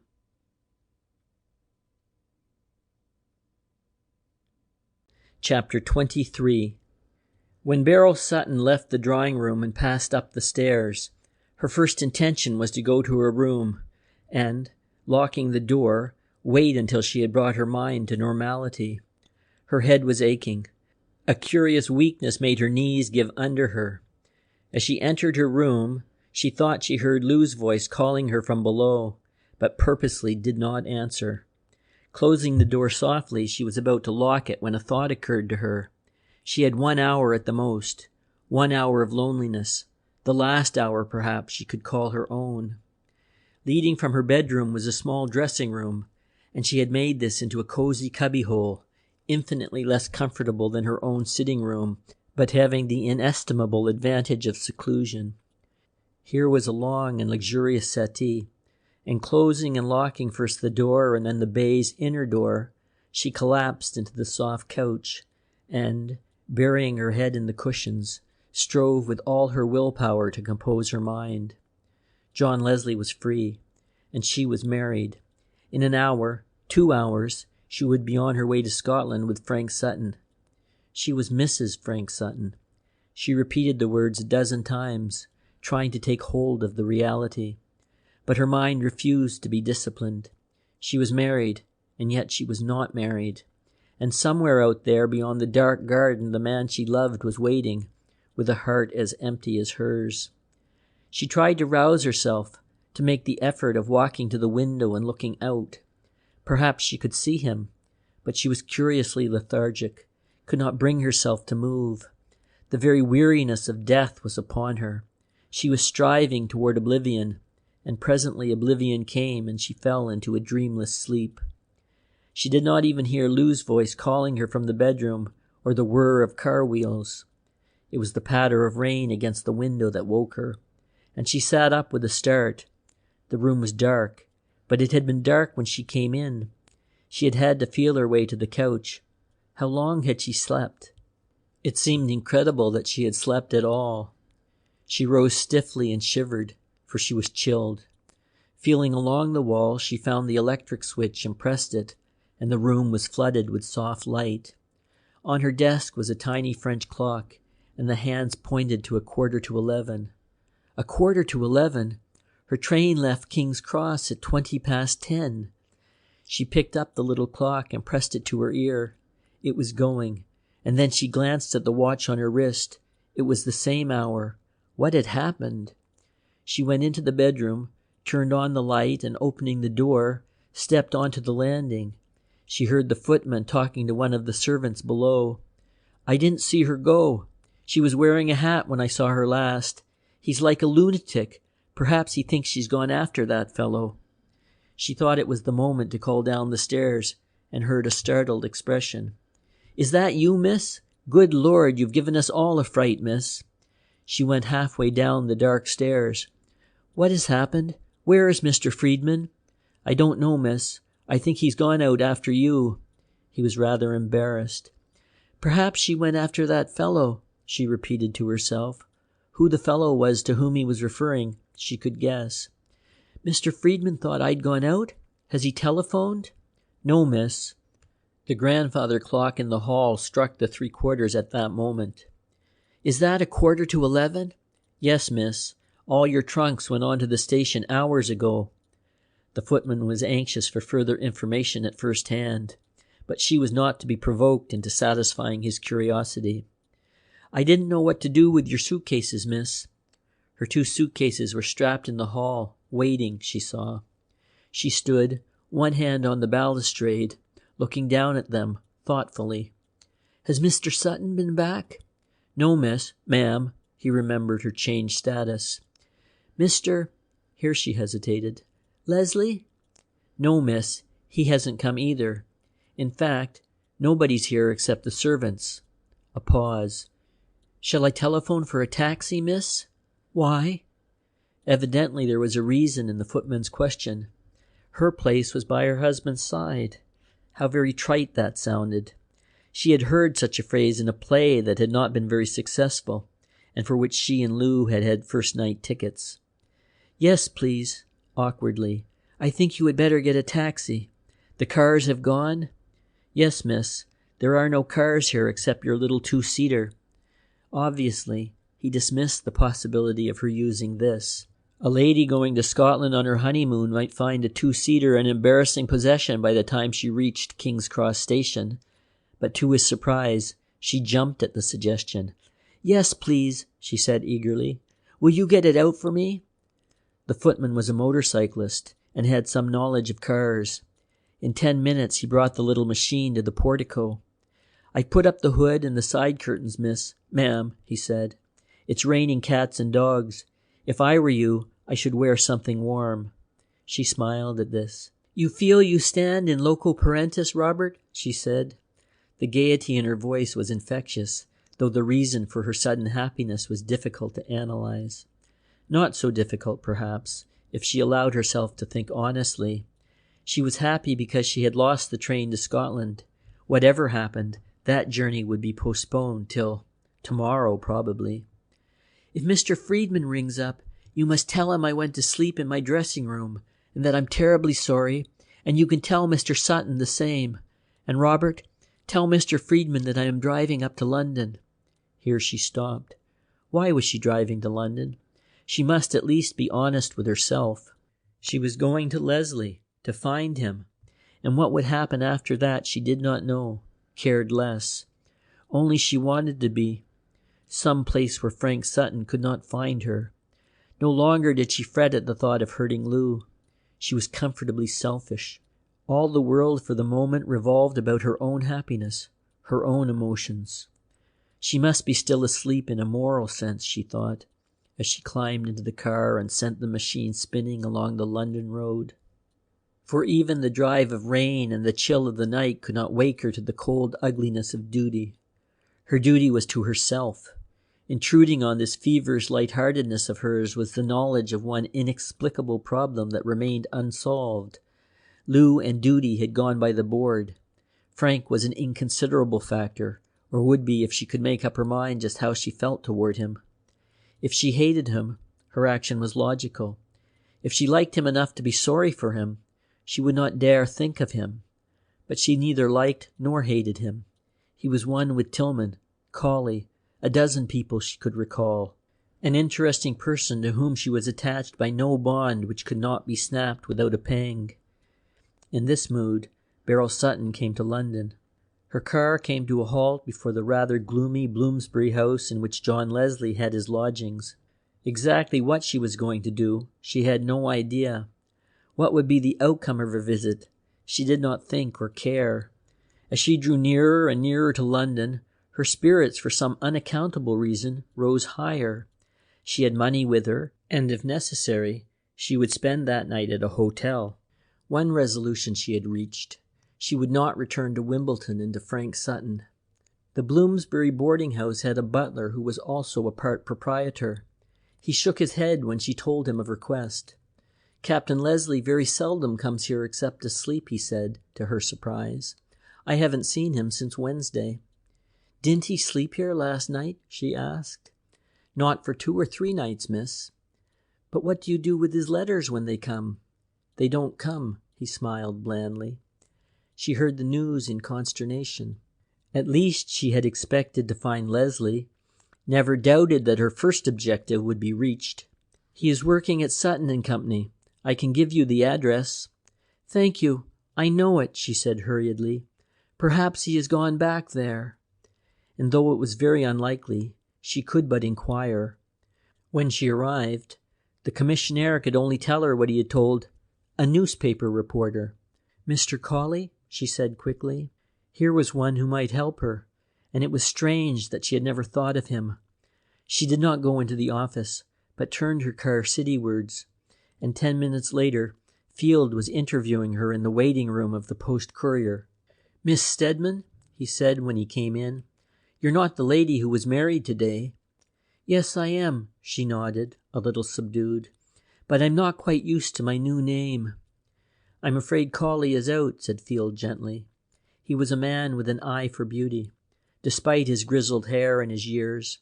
For news editors are sometimes human. I don't know where you could find him, unless... He shook his head dubiously. He's probably at a club, rather a low place called the Leopards, and I shouldn't advise you to go there, Mrs. Sutton. I'll phone him. He went out and was gone 5 minutes. He's not there yet, he reported, but if you keep in touch with the office, we can let you know where he is to be found. She was in a dilemma. Colley only had one value to her. He might be able to lead her to John Leslie. Perhaps Field knew, but he shook his head when she put the question. No, I only know what's in the newspaper, that he was arrested today. Is he a friend of yours, Mrs. Sutton? Yes, she said in a low voice, a very great friend. He was released on bail. That's remarkable. Barrabal's doing, though why Barrabal should let him out. And then, remembering that while he was speaking of a desperate criminal, he was also speaking of her friend, he endeavored to turn the conversation, only to find himself in deeper waters. I shouldn't be surprised if you found Leslie at the club. They have some queer members. He floundered here, but she was not thinking of deplorable characters. The possibility that she might find him at this place made her heart leap. Could I leave my car here? I saw a lot of machines standing by the sidewalk, unattended. Mr. Field made inquiries by telephone and found that the car could be left. She had made up her mind.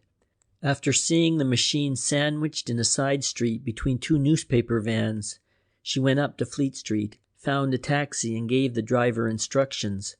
"The Leopards Club, miss?" The taxi driver was staggered. "Very good." "Do you know where it is?" "Yes, miss. I know where it is, and I know what it is," grinned the taxi man. "All right, miss." It was raining so heavily that she was already wet to the skin, but this she did not notice.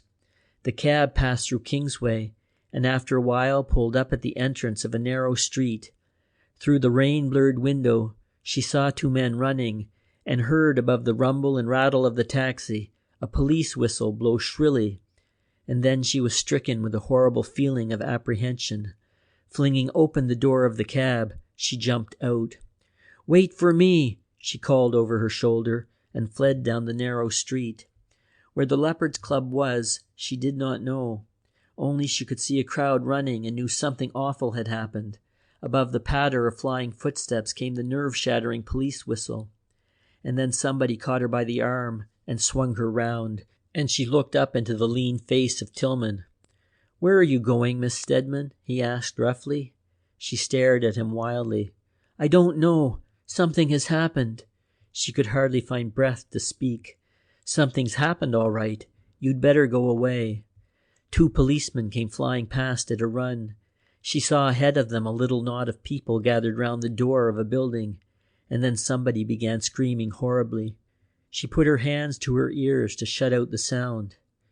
Tillman relaxed his grip on her arm for a moment, and then, obeying an impulse, she ran forward. She heard him call her back, but she took no notice. Now she was on the edge of the little crowd and saw the struggling, screaming woman whom two policemen were carrying from the building. It was Millie Trent. "Murder! Murder!" she was screaming. "He's dead! Leslie murdered him!" Barrel sank back, would have collapsed, but Tillman's strong arm was round her. Dead? Frank Sutton was dead? Instinctively she knew that she, the bride of a few hours, was a widow.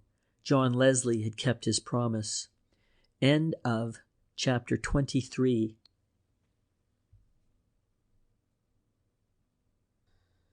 Chapter 24. The Leopards Club figured from time to time in the police court news.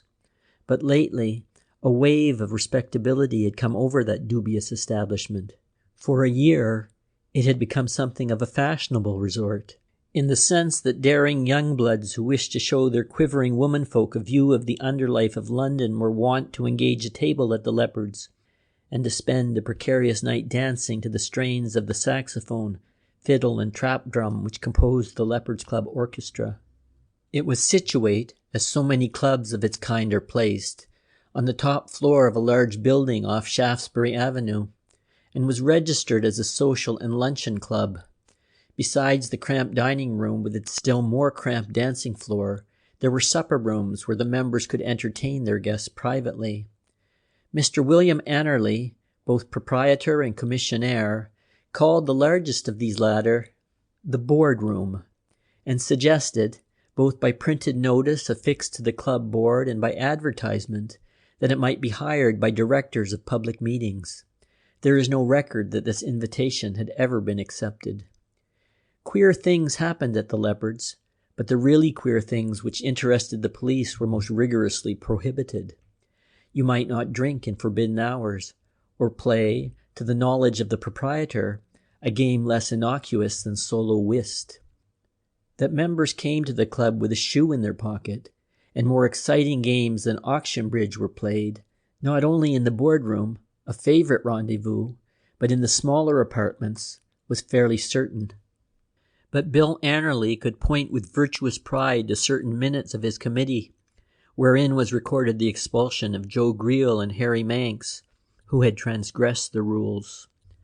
The committee was properly constituted, but since it had a habit of meeting at an hour in the morning when most of its members were in bed, and one of the rules of its constitution stipulated that two might form a quorum, the business of the Leopards was conducted by Mr. Annerly and his gawky son, Jim, who in moments when he was free from the arduous business of committee man, manipulated the lift by which the members and their friends entered the club.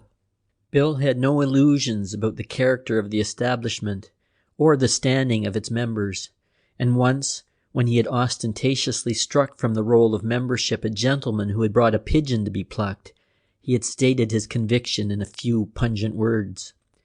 "Do you call this a gentleman's club?" demanded the disgruntled member, but Bill looked at him with a cold blue eye. "If it was a gentleman's club, Harry, your name wouldn't be on the books." Once, Jim asked him, in a slack period of the year, where the members went in the holiday season. Bill did not raise his eyes from the book where he was entering up certain charges. "Some of 'em go to the Lido, my boy, and some of 'em go to Ostend, and some of 'em go to Dartmoor. It all depends on what they do for a living." A hard-faced, big-jawed man, there was only one tender spot in his composition, and that, curiously enough, was an affection for two men, one of whom was entirely unknown to him. It was a favorite story of Bill's that he told the interested Jim in slack moments. "He used to call me Percy. I met him first in a shell hole the other side of Hill 60, and we lay there for 3 days. He was an officer, and I was a private, and he used to call me Percy.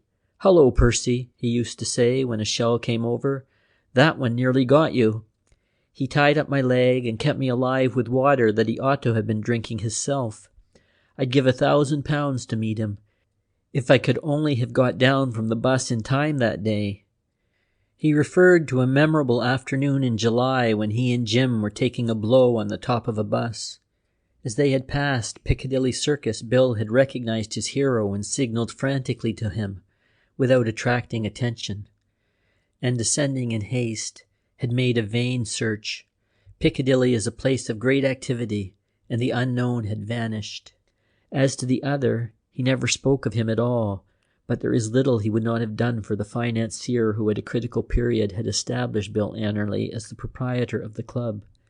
For Mr. Lewis Friedman, he had a profound respect. For the unknown officer, something of veneration.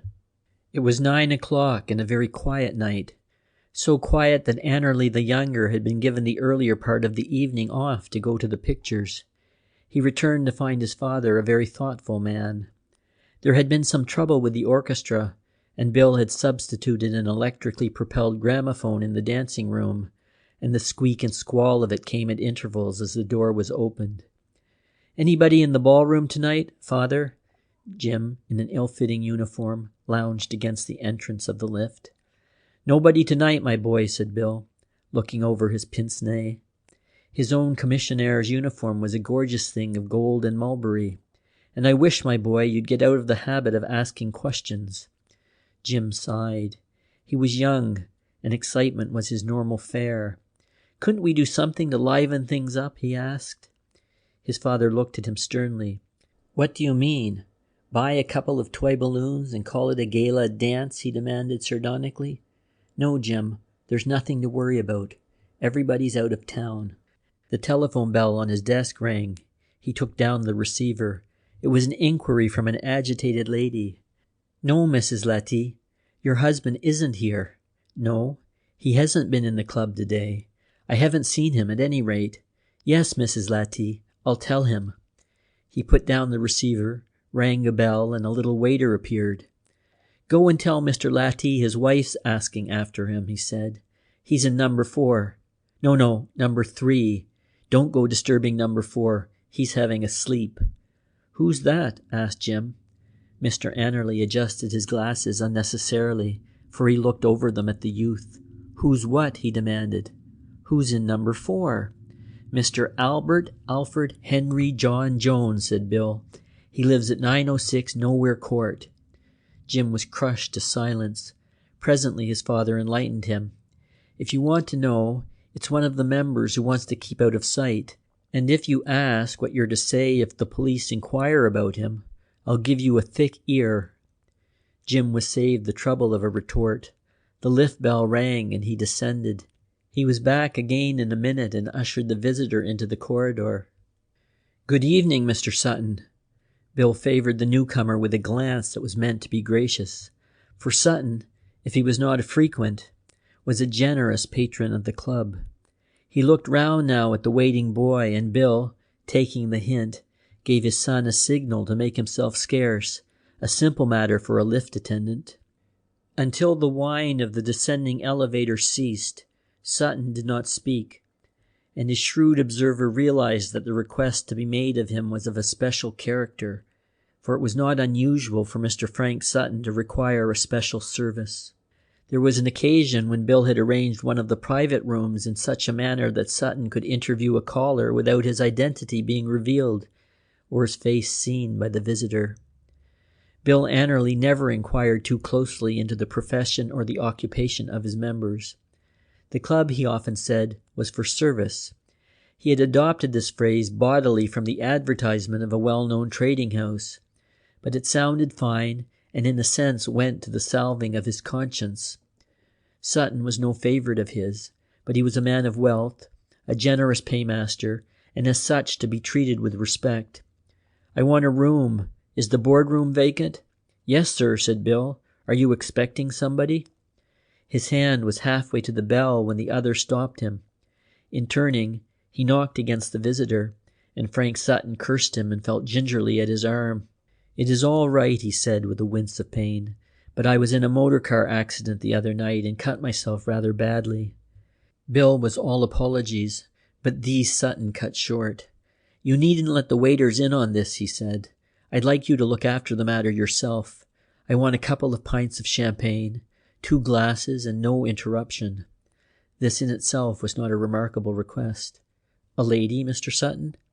Frank Sutton nodded thoughtfully. "Yes, you know her. She's been here before with me." "Miss Trent?" Bill was interested. "Yes, Miss Trent." There was something else coming. Bill knew that the really important communication was as yet unmade. Sutton would not have sent the boy out of the way to order a couple of pints of champagne in a private room. The big corridor was quiet. Only the faint strains of the gramophone came from the dance room, where 3 lonely couples were endeavoring to work up a spurious gaiety. "The fact is, Bill, I'm in a frightful mess." Bill inclined his head graciously.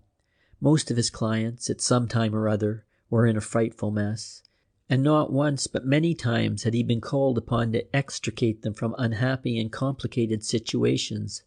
Yet he could not help wondering why a man of Mr. Frank Sutton's undoubted wealth and influence should find himself in a difficulty unless... He had the faintest of hints that Sutton's business was not altogether straight. There had been occasions when this prosperous merchant had held conferences in the boardroom with men whom Annerly knew to be expert jewel thieves. Was it a police matter, he wondered. "I'll tell you the facts," said Sutton. "I've had a little tiff with our friend. You're a man of the world, Annerly, and you understand what I mean." A tiff to Bill meant anything from a mild argument to a stand-up fight. "The truth is," said Sutton, "I was married today." "Oh," said Bill, genuinely astonished. "And Miss Trent, who has been a very good friend of mine, has taken it rather badly. I'm leaving for Scotland tonight, and she's threatened to come down to the station and make a scene. Well, you realize what that means." "She ought to be sensible," said Bill, shaking his head, reproving the absent Millie. "I'm quite sure a gentleman like you could easily square the thing, a few £100. "Money isn't in question," said the other impatiently. "You don't understand. I've discovered that, unfortunately, for some reason or other, Miss Trent has become violently attached to me. You understand what I mean?" "I understand," said Bill, wondering what was coming next. Was he expected to placate the enraged Millie, he wondered? Apparently not. "She will be coming here in a quarter of an hour," Sutton went on, "and I'm going to have a little talk with her. After I've gone," he paused and looked Bill straight in the eyes, "she will probably have a little sleep. I don't want her to be disturbed before tomorrow morning, say 4 o'clock. End of chapter 24. Chapter 25. Now Bill Annerly understood and shook his head. "That's a bit too dangerous, Mr. Sutton," he said. "I can't afford to take the risk. Suppose she starts a squeal. What will I look like?" Sutton's eyes did not waver. "Suppose somebody else starts a squeal," he said slowly. "I don't see that you're responsible for anything I do, and it isn't the first time that people have wakened up in this club with a headache." "It will be the first woman that's wakened up in this club with a headache," said Bill coolly. "I'm sorry. It can't be done." "It can't, eh? Then what will happen when I've gone and you find the lady sleeping? Will you send for the police?" "I don't think so, Bill. I needn't have told you anything about it. If I'd walked out and left her there and told you I was coming back in an hour or two, you'd have made no trouble." "I can't have anybody doped in this club," said Bill doggedly. "But if she's going to make a fuss, well, I can understand how you feel about it, Mr. Sutton." Sutton took a pad of notes from his pocket, detached 3 and laid them on the desk. "And of course," said Bill, his eyes on the money, "if it's not going to hurt her." He gathered the notes mechanically, folded them, and slipped them into his pocket. "When will you be back?" he asked as Sutton rang the lift bell. "Either before or after her. Show her into the boardroom if that's vacant." Bill nodded. "If she comes before me, tell her I shan't be very long."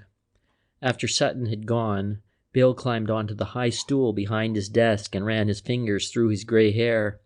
Jim returned to find him glaring at the book before him. "What's the matter, Father?" Nothing," said Bill roughly. "Don't ask questions." "What's that fellow do for a living, that Mr. Sutton?" "He's a gentleman," snarled Bill. He roused himself with an effort, got down from his stool, and going into the little wine bar found a bottle of champagne, put it on a tray with glasses and a small silver box of biscuits, and brought it to the boardroom, a large, rather gaudily decorated apartment. He switched on the lights, took a look round, and put a light to the gas stove. Outside, he saw a waiter and beckoned him. "Somebody's coming here. You needn't dodge in or dodge out. And Adolphe, after this gentleman's gone, I don't want you to go into the room to clear up. Do you understand?" "Oui, monsieur." "When I say I don't want you to go into the room to clear up," said Bill, the advisability of clearing himself from any responsibility occurring to him, "I merely mean that the gentleman has hired the room till closing time." "Oui, monsieur," said Adolphe, who was not unused to receiving mysterious orders. "Also, in number 4. "He's asleep, I told you that," snapped Bill. "You're not to disturb him. Anybody who wants in this club can sleep just as long as he damn pleases." Bill went back to his high desk and leaned upon its side. "I often wonder, Jim," he said with gentle melancholy, "what he would say if he knew I was running this kind of show." "God?" asked Jim, pardonably deceived by the reverent pronunciation of the pronoun. "You know who I'm talking about," said his father testily, "the chap that used to call me Percy." "Perhaps he's dead," said Jim. "A lot of fellows got killed in the war." Bill eyed him malignantly. There was a sound of angry voices from behind a curtained doorway that led to the private rooms. A tall youth in evening dress, rather flushed of face and wild of hair, came out, followed by a thick-set man. Hi, what's the trouble?" asked Bill sternly. There was really no need for him to ask. He could guess. Walters, the nimble-fingered, and his confederate had been entertaining young Mr. Weatherby for the past hour. "This young swine," began Walters truculently. "You pulled a card out of your pocket. I saw you," roared the youth, and Walters drew back his arm. "Steady." Bill's voice had the quality of steel. "I'll break his—" "Oh, will you?" Bill Annerly's smile was entirely mirthless. "You don't do any breaking here, Walters." "Well, what's he mean by accusing me?" demanded the stout man. Bill ignored him. "How much have you lost, sir?" he asked the youth. £25. I don't mind that." "You've lost £25." Bill held out his hand to the scowling Walters. "Cough up," he said laconically. "What do you mean?" demanded the man. "I'm tellin' yer." Bill Annerly's voice rose to a roar, and most reluctantly and slowly Walters put his hand in his pocket, produced 5 notes, and passed them to Bill, who examined them critically. He handed one back. "Snide," he said. "Eh?" said Walters innocently. "Slush. Don't let's have any argument." Walters replaced the counterfeit note. "There you are, sir." Bill folded the 5s and handed them to the ruffled loser. "Thank you, Bill." Weatherby handed one of the notes to the commissionaire, who pocketed it and opened the lift. "Jim, Get Mr. Weatherby's hat." There was a silence till Jim returned and the lift had carried the pigeon out of sight. "What do you want to stick your nose in for?" growled Walters. "Do you want to know?" asked Bill. "There's no squeal going to come from this club, see? Keep 'em quiet and we'll say nothing. Let 'em squeal and I come in." "Give me back that $5 he gave you," demanded Walters, and Bill's laughter filled the corridor. "I'll give you a punch on the nose, that's what I'll give you," he said calmly, and provoked the inevitable query. "Is this supposed to be a gentleman's club? I'll report you to the committee." "I'm the committee," said Bill, and crooked his finger. "Come here." And as though fascinated by a snake, Walters obeyed. "Go back and have your drink," said Bill with ominous quiet. "Argue with me and I'll drop you down that lift and break your perishing neck." Walters slouched back to his private room and his companions. "Nice club, I must say," he grumbled. "It's the only club you'll ever be a member of, except the Pentonville Old Boys," said Bill. Jim had hurried back that he might be a spectator of a scene that he had witnessed so often, but that he never failed to enjoy. He came back, too, with a piece of information. "Dad, you know that gentleman you pointed out from the top of the bus? That officer? The one you were talking about just now?" Bill took off his glasses and laid them on the desk. "Yes, what about him?" "I saw him just now," said Jim. Bill's jaw dropped. "You never did." "I did." "Where?" "Just outside the door." Bill Annerly shook his head contemptuously. "Not you." "I did, I tell you," insisted Jim. "He was standing on the other side of the road when I took that young swell down. I had a good look at him, and I was just going across the road to talk to him when he turned and walked off." Bill stared at his progeny. "What would you have said to him?" "I'd have said, 'Are you the gentleman who saved my old man's life? If you are, do you mind popping up in the lift and seeing him?'" "Popping up in the lift," wailed Bill scornfully. "There's manners. After the money I spent on your education." He eyed his son dubiously. "It wasn't him. You didn't see him properly that day on the bus." "I saw him plain." "He's good looking," said Bill. "So you couldn't have seen him. I wish I could meet him again." He shook his head. "How was he dressed?" Jim considered this point. "He had gray hair," he said. "Did he wear any trousers?" demanded his father sarcastically. "I mean his hair was gray. He wore a sort of dark suit and a gray hat." Bill shook his head again. "That's how he was dressed when I saw him. No, it wasn't him." And then he smiled reminiscently. "You know, the last thing he said to me was, 'Percy, if we ever get out of this, we'll have a good dinner at the Carlton.'" Jim didn't know the Carlton. "Was it the hotel next to Lyons?" His father snorted. "You lower everything you touch," he said. "You'd lower this club, only it couldn't be any lower." The lift bell rang. Jim made a dive down to bring the newcomer. At the sight of him, Bill grinned uneasily. Mr. Cawley was not a frequent visitor to the Leopards Club. There was something of a stormy petrel about this amiable man, and it was Bill Annerly's experience that the reporter of the Post-Courier never put in an appearance unless there was trouble in the offing. He was an honorary member, as he was of most clubs of this character. Bill's motto was, "Keep in with the press," for he had the delusion that there might come a time when all the majesty and machinery of Fleet Street would turn to extricate him from some unhappy situation. "Good evening, Mr. Cawley," he said as he shook hands. "This is a sight for sore eyes. I haven't seen you for years. I often read the bits you put in the paper." Mr. Cawley surveyed him gravely. "I thought you were looking a little more intellectual than when I saw you last. Dear me, the old place hasn't changed," he said, looking round. He touched the wall. "I remember that beer stain. Who was it threw the bottle at you?" Bill grinned politely at the age-old joke and then, confidentially, "I say, Mr. Cawley, nothing doing, is there?" Cawley shook his head. "I know that you gentlemen get about among the busies." But apparently Joshua Cawley's complete attention was concentrated upon the garnishings of this unsavory little dive. "You've had the carpets beaten," he said. "It wasn't like that 3 years ago. And then, is anybody here?" "No one you know, Mr. Cawley. Are you expecting anybody?" Cawley looked up at the ceiling and rubbed his chin. "Well, no, and yes. If my office calls me up, will you tell them that I'm, Bill knew. "You're not here. All right, sir. Do you want a room?" The need for a room had evidently not occurred to Joshua, for he had to consider the matter for some moments. Bill often used to wonder what this cherubic old man thought about in those long, silent pauses of his. Joshua, at the moment, was wondering whether the cost of a room at the Leopards Club might be properly included in his expense account, and decided that it might be. "Yes, I think I'll have a room." Bill pushed the bell. "You're all alone, Mr. Colley?" he asked waggishly. "I hope so," said Colley in haste. "And if there are any riotous parties here, I should like to be put a long way from them." The waiter appeared in the curtained doorway. "Mr. Colley in 9. Is there anything you want?" Joshua thought he would like beer and solitude, and then, as a thought struck him, "Is there a Mr. Tillman, a member of this club?" Bill frowned, reached out for his membership book, and ran his finger down the page. "No, sir." "Thank God for that," sighed Colley piously. End of Chapter 25.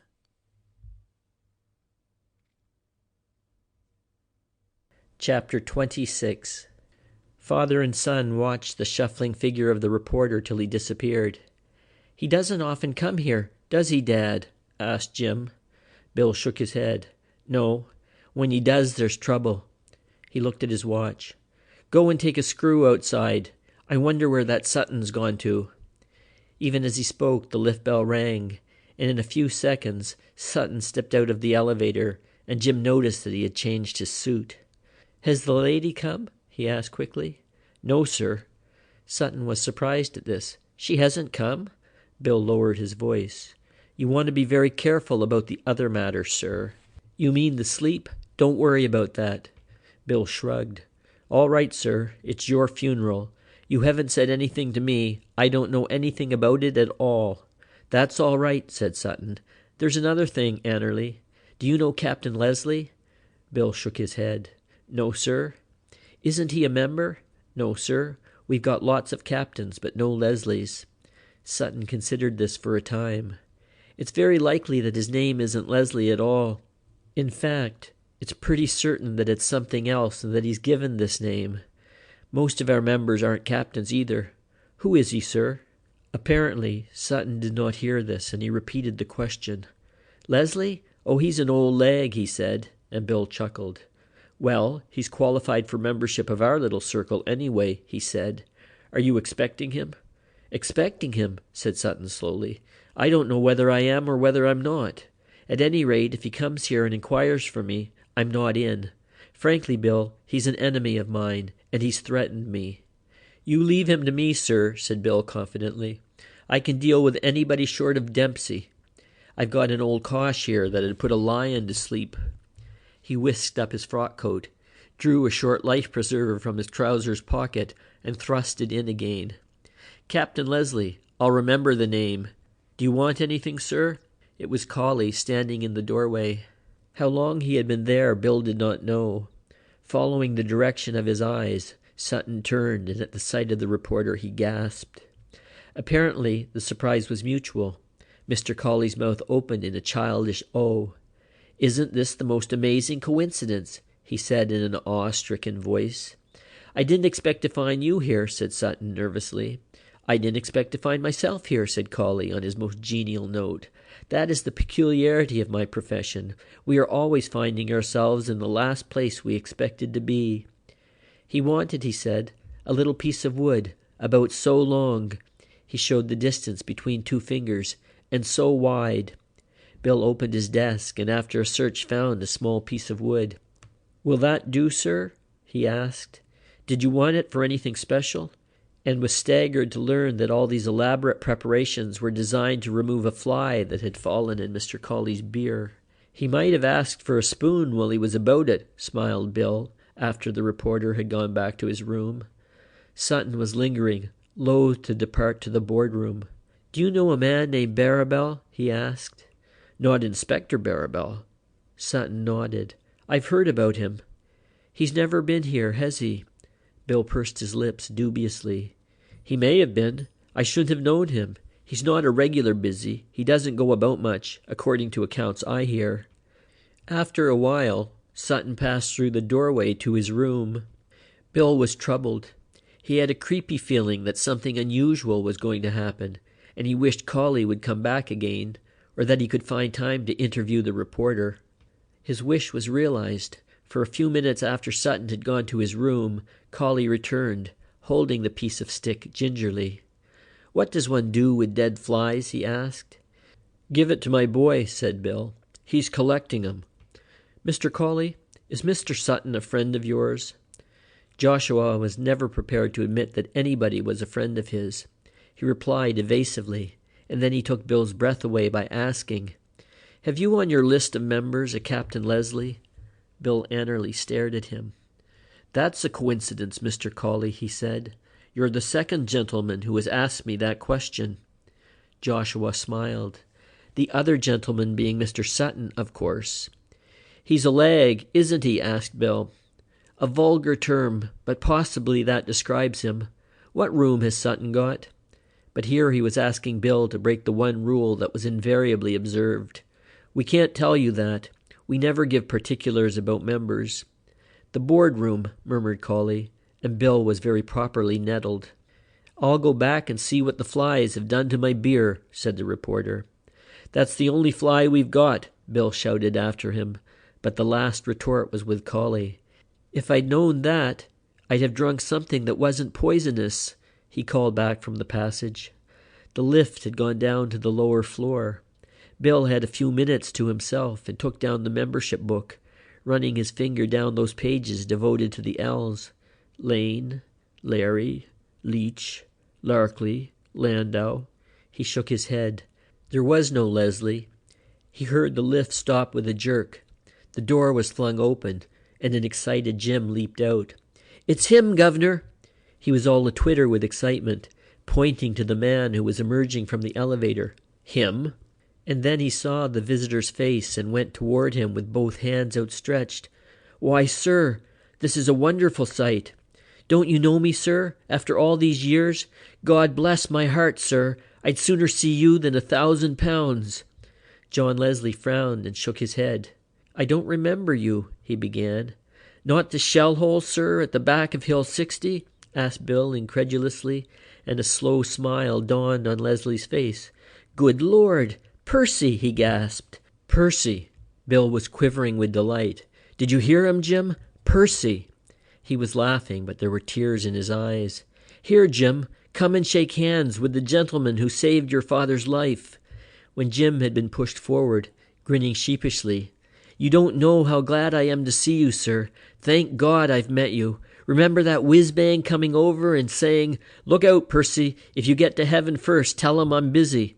Percy's been a sacred name to me ever since." Leslie was laughing softly. "It's good to see you," he said at last. "What is your name?" "Call me Percy, sir," begged Bill, and the other nodded. "You're a bit older. Are you the porter of this club?" Bill coughed. He realized the need for explaining himself away. "Well, to tell you the truth, sir, I am the club. I bought it off an Italian, borrowed the money from a regular old swell who got 9 months for running it. The Italian, not the gentleman I'm talking about. I got the license back, and, well, it's not like the Athenaeum, you know. I've got to take a few risks, but I must live." Leslie shook his head, glumly. "If you died in that shell hole, you'd have died clean," he said quietly. "Yes, sir, but I'd have died in debt," said Bill, who had no false sentiment. "You're not a member here, sir?" "No, I'm not a member here," said Leslie. "I can make you one, sir, though I think you'd better not, a gentleman like you. Might I ask your name, sir? I've often wanted to know it." "My name is Leslie, Captain Leslie." He saw the look of consternation that came to the man's face and misread its cause. End of chapter 26.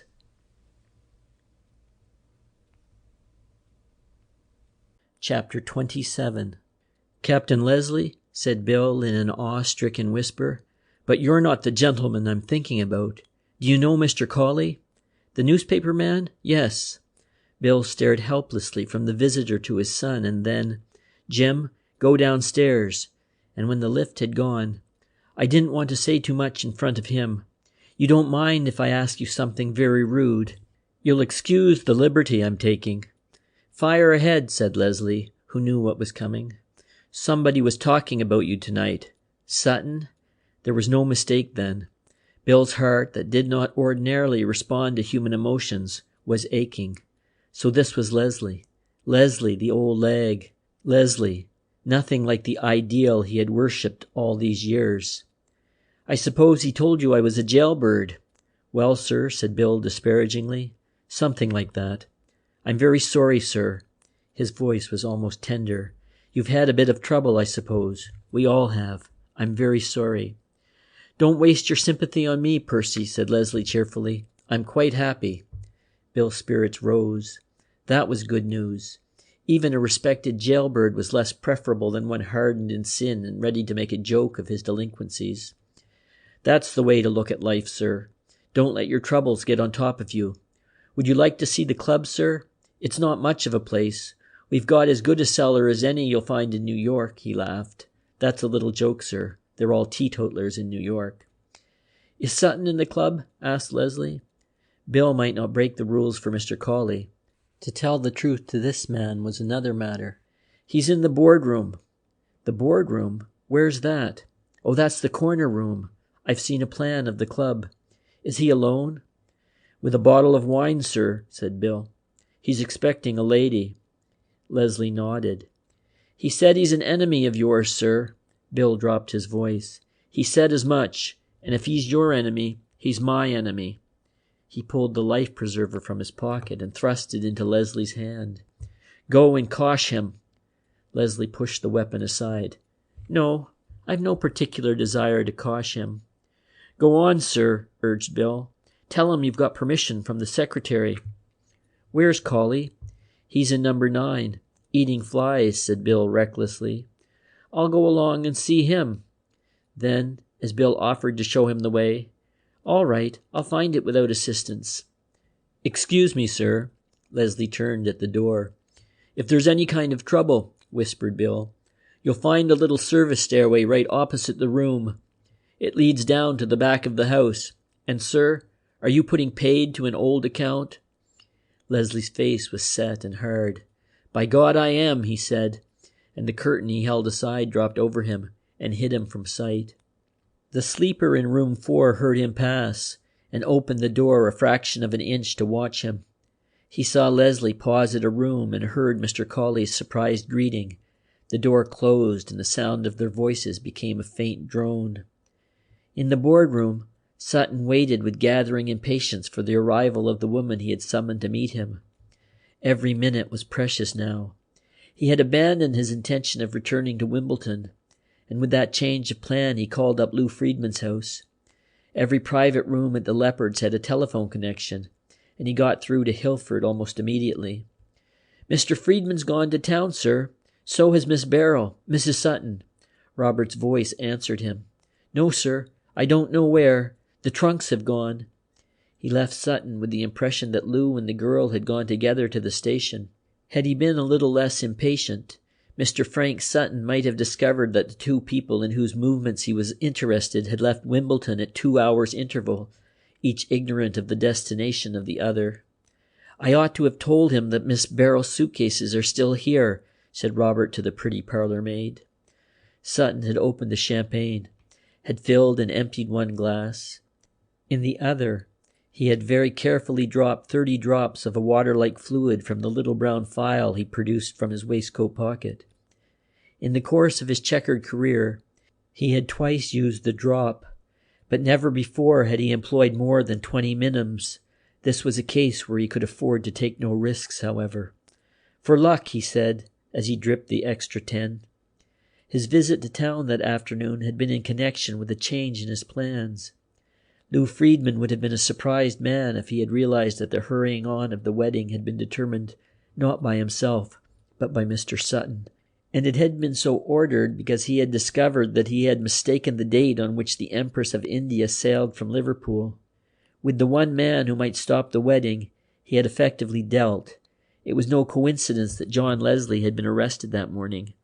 Never for one moment had Sutton dreamed of such an impossible happening as the release of Leslie on bail. At best, it would take him a fortnight to establish his innocence, and by that time Sutton hoped to be well beyond his reach. He heard a tap at the door and looked up quickly at the empty glass, drawing it a little nearer his own, before he bade the knocker come in, though he might have known that Milly would dispense with the formality of knocking. It was Bill Annerly, and it occurred to the visitor that the man looked ill. His moist face had a sickly pallor that was unusual. "All right, sir." His voice was hoarse, his manner embarrassed. He blinked amazedly at Sutton, as if he were seeing some strange spectacle. "Why shouldn't I be all right?" Bill did not answer. "About the gent, fellow Leslie," he said, lowering his voice. "What have you done to him?" It was on the point of Sutton's tongue to tell the inquirer to mind his own business, but Bill's help might be vitally necessary. Besides, it occurred to him that it was unnecessary any longer to sustain this role of successful businessman. Out of his part, he was one with Annerly, except that Annerly was his superior in that he did not stray far from the path of rectitude. "I took his girl. Naturally he's sore," he said with a smile. "Oh, you took his girl," said Bill slowly. "I see." He saw many possibilities. Most of them were grossly unfair to the lady in question. "Of course, that explains everything," nodded Bill. "Explains what?" asked Sutton sharply. "Why he wants to get you. Do you pouch a gun?" "No," said the other, but Bill knew that he was lying. The commissionaire's eyes roved the table. He saw the two glasses and nodded. "All right, sir." He withdrew, closing the door behind him, and went in search of Leslie. But Leslie was not with the reporter, and for the moment Bill's warning must be postponed. The man in the boardroom looked at his watch again and cursed softly. He took an evening newspaper from his pocket and tried to read, but he could not fix his mind upon the page. He poured out another glassful of wine as he read, and then the telephone bell rang and he snatched up the instrument. It was Milly, and his face flushed red with rage when he realized that she was not yet in the building. "What the hell do you mean by keeping me waiting?" he asked furiously. "I'm late as it is. Don't talk on the phone. Come up and see me right away. Detectives be damned. They're not watching you. Where are you?" She was at a restaurant almost opposite the club. That was better. "Well, come up. I'm not going to talk on the phone. Come up. I want to see you very badly, and I've got some news to give you." He slammed down the receiver, so enraged with her that he was on the point of telling her the truth, that this time it was not to be one of those adventures of his that ended at the church door. Never before had fate brought him so desirable a morsel as Beryl Stedman. His cabin was reserved. In an hour and a half they would be on their way to Liverpool together. And months must elapse before Lou Friedman knew the truth. It would be easy to keep him in good humor, he decided. Lou had been suspicious at the tone of Milly Trent. All that was necessary for Sutton to do was to write from the ship telling him that he had decided upon Canada instead of Scotland, because he wanted to break off his affair with his late secretary. And Milly would be sensible. He had seen her in these rages before, and it was very likely that, if she was allowed a free hand, she would come to the station and make a fuss. But in the morning, when she realized the inevitable, Frank Sutton smiled. He did not overrate the venom of a jealous woman. Milly had been that way before, with less reason. He could deal with Milly. He raised his head. There was a murmur of men's voices outside the door of the room. They died down in an instant, and he took up the paper, trying hard to interest himself in the sporting news. He was dreading the interview, and he needed all the bracing that good wine could give him. He drank the second glass at a gulp. He heard a noise and looked up. The door was opening slowly. A hand holding a pistol came through. He saw nothing, but that instinct which is greater than reason made him jerk his head round. For a second, he stared at the bulbous muzzle of a pistol and at the white face of the man in the doorway, and then he leapt to his feet, jerking out the automatic from his hip pocket. He did not hear the explosion, hardly saw the red flicker of flame that came from the silencer. Frank Sutton went down to the floor with a crash. A little pause, and then the door of the boardroom opened, and John Leslie stepped in, and in his hand was the smoking pistol. He looked down at the still figure, slipped the gun into his pocket, and turned the man over. One glance at the distorted face he gave. "Squealer," he said aloud, "you'll squeal no more." End of chapter 27.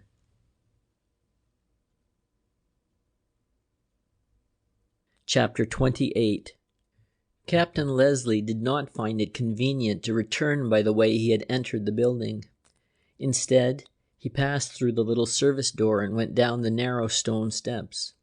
At the bottom, an open door led him to the street. By this means he avoided meeting Millie Trent when she stepped from the elevator. Out in the corridor, Bill Annerly had heard first a queer plop, and then a thud. He looked up, wiping his wet forehead with a handkerchief. With quivering fingers he turned the leaves of his daybook. A caution, that was all. The captain was going to give this man a toweling, nothing worse than that. He had stolen his girl. It was right that he should be cautioned. "Good evening, miss." Bill's voice was husky, his face the color of chalk. "Where's Sutton?" asked Millie Trent. "Sutton?" He put his trembling hand to his mouth. "You mean Mr. Sutton?" "You know who I mean," she said suspiciously. "What's wrong with you?" "Nothing." Bill's voice was very loud. "I'll go along and tell him." "Don't worry. I know the way. He's in the boardroom, I suppose." She would have passed him, but he stood in her path. "What's the idea?" There was the slightest tremor in her voice. "I'd better tell him you're coming," said Bill. "Has he got somebody with him?" she asked quickly. "No." He almost shouted the word. Both hands on hips, she stood surveying him and nodding slowly. "I see. Listen, Annerly, have you had any orders about me?" He was patently relieved, even for this short respite. "I don't know what you mean, Miss Trent," he said. "I've had no orders except to show you in." "I mean, you haven't been told to set a bottle of wine for me, have you?" "There's certainly a bottle of wine there," said Bill. "It would be strange if there wasn't, wouldn't it?" She laughed harshly. "I suppose you haven't been instructed what is to be done if you go into the boardroom and find me sleeping after Sutton has left, have you?" she demanded. Bill swallowed something. The unexpectedness of the question was unnerving. "I see. Well, I'm not going to trouble you to wake me up, or to act as my little guardian angel. When Sutton goes, I'll go. That old gag," she said contemptuously. "He thinks he's going to catch me. That's the idea, isn't it?" "I know nothing about it," said Bill noisily. "You mustn't make accusations of that kind. This is a respectable club." "This is a respectable club, and you know nothing about it," she mocked him. "You wouldn't squeal if you did." Bill stooped and thrust his big face into hers. "If there's any squealing going to be done in this town, I reckon you and him could do it," he said meaningly. She looked round at the lift boy. "Who was that man you brought up some little time ago? I was watching through the window of the Barford restaurant. It was Leslie, wasn't it?" It was Bill who answered. "I don't know who you mean." "You're lying," said Millie scornfully. "And here's an order to you, Bill Annerly. If I'm not out of the boardroom in a quarter of an hour, you ring Inspector Barrabal, and if you don't, I'll raise a squeal that'll put you out of business." "What a lady," breathed Jim as she disappeared. Bill said nothing. He was waiting. Waiting. Presently came the first scream. Bill beckoned his son to him, and his voice was very husky when he gave the order which was, he knew, for his own extinction. "Go down to the street, find a copper and bring him up," he said. "And if they pinch me, get away home to your mother and tell her there's nothing to be worried about. Tell her I'm Percy tonight. She'll understand." End of chapter 28. Chapter 29. When Beryl came to consciousness, she was sitting in the cab. She learned afterward that the cab driver, fearful of being bilked, had followed her and helped to get her back to that vehicle. A man was standing at the open door with a glass half filled with water in his hand, and by her side sat a woman, a stranger whom she had never seen before, never saw afterward. A painted woman with sham jewelry who was destined to come in and out of the dark into her life and vanish again. "Thank you very much. I'm all right now, Beryl gasped. Her head was whirling. Have they caught? They'll never catch the murderer. He's the fellow who was arrested this morning and released on bail. I'll bet Barrabal is kicking himself now. Who was it speaking? To her surprise, she found that it was a policeman.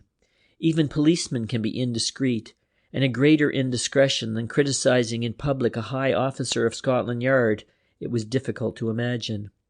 "Where shall I drive you, miss?" asked the taxi-man. She tried to think. She had left her car somewhere. "To the office of the Post-Courier," she said eventually.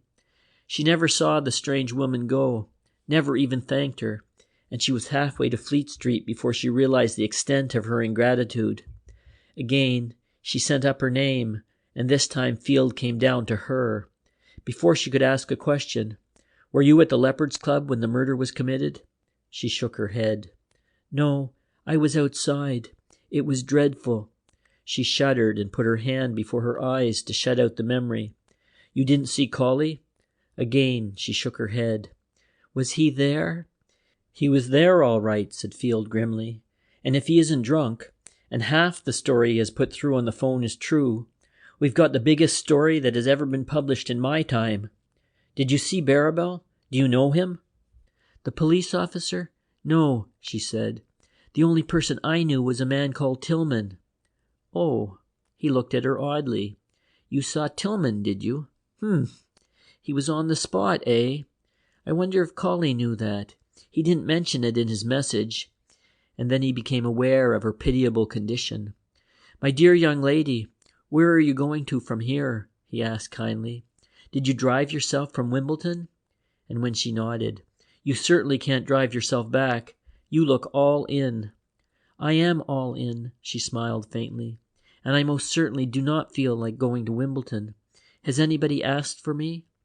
There was no reason in the world why anybody should inquire at the Post-Courier for her. She realized the futility of her question. "Can you tell me this?" she asked. "Have they caught the man who killed Mr. Sutton?" She saw a peculiar look come to his face, something that was made up of consternation and penitence. Then, dimly, she understood the cause. It was occurring to Field now for the first time that he was speaking to the widowed bride of the murdered man. "I'm terribly sorry, Mrs. Sutton," he began in a fluster, but she cut him short. "I'm not worried about that. I know it sounds brutal, but I really am not hurt. Have they caught the man who killed him? And how was he killed?" "He was shot." Colley heard the explosion, if he didn't dream it. "Somebody is suspected, and I should imagine the police are searching for him, but they haven't caught him." "You mean Captain Leslie?" "That is the gentleman. Colley only passed it on as a rumor." He himself was growing impatient. He had been too long away from his desk for his comfort. The press hour was approaching, and the fuller story of the night was yet to come from Colley. "I think you ought to go back to Wimbledon. There are 2 or 3 reporters here who can drive a car. Would you let one of them take you back?" She considered this. "Yes, I think that will be wisest," she confessed. "I must be somewhere where they can find me, mustn't I?" He vanished to an upper region and returned with a red-haired youth. "This chap lives at Wimbledon. You'll be doing him a turn if you let him drive you," he said. She was grateful to the news editor for taking the decision out of her hands. "I ought to have left the office hours ago," he told her as he accompanied her to the door. "But this is too big a story to leave to—" He was evidently about to libel somebody, but changed his mind. And Beryl, who knew nothing about the internal policy of a newspaper office, shivered. To this man, the supreme tragedy of the day was merely a story. Her marriage, the death of her husband, the chase and capture of John Leslie, just a story. Something that interested him and would be made even more interesting from day to day till the story died in the paragraph that described John Leslie's execution. It aroused almost a feeling of revulsion toward the cheery youth who drove her through the wet night. Happily, he was not interested in murders. He chatted brightly on football till the car stopped under the portico of Hilford. She had hardly thanked the driver before the door opened. "Is that you, miss?" It was Robert, the footman.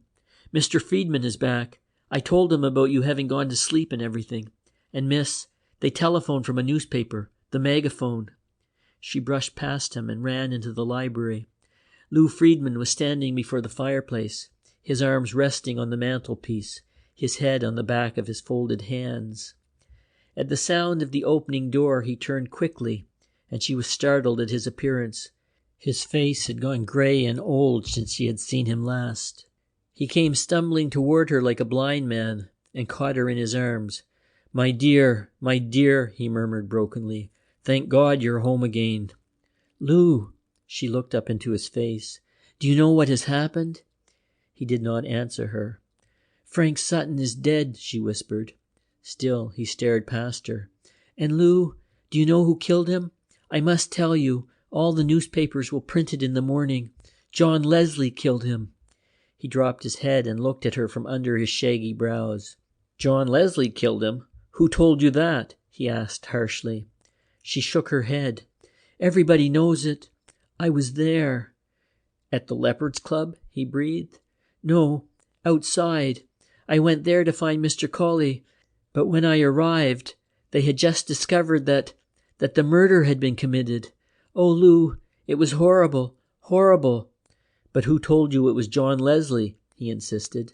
"I heard her saying, Millie Trent. You remember, Lou, his secretary. She was screaming." She screwed up her eyes in a grimace of pain. "I shall always hear her screaming." "Where was she?" "Being brought out of the club.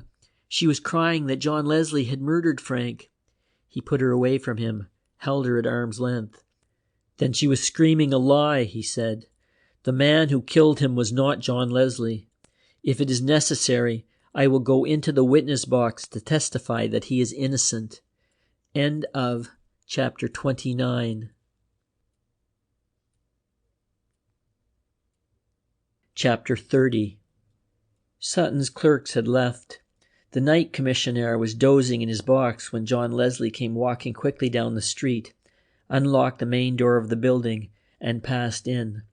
All the lights on the big stairway had been extinguished, except one electric bulb at an upper floor that gave sufficient light for the night watchman to make his rounds.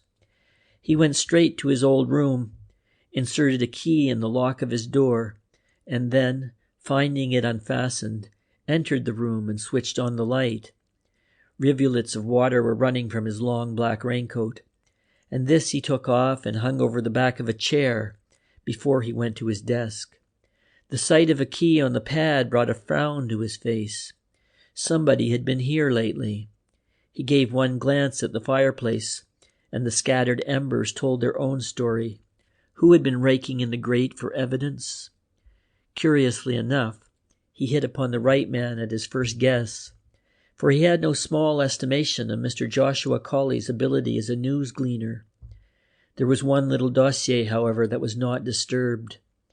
In the bottom drawer of his desk, which he had fitted with a special lock, was a heavy steel box, which he lifted onto the table and unlocked. It contained so many papers that when the lid was thrown up, 2 or 3 documents spilled to the blotting pad. He turned the box upside down, emptying it, and then, putting on the table lamp, he began a systematic examination of these scraps and pieces that he had collected during the period of his service. Some of the notes that he examined were unintelligible, but 2 were tragedies in themselves. Long parchment slips announcing the marriage, in one case of Henry Wigton, in the other of Rudolph Stahl, 2 of Frank Sutton's favorite aliases. He had been married in Cape Town and in Bristol, which latter for some reason is the favorite rendezvous of English bigamists. The second he studied for a long time. Mr. Rudolph Stahl had married Gwendolen Alice. The third name was familiar enough to him. It was his own, and the girl whose name had been written in the flowing hand of the registrar's clerk was his sister. He had been in France at the time, and had not met the bridegroom, nor did he know anything of the occurrence until he heard of the desertion and learned from their uncle that half the girl's modest fortune had been assigned to the unknown Stahl. Not as great a tragedy as it might have been, he thought with satisfaction as he folded up the marriage certificate. Hearts, especially young hearts, do not readily break, and after the inevitable divorce from the husband who was not the husband, she had married a barrister of New Zealand, and this little drama had been the incentive which put him on the track of the Squealer. Among the papers was a small notebook that had been kept in shorthand. There was no doubting Millie Trent's qualifications for a secretaryship. It was not the ordinary shorthand of commerce, but one which had taken him months to decipher. This record of villainy covered many years. The Squealer was a rich man. He had cashed in a dozen banks the proceeds of his depredations. One of the documents was a cutting from an official police gazette, and this was interesting as supplying the only portrait that was in any way a likeness to Frank Sutton. Wanted for bigamy and attempted murder, Jan Stephenson, believed to be a native of Sweden. Here followed a description which contained many curious errors. The vanity of criminals is proverbial, and there was no need to wonder why Sutton and his wife had preserved this damning piece of evidence, for at the end of the description of the man were the words, "Speaks several languages, is very good-looking and plausible, and a clever businessman." This little bit of flattery had led to the preservation of the notice.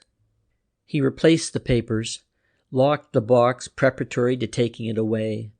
He would have carried it off that afternoon, but by some mischance had not recovered the keys that were taken from him when he was searched at the police station. He was taking a final look round when he heard the sound of footsteps in the passage. Whoever was the visitor, he or she was not well acquainted with the topography of the place, for now and again the footsteps ceased, and he could imagine the visitor peering at the inscriptions on the various doors. Presently they came to a halt before his own room. The handle turned and the door opened slowly. It was Bill Annerly. He wore an overcoat, buttoned to his chin, and beneath, the gold-laced trousers of his commissionaire's uniform looked a little ludicrous. He took off his cloth cap and shut the door behind him. It would appear that he had been running, for his breath came in gasps. "Well, my friend?" Leslie was quietly amused. Evidently Bill saw nothing humorous in the situation. His big mouth drooped pathetically, and there were tears in his eyes. "I took a chance of finding you. One of the busies told me you were working here," said Bill, speaking at a tremendous rate. And then he wailed, "What are you hanging about for, Captain? You ought to be getting along. This isn't the time to be sitting round in a place where everybody will come to look for you." "So I think," said Leslie, a twinkle in his eye. "You mean they're coming after me? How did my name crop up?" Bill shook his head in despair. "That bird Millie, she's been shouting to the police. I slipped away. I was lucky. I sent down my boy to find a policeman, and before you could say, 'Knife,' the club was full of them. I never knew there were so many coppers." He put his hand in his pocket and took out a roll of treasury bills. "Here you are. You'll want this. £28. It's the day's takings." He offered the money, but Leslie's hand did not move. "Why, Percy?" he said gently. "What's this?" Bill's head drooped pathetically. "I like to hear that word, sir." He pushed the money toward the other. "I wish it was hundreds. It'll get you out of the country." Leslie pressed back the gift and shook his head. "No, Percy. Thank you, old boy." He dropped his hand on Bill's shoulder. "I've plenty of money. All the money I shall require at the moment." Bill grunted his relief. "Thank God for that," he said. "I don't mean I wouldn't give you all I had." And then, almost pleadingly, "Captain, don't go messing about here. That Millie's raising a squeal that'll get you into trouble before the night's out." "Where is she?" asked Leslie. But here Bill could not help him. "She went away first, and then the police doctor come and they shifted the body to the hospital. Why, God knows. I never seen a deader man. I'm not blaming you," he added hastily. "Don't think I am." Again his voice rose to a wail. "Captain, don't hang about. You ought to know better than to be sitting down here when you might be making tracks for Harwich or somewhere. What are you waiting for?" Sitting down, Leslie was. He had dropped into the one armchair the apartment held and was stretching himself luxuriously. "I'm waiting for something to happen, Percy," he said pleasantly. "They'll give you that," said Bill grimly. 3 clear Sundays after your trial. What's up?" Leslie was on his feet, his head bent, listening. Somebody else was coming. "It looks as if we were having a busy night. Go through there, Percy." He pointed to the door leading to the little anteroom. "As soon as they come in, slip." He held out his hand. "Good luck, Captain." Bill's voice was very husky. "If you get to heaven before I do," began Leslie. "I'll tell him you're busy," said the man in a voice which was hardly above a whisper. And he had hardly gone out of the room before Leslie pulled open the door leading to the corridor. The man who was standing there in the long raincoat greeted him with a sardonic grin. "Well, Tillman, what do you want? Have you come for your wages?" Tillman looked round the room expectantly. "Where's Miss Stedman?" he asked. "At Wimbledon, I suppose," said Leslie. "I'll tell you where she isn't. She's not on her way to Scotland." But Tillman shook his head. "No, she left Wimbledon." He looked suspiciously at Leslie. "You haven't seen her?" "Left Wimbledon?" John Leslie was astonished. "With whom? Who told you this?" The man did not answer till he had seated himself on the desk. Evidently he anticipated a long stay. "She left the house with you," he said coolly. "At least that is the story the servants told me. I have seen her since, and if she didn't leave with you, why was she outside the Leopards Club during the recent, shall I say, unfortunate happening?" Leslie was all alert now. "You don't really mean that? She hasn't been near the Leopards Club, has she?" he asked quickly, and when Tillman nodded, "How do you know?" "I saw her there. I was on my way to the club to perform a certain duty, a little too late as it proved, for the police whistles were blowing when I arrived on the scene. And then I saw Miss Stedman. In fact, I put her into her cab, though she may not be aware of that fact, before I went into the club to do my job of work." Leslie drew a long breath. "Now may I respectfully ask you," he was tensely polite, "what happened at Wimbledon that caused Miss Stedman to leave?" Tillman threw out his hands. "I wish I were sure. All I know is that immediately after you left, they could not find Miss Stedman or Mrs. Sutton, and the last that I saw of Friedman was when he was raging up and down the garden calling for his car and breathing vengeance. On you, I presume." "Naturally," said Leslie. "And then what happened?"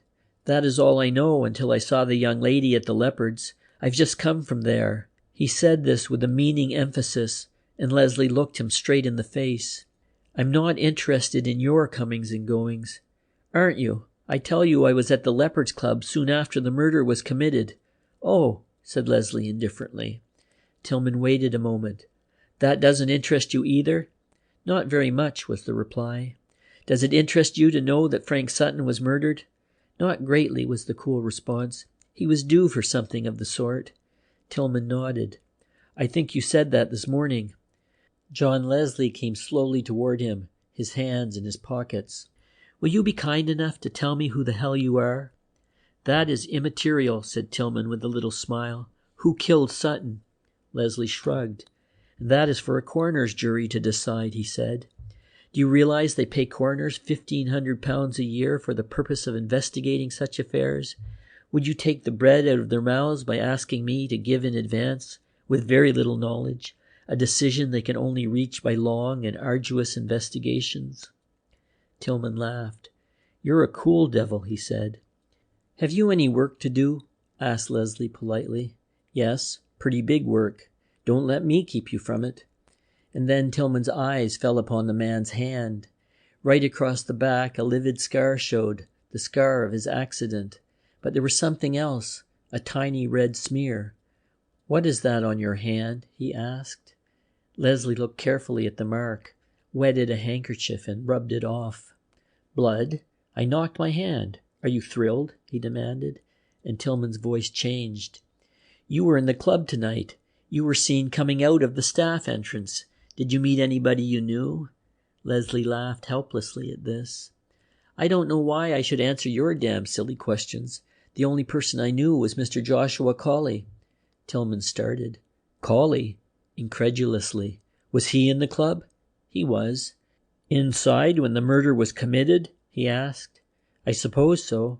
"That seems to worry you." For a moment Tillman lost his equanimity. "Why should I worry about—" Here he stopped. "A reporter?" said Leslie. "I know what's rattling you, my friend. Sutton was not sufficiently curious to ask for information about you when he took you on. I was. I have a curiosity complex. Tillman had recovered his self-possession. "Frank Sutton is dead," he said. "He was only married today." "He's only been married several days, but that doesn't matter." "What do you want?" demanded Leslie. "You had better go home, my friend. You'll do no good here." He opened the door. "The servant said that Mrs. Sutton went away after you tonight," said Tillman, "and he told the truth." "Good night," said Leslie. "I shall be seeing you again, I think," said the disconcerted Tillman. "I hope not," replied Leslie. The sound of Tillman's footsteps had hardly died away before the third interruption came. He recognized instantly the patter of those quick feet, and with an exclamation ran to the door and threw it open. Beryl fell into his arms. "Oh, Jack! Jack, my dear!" she breathed. "Where have you come from?" he asked quickly. "I've come from Wimbledon. No, not alone. Lou is outside in the car. He said he'd come up if you want to see him." "Lou is outside in the car?" he repeated, and then, "You were at the Leopards Club tonight. You know?" "About Frank? Yes. It is true, John. He's dead." He nodded. "Yes, Sutton is dead. My dear, I'm terribly sorry for you." She was trying to nerve herself to ask a question. He saw her lips move and helped her. "You're going to ask me where I was when he was shot." She nodded. You didn't, oh Jack, answer me. Who killed him?" John Leslie did not meet her eyes, lest she read the truth. End of chapter 30.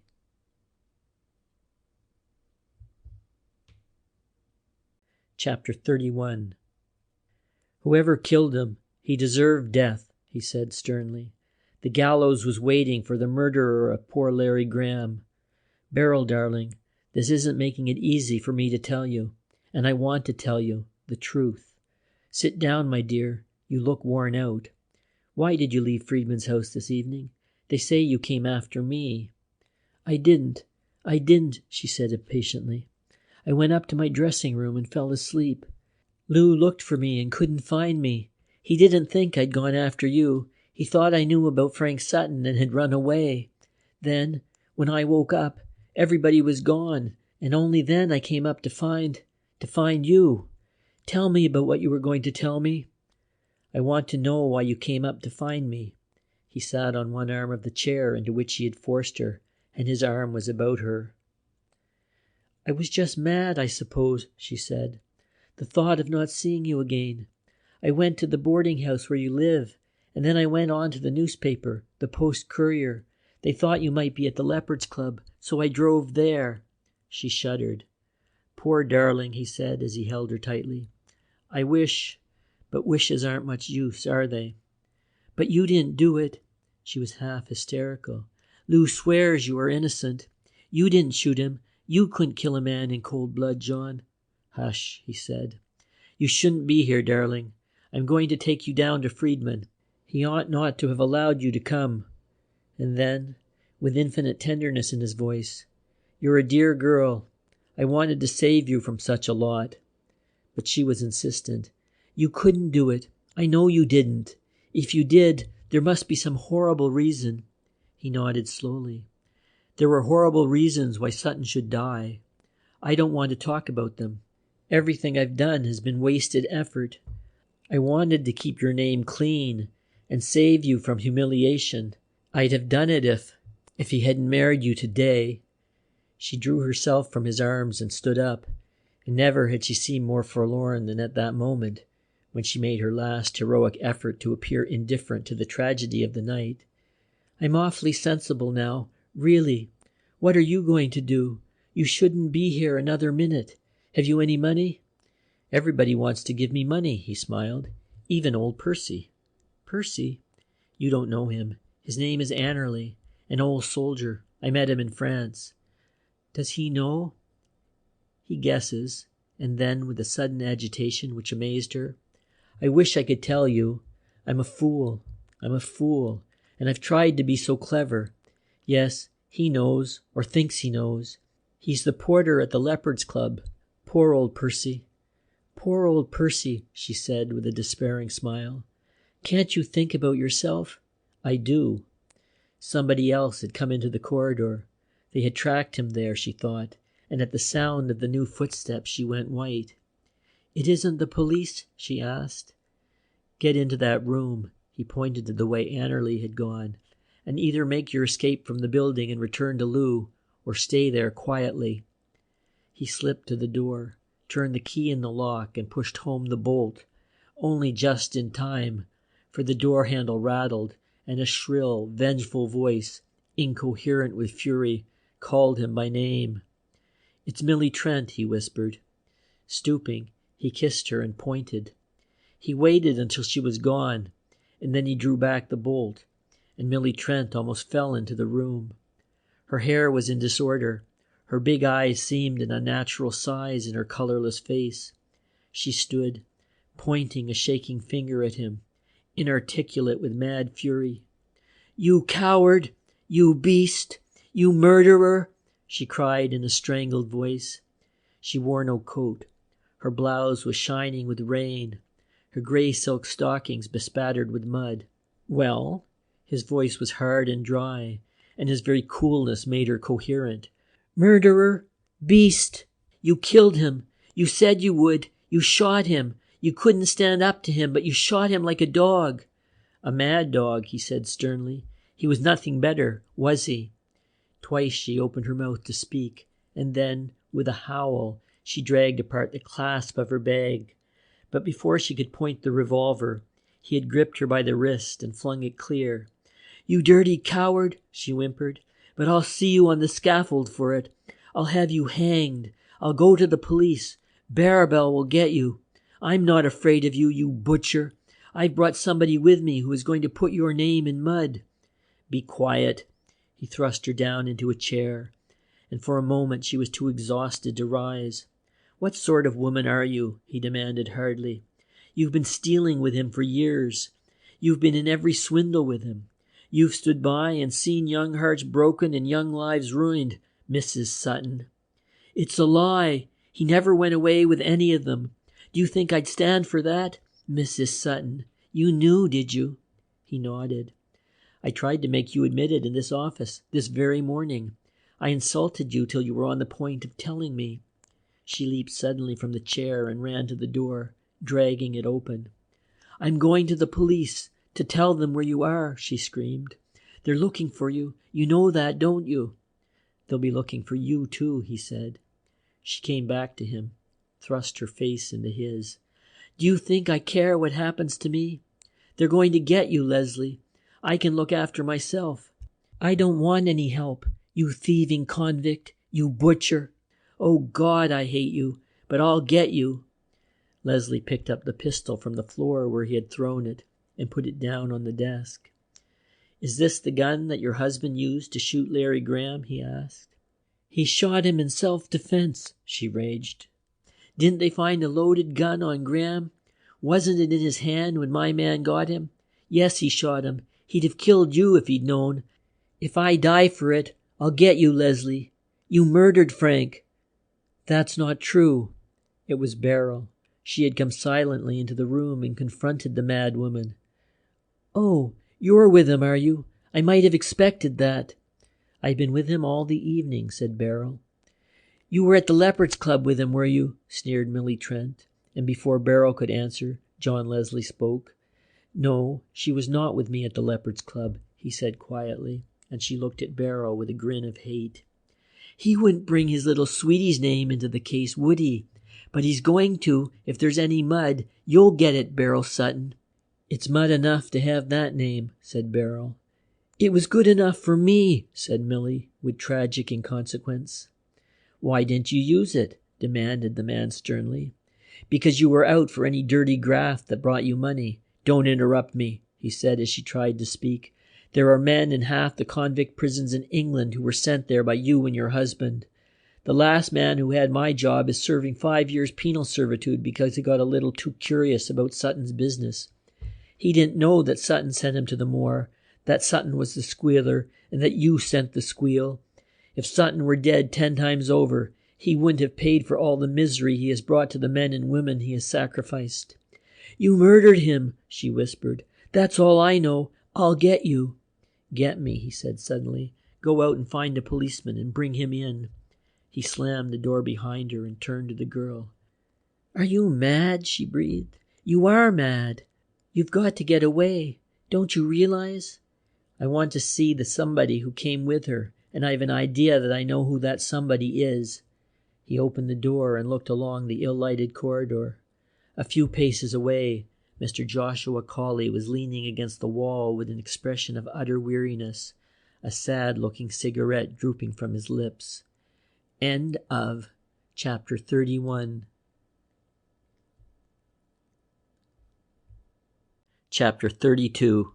"Come in, Colley. Did you bring that nice young lady here?" "She brought me," said Mr. Colley sadly. "She is a rather masterful woman. Most women are masterful." Here he saw Barrel and bowed. "I'm afraid I'm rather unexpected, and a little de trop." "You're always unexpected, Mr. Colley," said Leslie, and Joshua smiled as though he had received a great compliment. "Ubick is my middle name," he said, and then shook his head. "Poor little girl. I'm thinking at the moment," he added hastily, "of that unfortunate woman who left this room a few seconds ago." He looked at his rain-sodden coat and seemed to find the spectacle interesting. It's a remarkable fact that interesting murders are generally committed on rainy nights, when taxicabs cannot be hired for love or money. I remember it was such a night when Crippen murdered his wife and buried her in a coal cellar. He smiled broadly. It was rather an amusing case, in some ways. And by the way, they've shut the club. The Leopards? Colley nodded. It was rather an arbitrary action on the part of the police. Fortunately, he said, they shut the bar last, but that was because I was there with the inspector in charge of the case, a very nice fellow who only drinks tonic water. "You were there when, repeated Colley. Shall I call it a tragedy occurred? I was an eyewitness." John Leslie took a step backward, and the girl thought his face changed color. "I was an eyewitness, and yet I was not an eyewitness," said Joshua, his eyes fixed upon Leslie. "I saw somebody fire a shot, and yet I will not swear that I could recognize the person who fired that shot. Then again," he went on in his exasperating fashion, "suppose one did recognize him, and he stood his trial for murder. What consequences would follow? I am not a lawyer, but what I ask you is what would happen, supposing one kills a murderer, or suppose one shoots in self-defense. That is an hypothesis which Miss Trent produced on our way here. I rather gathered that she was trying to excuse the killing of Larry Graham. But such questions are not to be answered by a mere newspaper reporter, brilliant, painstaking, and conscientious as he undoubtedly is. There's one question I'd like to ask you, Colley. Does Miss Stedman's name go into this? Miss Stedman's name cannot be kept out of this, now. But the narrative, so far as she is concerned, should end with the wedding." Joshua nodded. "In my story, it undoubtedly ends with the wedding, Mr. Leslie. But will her connection end there in the police story?" There was a pause. "Tillman saw her," said Leslie.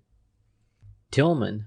Joshua Colley said this so shrilly that for a moment Leslie had an idea that he was singing. "Was Tillman there?" "He was outside the Leopards Club. He saw Miss Stedman." "Outside, you say? And he saw Miss Stedman? Humph, that's unfortunate. You're sure he was outside? You didn't see him yourself or speak to him?"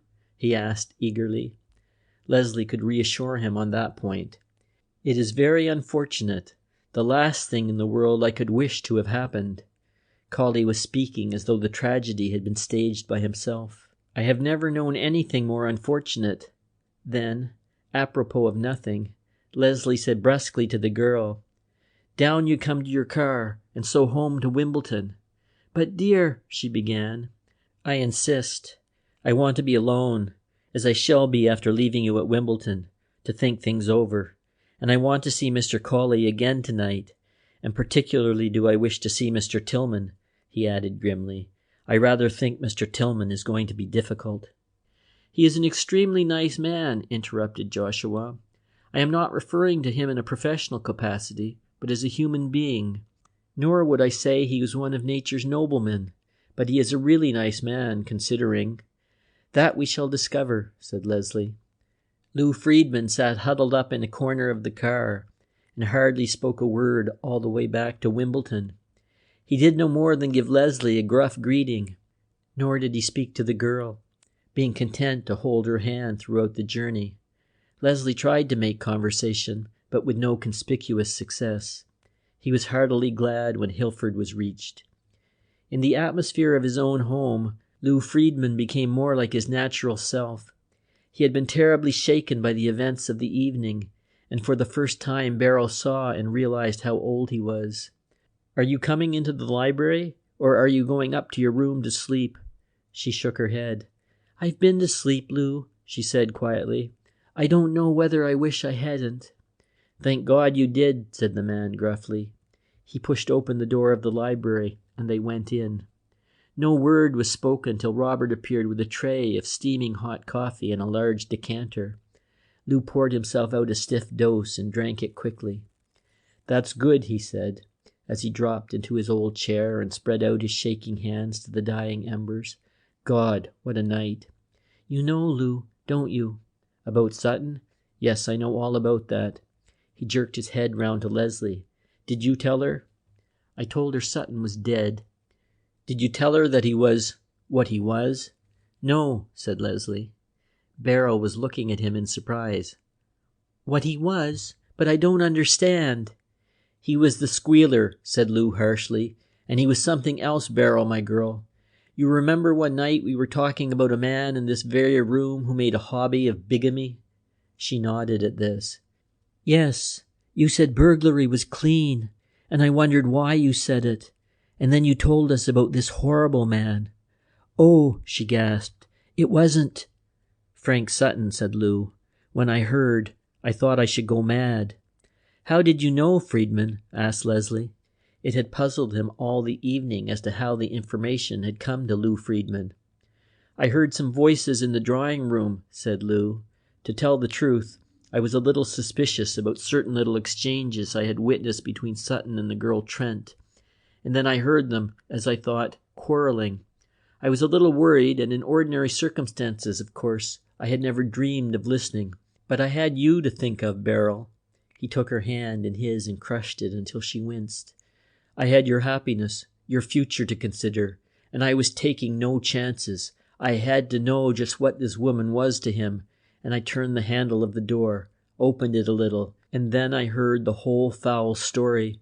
I'd married my girl to the Squealer, a fence, a receiver of stolen goods, and worse than that, he was already married. He'd left the other women at the church door." His voice shook. "But he wasn't going to leave you. I think I must have gone mad then, and the wonder is I didn't rush in and strangle him. I wish I had now. But it was you, and the thought of you upstairs, unaware of the dreadful thing that had happened, that steadied me.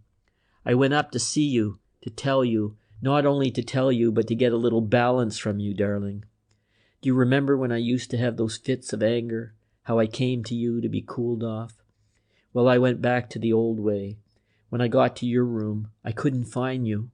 If I'd been sane, I'd have knocked at the door of your dressing room. Then I got a mad idea that you knew all about Sutton and had run away. When a man's unbalanced, he gets those kind of stupid notions. I dashed into my room and changed my clothes. I was still wearing the falderalls that I'd worn for the wedding. For a moment, in my anxiety for you, I forgot all about Sutton. When I got downstairs, he'd gone. I knew where I should find him, so I got the car and went up to town to look for him. I didn't dream of going to the office. If I had, I'd have found him there as it happened. Instead, I went somewhere else." Now she understood and rose to her feet, looking down at him, her eyes wide with horror. "You went to the Leopards Club?" she said. He nodded. "I went to the Leopards Club, yes. You see, I know Annerly, and once, when he was very, very hard up, I helped him because he was an old soldier. I met him originally at the Cape, during the war. I hadn't been there for years, but decided to go tonight." "You were, in fact, the sleeping gentleman in number 4, said Leslie with a smile. Lou nodded. "I had only one idea in my head, to settle with Frank Sutton. Nobody saw me come into the club except Annerly. His boy was out at the time. Naturally, he was surprised to see me. I told him I wasn't feeling up to the mark and wanted to sleep, and that I didn't wish anybody to know that I was there. I had to take the chance of getting a room near the one Sutton would take. As it happened, he gave me the one next to the boardroom. I heard Sutton come in, and by listening at the thin partition wall, I heard his conversation on the telephone. I opened the door, and then he saw me. He jumped to his feet, pulled his gun, and I fired. "You killed him? It was you? You?" she breathed. Beryl looked at him with wide eyes. You, she whispered again. "You killed him, Lou?" He nodded slowly. His head dropped forward on his breast. "I killed him. I'm not ashamed of it. I'll stand my trial for it. If ever a man deserved death, it was he." She looked wildly at Leslie. "You knew then? All the time?" "He knew," broke in Lou. "Just as I fired, I felt somebody strike up my arm, and I looked round. It was Leslie. He took the pistol from my hand and pushed me through the door of a little service staircase that leads to the ground floor. The waiters use it. I didn't meet anybody. I had to unbar the door when I got to the bottom. It is opened and closed by Annerly himself." "Oh, Lou!" She was on her knees by his side, his big hand between hers, her head resting against his arm, and she was sobbing and laughing like someone demented. It was a long time before they could calm her, and by the time she had recovered, Leslie was gone. "He's off to see Tillman," explained Lou. "But Tillman?" She was bewildered. "Who is he? What is he?" But here he was unable to satisfy her. He himself had a duty to perform, and he waited till the doctor he had summoned had come and gone before he sent for his weary chauffeur. "I want you to take me to Bow Street Police Station," he said. "I shall not be returning. You will bring the car back to Wimbledon and hold yourself at Miss Barrel's orders." He spent half an hour putting his affairs in order. Then getting in the car, he was driven rapidly back to town. He was hardly out of the house before the telephone bell rang furiously. The half hour after midnight was striking when the mud-covered car drew up before the dingy portals of Bow Street Police Station. Lou Friedman lingered a little while in the rain to give final instructions. "No, you needn't wait to pick me up," he said with a certain grim humor. "In fact, it may be a very long time before you pick me up again, Jones. See Captain Leslie in the morning, and he will probably help you to make up your mind whether you will stay in my employ or not." He did not move till the car had driven off, and then, mounting the 4 steps, he walked up to the constable at the door. "I want to see the inspector in charge," he said, and the officer led him into the brightly lighted charge room. As it happened, both the uniformed and the detective inspector were at that moment at the desk, talking to the station sergeant. "My name is Louis Friedman," he said. "I know you very well, Mr. Friedman," smiled the inspector. "What can we do for you? Have you lost?" "I've come to give myself up on a charge of murder," said Lou Friedman steadily. "At about 9:30 tonight, I shot and killed a man who was known as Frank Sutton, but who was probably better known to you as the Squealer. I killed him at the Leopard's Club." The detective inspector was gazing at him in amazement. "Not guilty," he said, and then suddenly he laughed. "I'm afraid, Mr. Friedman," he said, "you've been looking on the wine when it was red." "I tell you I killed him," said Lou impatiently. The inspector shook his head. "I can assure you that you didn't," he said. "I've just come from the Middlesex Hospital where Sutton, whose other name is Stahl, is lying, and he's not even wounded." Lou could not believe his ears. He passed his hand across his eyes in bewilderment. "Sutton was alive? I'm not dreaming this," he said huskily. "If he isn't shot, why is he in hospital?" "He is in hospital," said the detective, "because, according to his own statement, having prepared a knockout drop with which he intended to put a lady friend to sleep, he inadvertently drank it himself. In other words, he is merely suffering from narcotic poisoning, and if half the squeal of his lady friend is true, he ought to be well enough to hang in 6 weeks. End of chapter 32.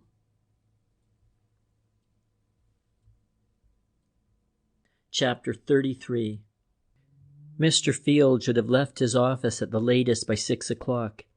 It is true that newspaper men keep no rigid times, and that the exigencies of their peculiar profession frequently detained them hours after they should be in the bosom of their families.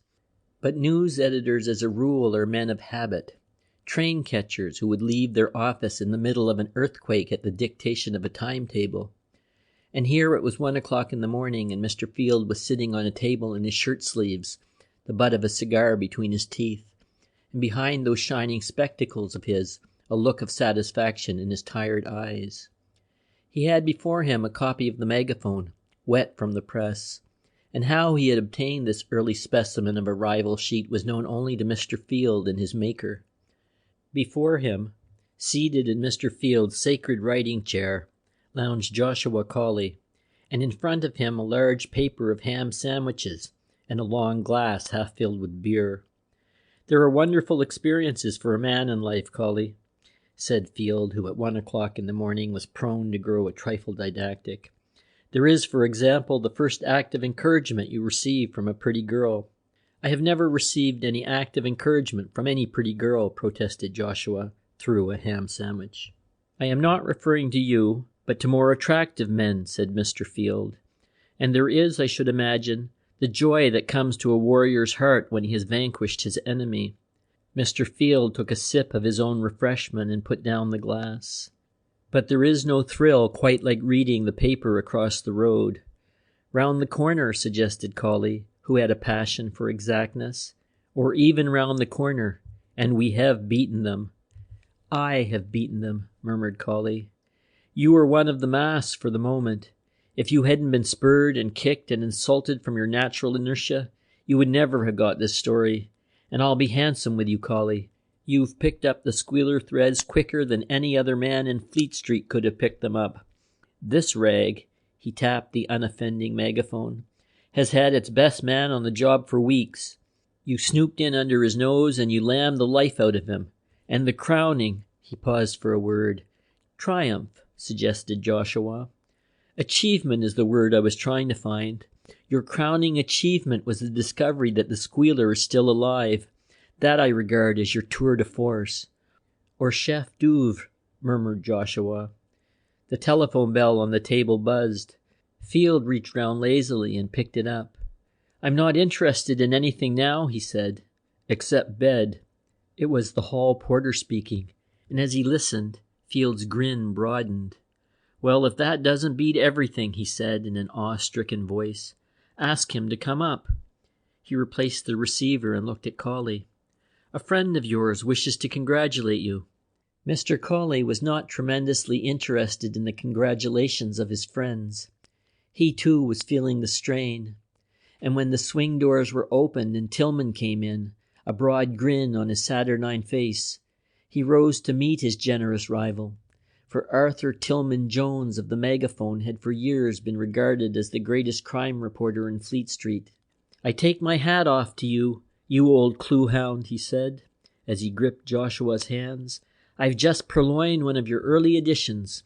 And as Field vainly attempted to conceal the copy of the Megaphone, "You're not the only corrupt influence in Fleet Street, Field, and your story's great, Colley, truly great.